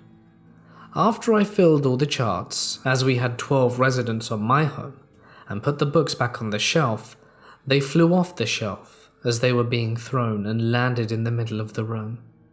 At that time, I was more upset than concerned, because it was a long and hellish night, and I had to just put those books up.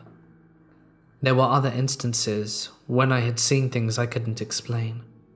One instance was when I had seen a headless figure standing at the end of the hallway, the same spot where I had seen that shadow. I thought it was a resident at first because he was wearing a white t-shirt, blue basketball shorts and white sneakers. He resembled another resident who lived on a different home, as he was the only individual on campus that was close to 7 foot and nearly 400 pounds. I walked towards it calling the individual's name, but got no reaction from the figure. I looked down to get my break room key from my pocket, because I thought the resident needed something to drink, and we often had the good stuff. When I looked up, the figure was gone. There were other times when the shadows would be out, and I noticed it was usually when our residents were asleep in the room most of the night. I told my new co-worker about all I have seen on my home, and she laughed, saying I was just as crazy as the other people on the night shift.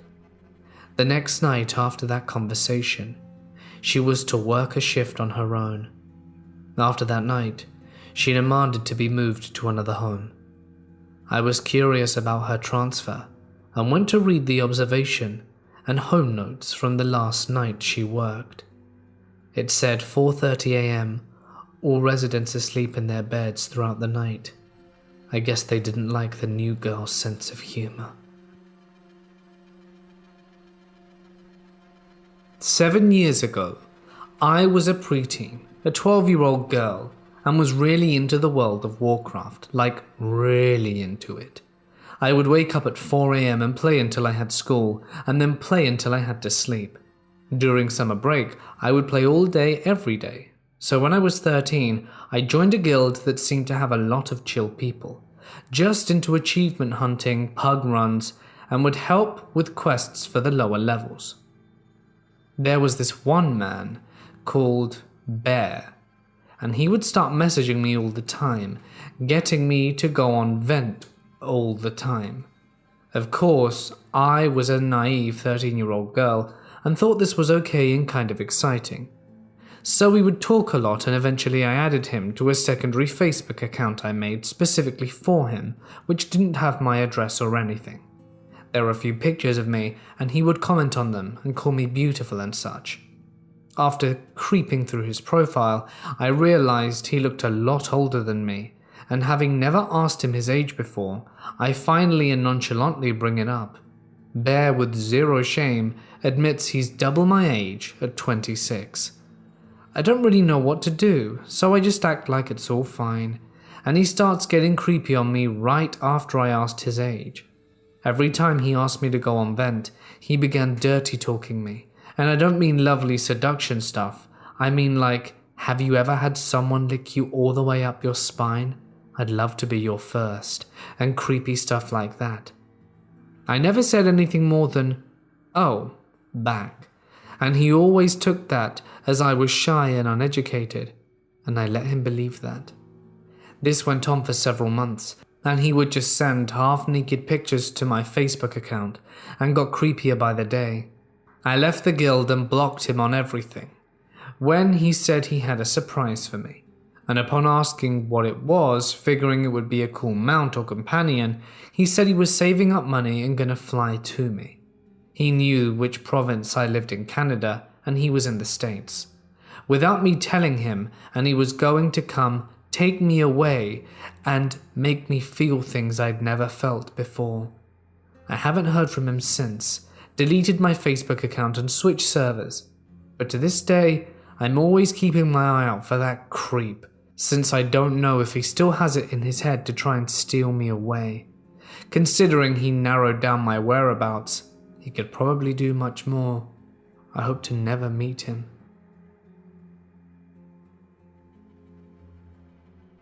I'm a former US Marine. During a field training event, we were doing night live fire drills. I was cresting a small berm, and when I did, there was a loud mechanical whirring of the pop-up targets coming up. So I went through the metal drills of hitting the ground in a relatively safe manner to take a shot at the pop-up target. I took another step and put my hand out, right hand on rifle, left hand out slightly from my body, and I lost all balance. I hit the ground and heard crack, thump. Nothing unusual about that on a firing range. Followed up by cease fire, man down. I look around at a bunch of stuff standing over me asking if I was okay. I was fine. Why would they ask?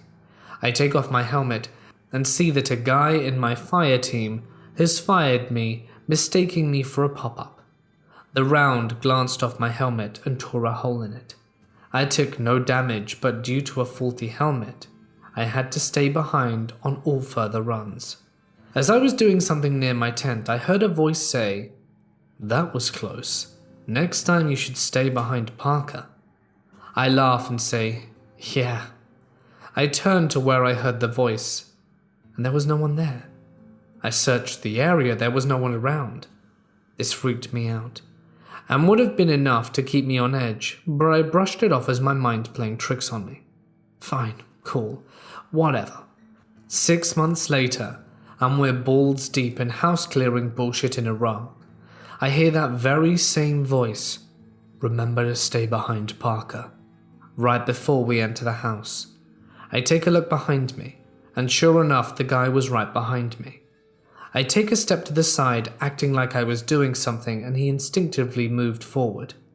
I duck in behind him. Unfortunately, he didn't make it through the house. To this day, I blame myself for his passing. I never stop thinking about what may have been. I know if I'd have gone in first, I wouldn't be writing this if I'd have been in his place. I know it's not right to blame myself, but I do. Maybe it is right. All I know now is whenever I hear that voice saying, "Remember, don't take lead," or something like that, I listen. I've heard it twice since that day. Hate me if you like, I hate myself enough for listening to that voice already. I'm a military officer and have seen my fair share of crazy. Back in 2010, when I was still a sergeant, I was out on a training mission with my unit. We had all the gear packed up since we were going to stay in the wild for a few nights. We go deep into a forest out in nowhere, Minnesota.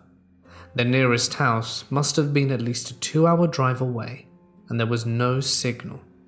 We set up camp and start to make ready for the first exercise. When we are all done with the exercise, we have to make dinner, which is nothing to say hooray about. It was just some MRI. God, I hate that food. As we ate our food, we head off to bed so that we could get up at 4 in the morning. 5 people were pointed out to guard in switch. I had the guard at 2 in the morning. All the other guards were reporting strange noises from the woods. They said it sounded like someone talking to each other and walking around. We were all a bit scared even though we had our guns. An hour into my guard switch, I hear the voice. I point my gun into the area of the sound. I don't dare say anything, so I slowly back up to wake up the others. As I got up the staff sergeant, 5 shots fire. Needless to say, everyone is awake now. People are scrambling for their guns. In a matter of minutes, everyone is ready and a hunt begins. We are all ordered to go out and capture whoever shot at us. After searching most of the night, we were going to call it at that, but one of the specialists had found an old and run-down looking house in the forest. We go and search the house. 6 soldiers go in and search, while 20 others are guarding all exits. We found no one inside, but it looked to be a meth lab. So, what I think of this story, I think it was some crackheads that were cooking meth there, and they thought for some random reason that we were campers, and when they saw soldiers, they ran for it. My family is from Hungary. We are currently residing in Brazil, Rio de Janeiro. Here crime is crazy high.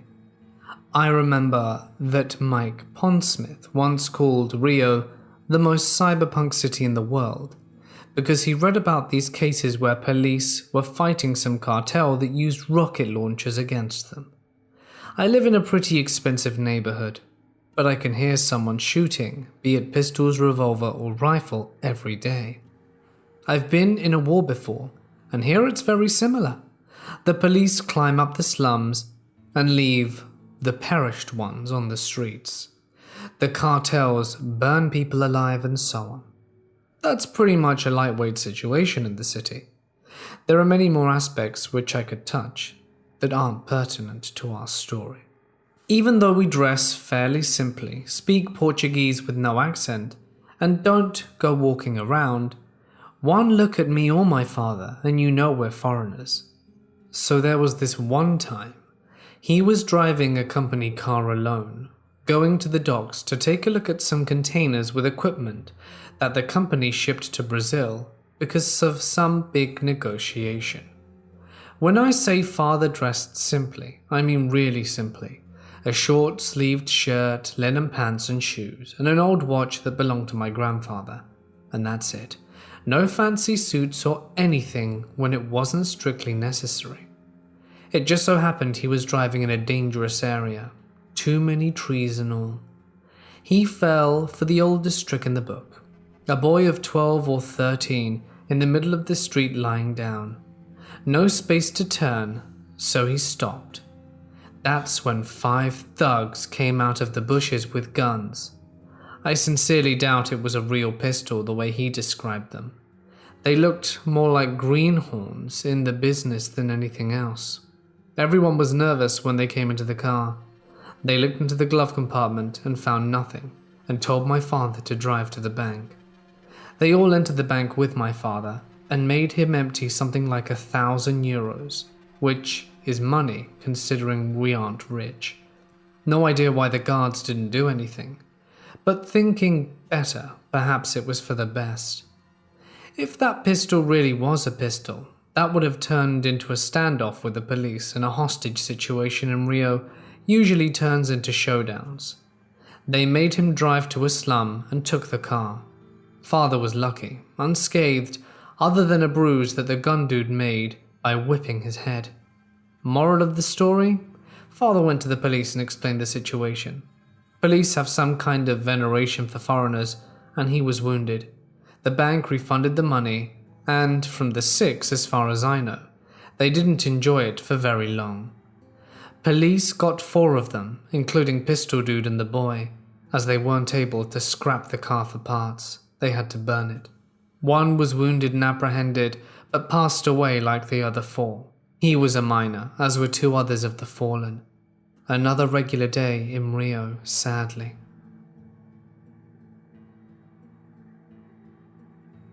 Rewind this time to the year 2002.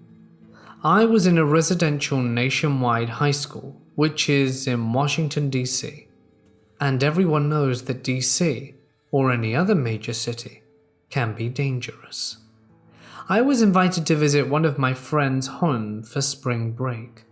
I met with some local students, and they were all cute. They invited me on a night out with them, and one of the boys borrowed his mum's van, wanting to go cruising around Phoenix to show me the sights. I was the only girl in the group of boys. There were 9 of us hunkered down in an old Dodge white van. One of the guys had a brilliant idea of doing drive-by egg throws, so they bought eggs and kept the van door open as they tossed eggs at pedestrians. This wasn't what got us into trouble. After all of our dozen eggs were tossed, we shut the van door and were getting ready to go home. This is when it hit the fan. I was sitting in the back of the van. We were at a red light. Then a silver Honda Accord pulled alongside us, and I saw 2 men in the car. They kept looking at us. Immediately, one of them rolled down the window and actually showed us his firearm, and was saying something that I couldn't understand. The light turned green.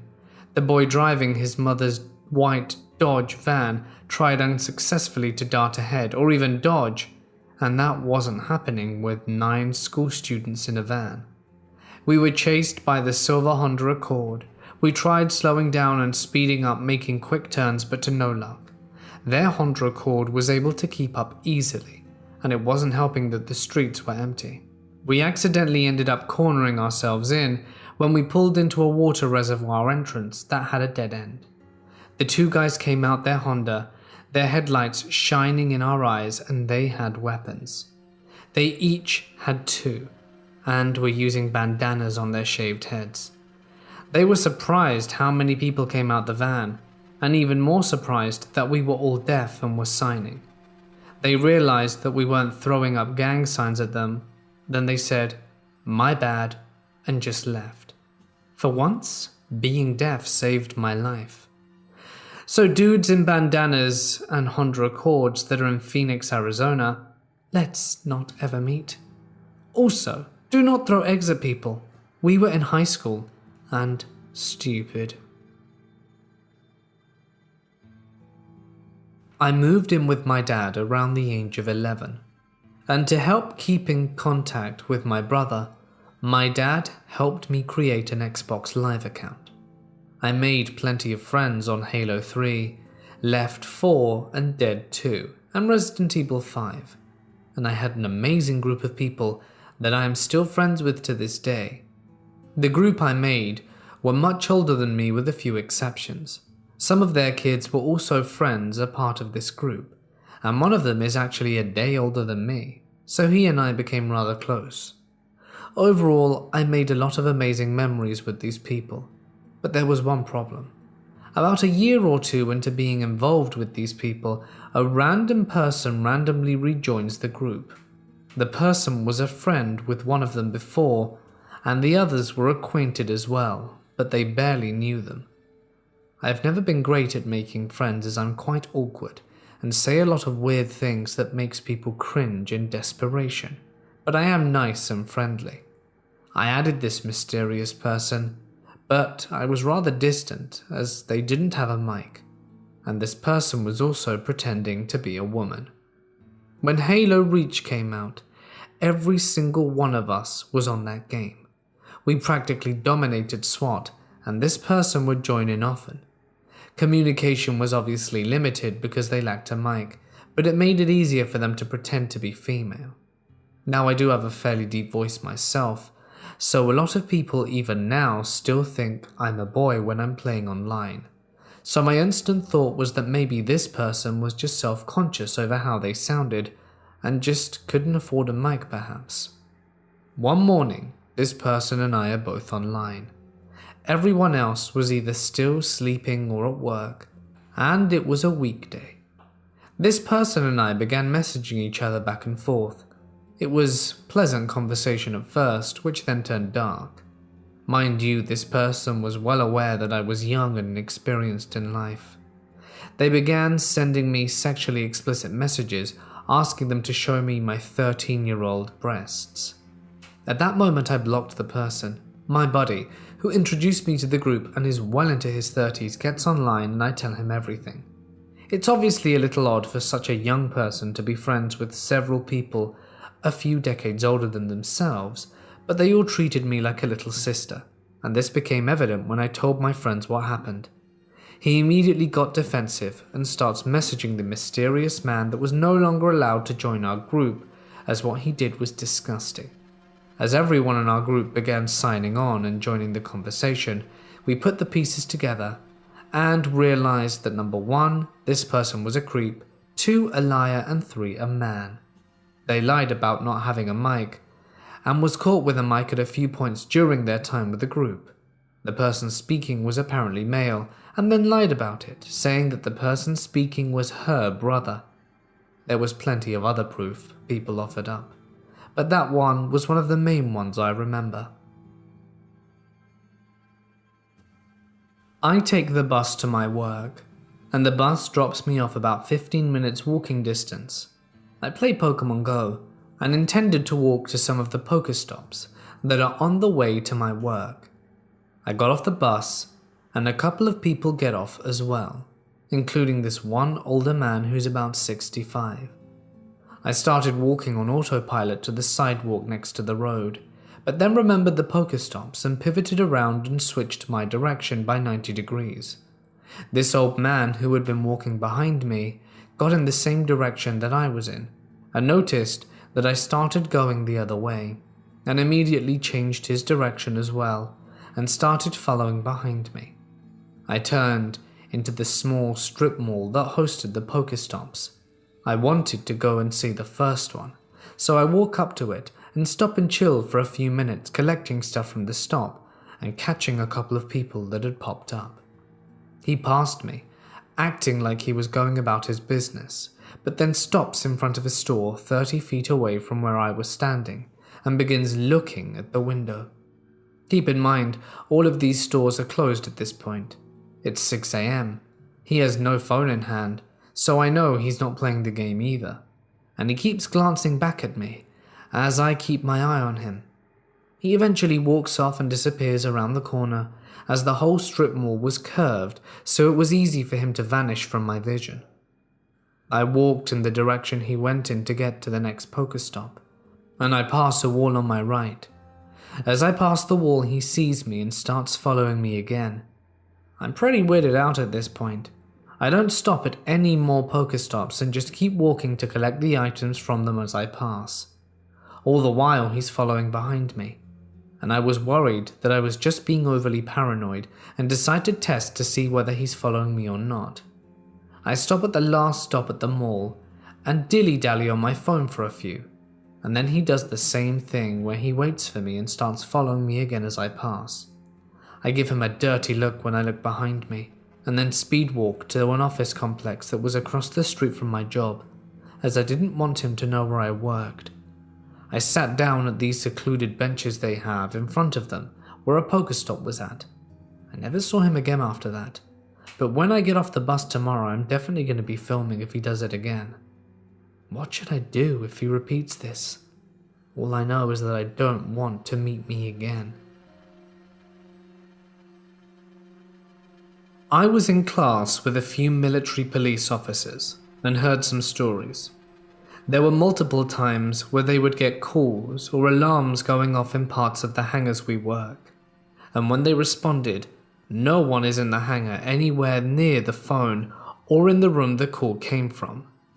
One guy that worked the dispatch desk at night said for 2 weeks straight he'd get a call at exactly 3:15 every morning, and there would be no sound whatsoever. He left the phone on for 5 minutes to listen for any sound, and there'd be nothing. Not a dial tone, breathing, or background noise. Nothing. Another was when they would exercise or train on the weekend in our hangars, and they would see things move around the aircraft or across the hangar from where they are. When they would investigate, there wouldn't be anyone in there with them. It wasn't any of us, because we didn't work nights on weekends. The last one My base is next to a mountain, and one section of it extends all the way to the base and up the side of the mountain. All along that area are little silos or channels running into the mountain. None of them are used, and they're all locked up tight, have been for years. One night they got an alarm going off in one of those little channels, and were sent to investigate. Shortly after the alarm, they got a phone call from there, and when they picked up, the line went dead. When they arrived, the door was locked as usual, and showed no signs it had ever been messed with within the last 10 years. They opened the door and took a look inside. There was a ladder that went down a lower room, and inside that room there were signs that someone was living there, and they seemed fresh. A few bottles of water, a foam pad to sleep on, some bags. None of it seemed to have dust or anything. As soon as they saw it, they left and locked it up tight. They had security sit there till morning and had someone come out to chain the door shut. I work night shift in a hospital as a caregiver. Part of my job entails watching over disoriented and confused patients, and ones that are approaching death.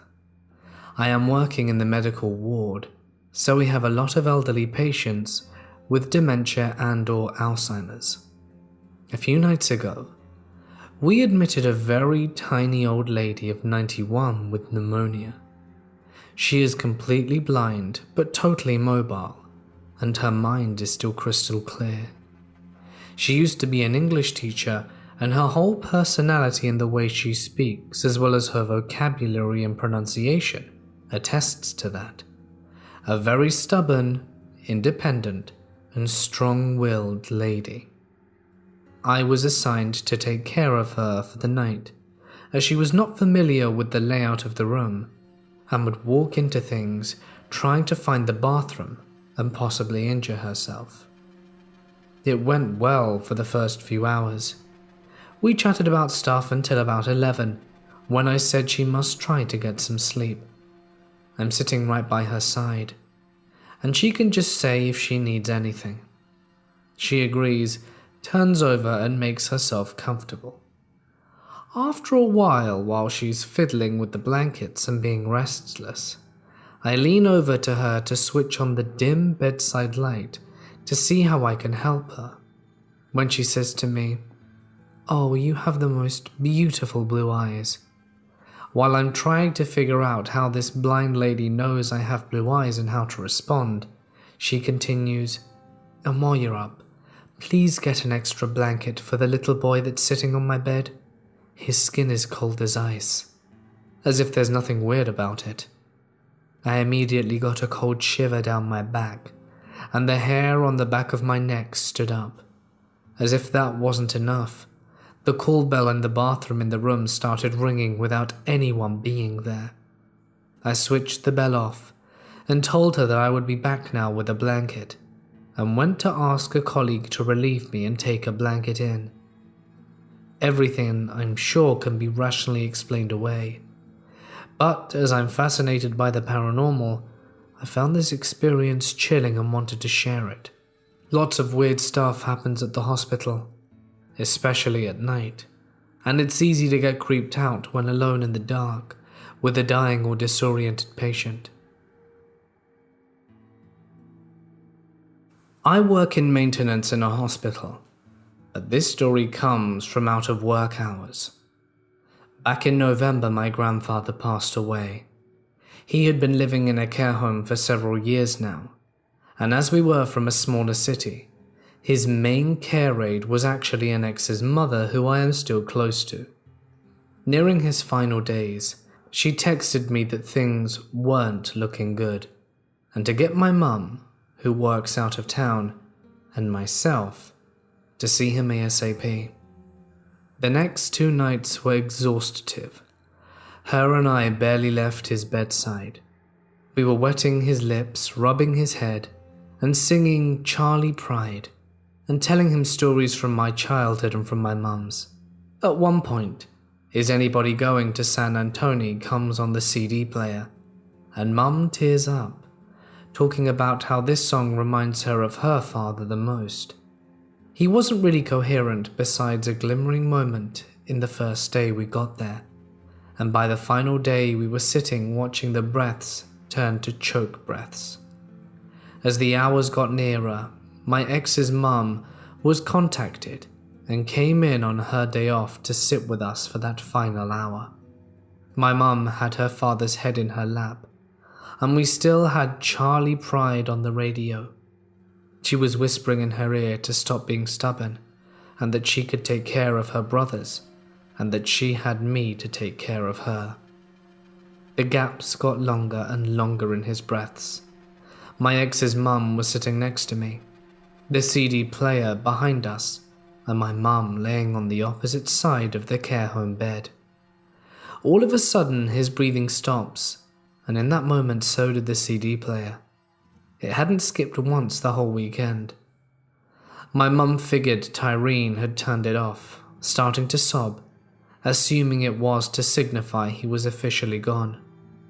I sat and looked at Tyreen like, did that just happen? And after a good 20 seconds out of nowhere he took a shuddery breath, and the CD scrambled forward. And the song just before Is Anyone Going to San Antonio?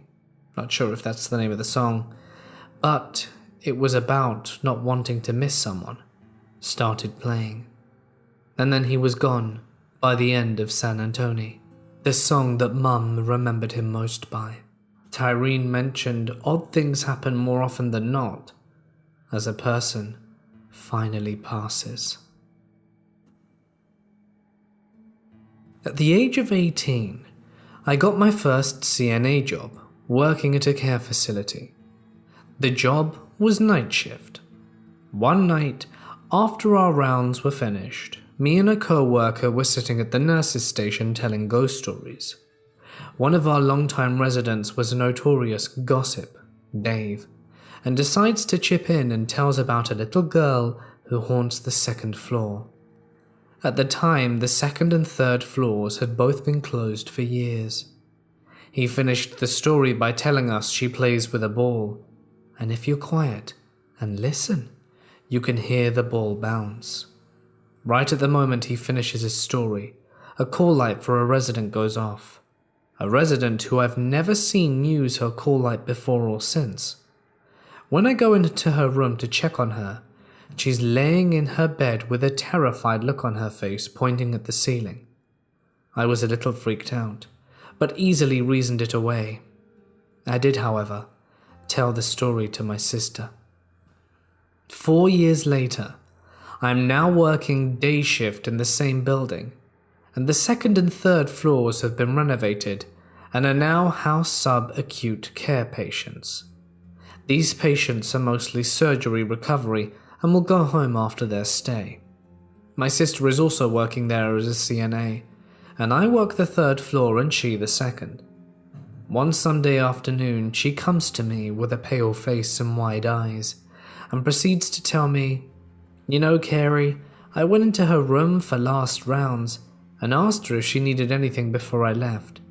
She looked over me all happy and said she had the most wonderful day watching that girl play." I looked at her in puzzlement and asked her which girl. "The one playing with her ball, she's so sweet." My sister looks at me in the eyes and says, "I've been up and down that hall all day and haven't seen any kids visiting." Of course, we both remember the story from years before, but come now, it's simply a coincidence, right? Also, Carrie died that very night. A few years ago, I was working a night shift on a generic rehabilitation ward in an old hospital that since closed down.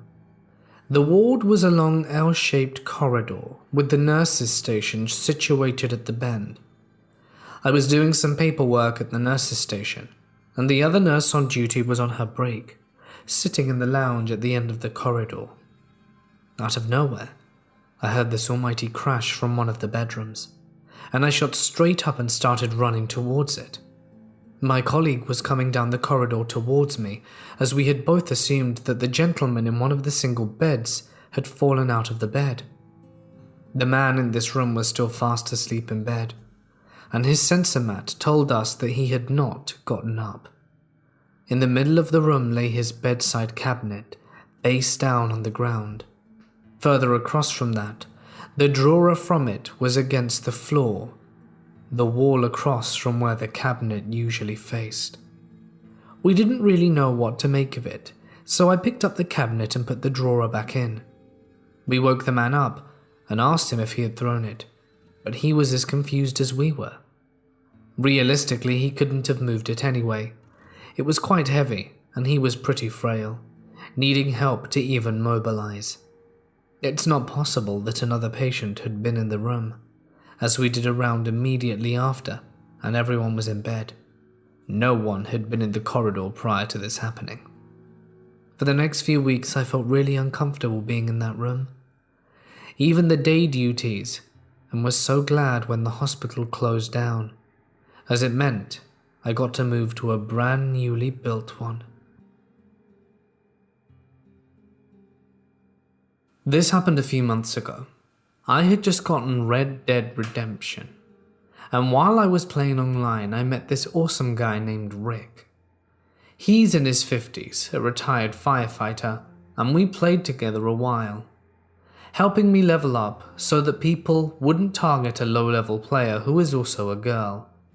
After a while, he introduces me to this guy named Black Wolf Angel or something like that. He seemed pretty cool at first, this new guy. We would hang out on RDR, shoot lots of bandits, and do gang hideouts. After a while, we became somewhat good friends, and he then started to lightly flirt with me every once in a while. I let it slide, being the kind person I am, and I made it my goal to not get a so-called Xbox boyfriend, so I tended to avoid flirting on there. We would normally hang in parties or with Rick, but one time he invited me to a party and I'm like, oh okay, he and Rick want to play. But I was dead wrong. He began to flirt super heavily with me, and I acted like I had to go and I left. For weeks he would spam me with party invites and messages saying, hey sexy, I really want you. It finally got to the point where I was sick of him, so when he invited me the last time, I answered and he started with the usual flirting, and I just said, look man, I'm not interested in any kind of relationship right now, so please lay it off. He agreed and stopped for a few days, but then he broke the silence by sending me a message saying, I'm thinking of ending it all because of you. I flipped out on him and started to cuss him out and tell him to never contact me again. I told Rick about it all, and he told me he stopped talking to him a few days ago for the same reason.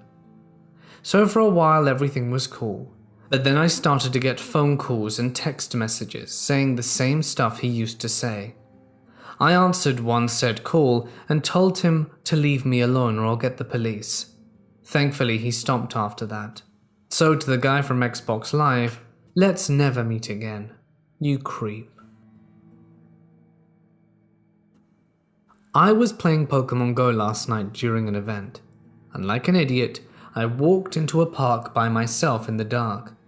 There were a few late night dog walkers and people around there when I arrived, so I thought it was fine.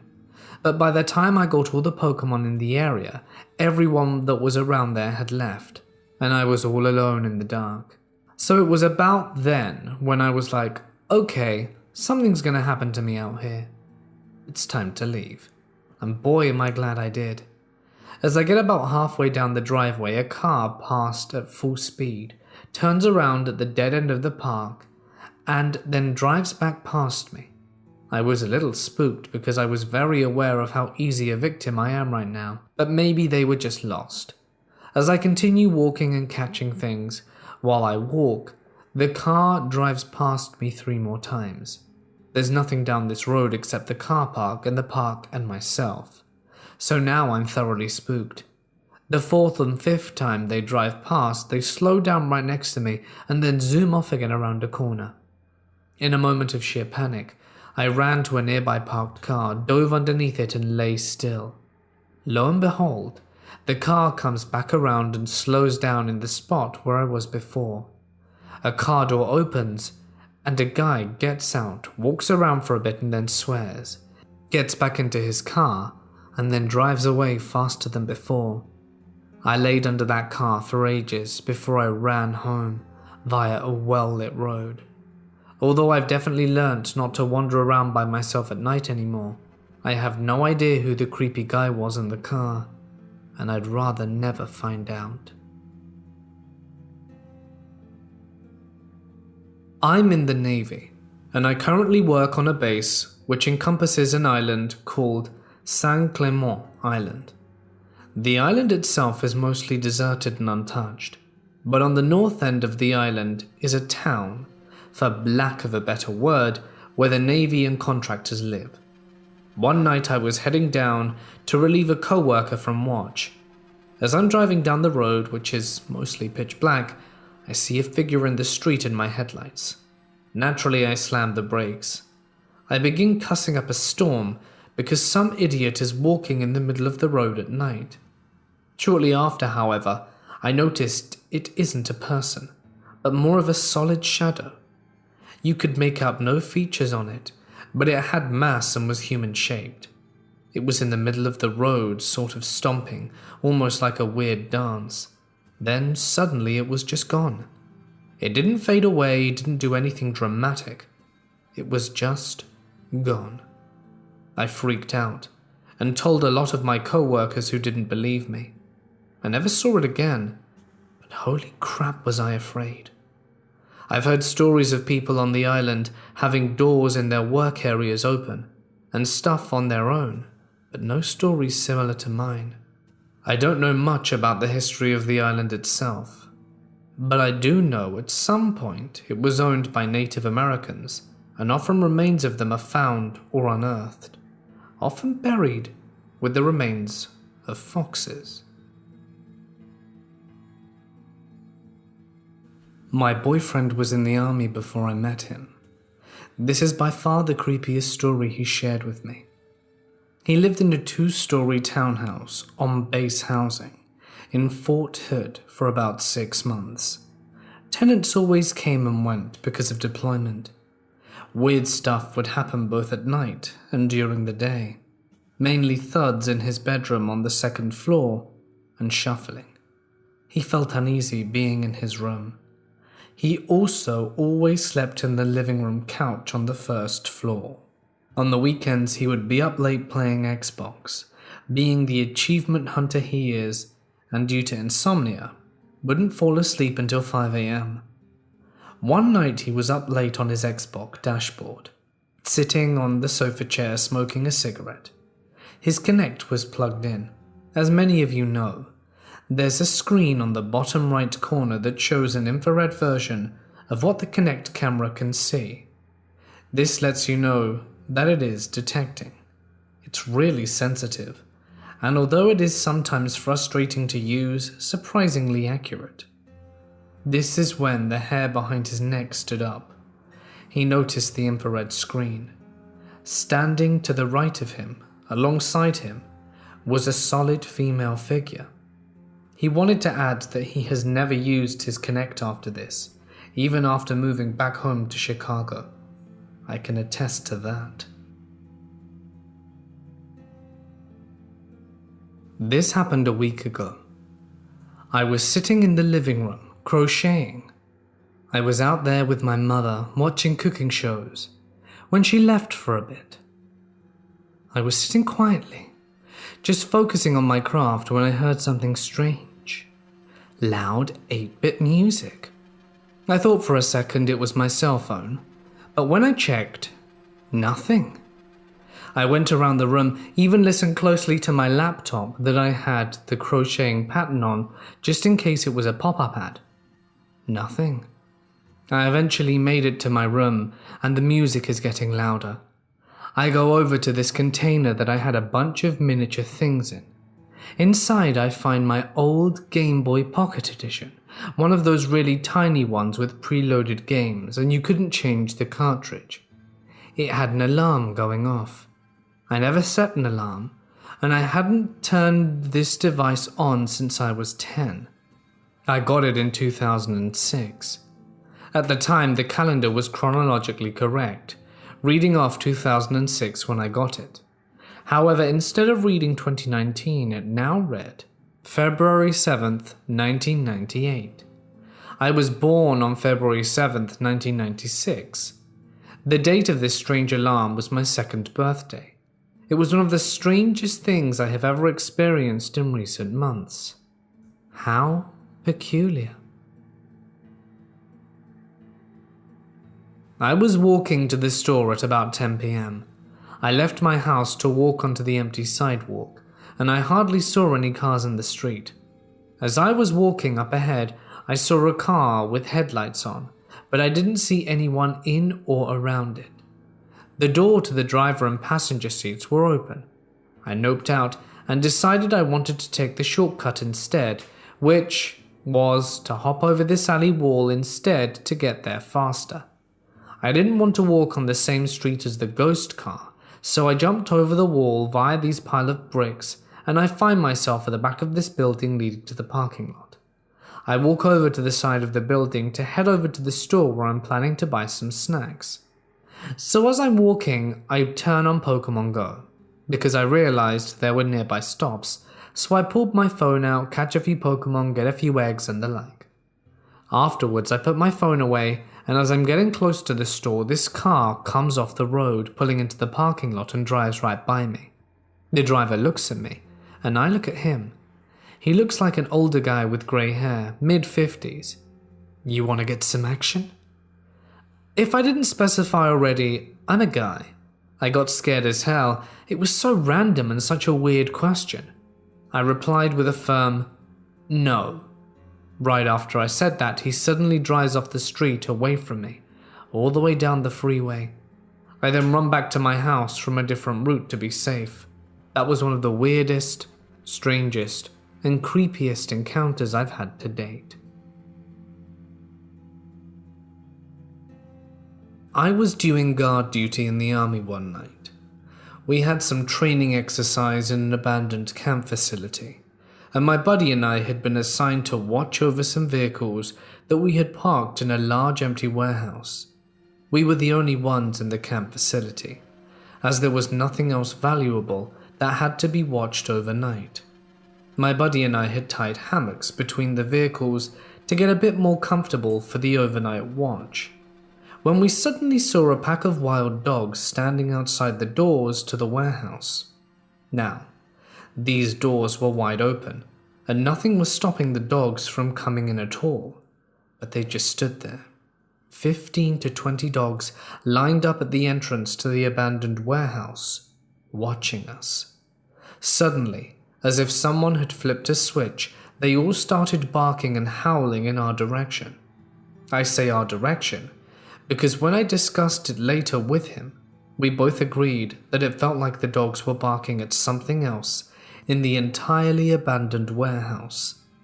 My buddy and I were completely terrified.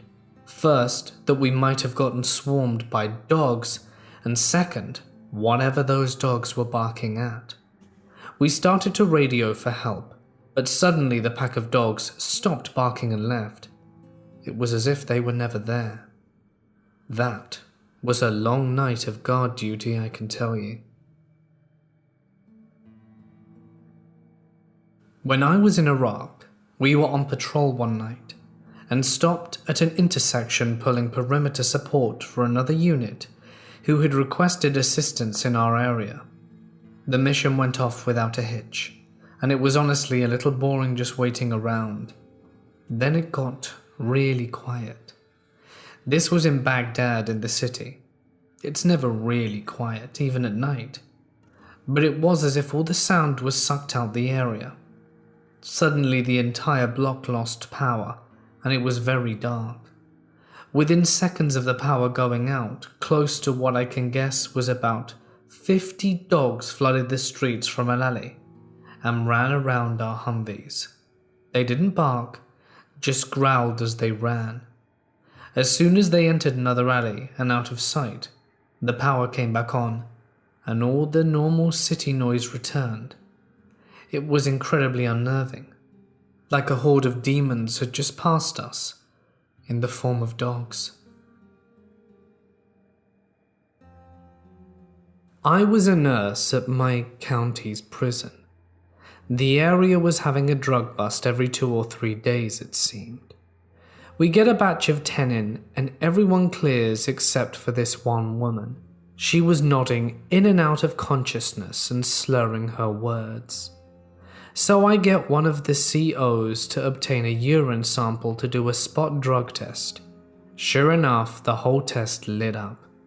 So she's placed in detox for a few days, and then we would retest her.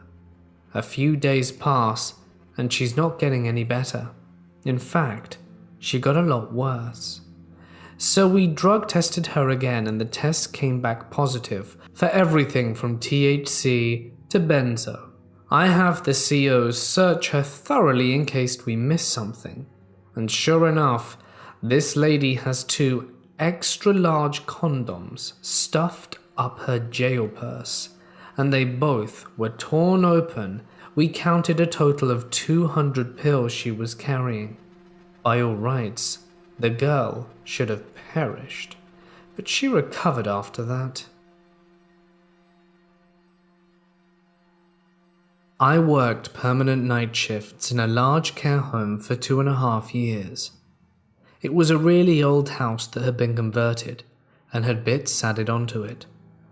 Often it sometimes buzzed in the night and would wake up at least one other person who would usually want the toilet, a drink, or think it was the time to wake. Our duties involved helping people to bed, then some lights, cleaning the laundry, and we stayed as quiet as we could in order not to wake anyone. Every now and then, we would have several people or bars within 2 minutes of each other, asking us to tell the children to stop running around and playing outside, and asked why they were up so late and where their parents were. This was only on one side of the building. Several other staff members believed it to be haunted as well.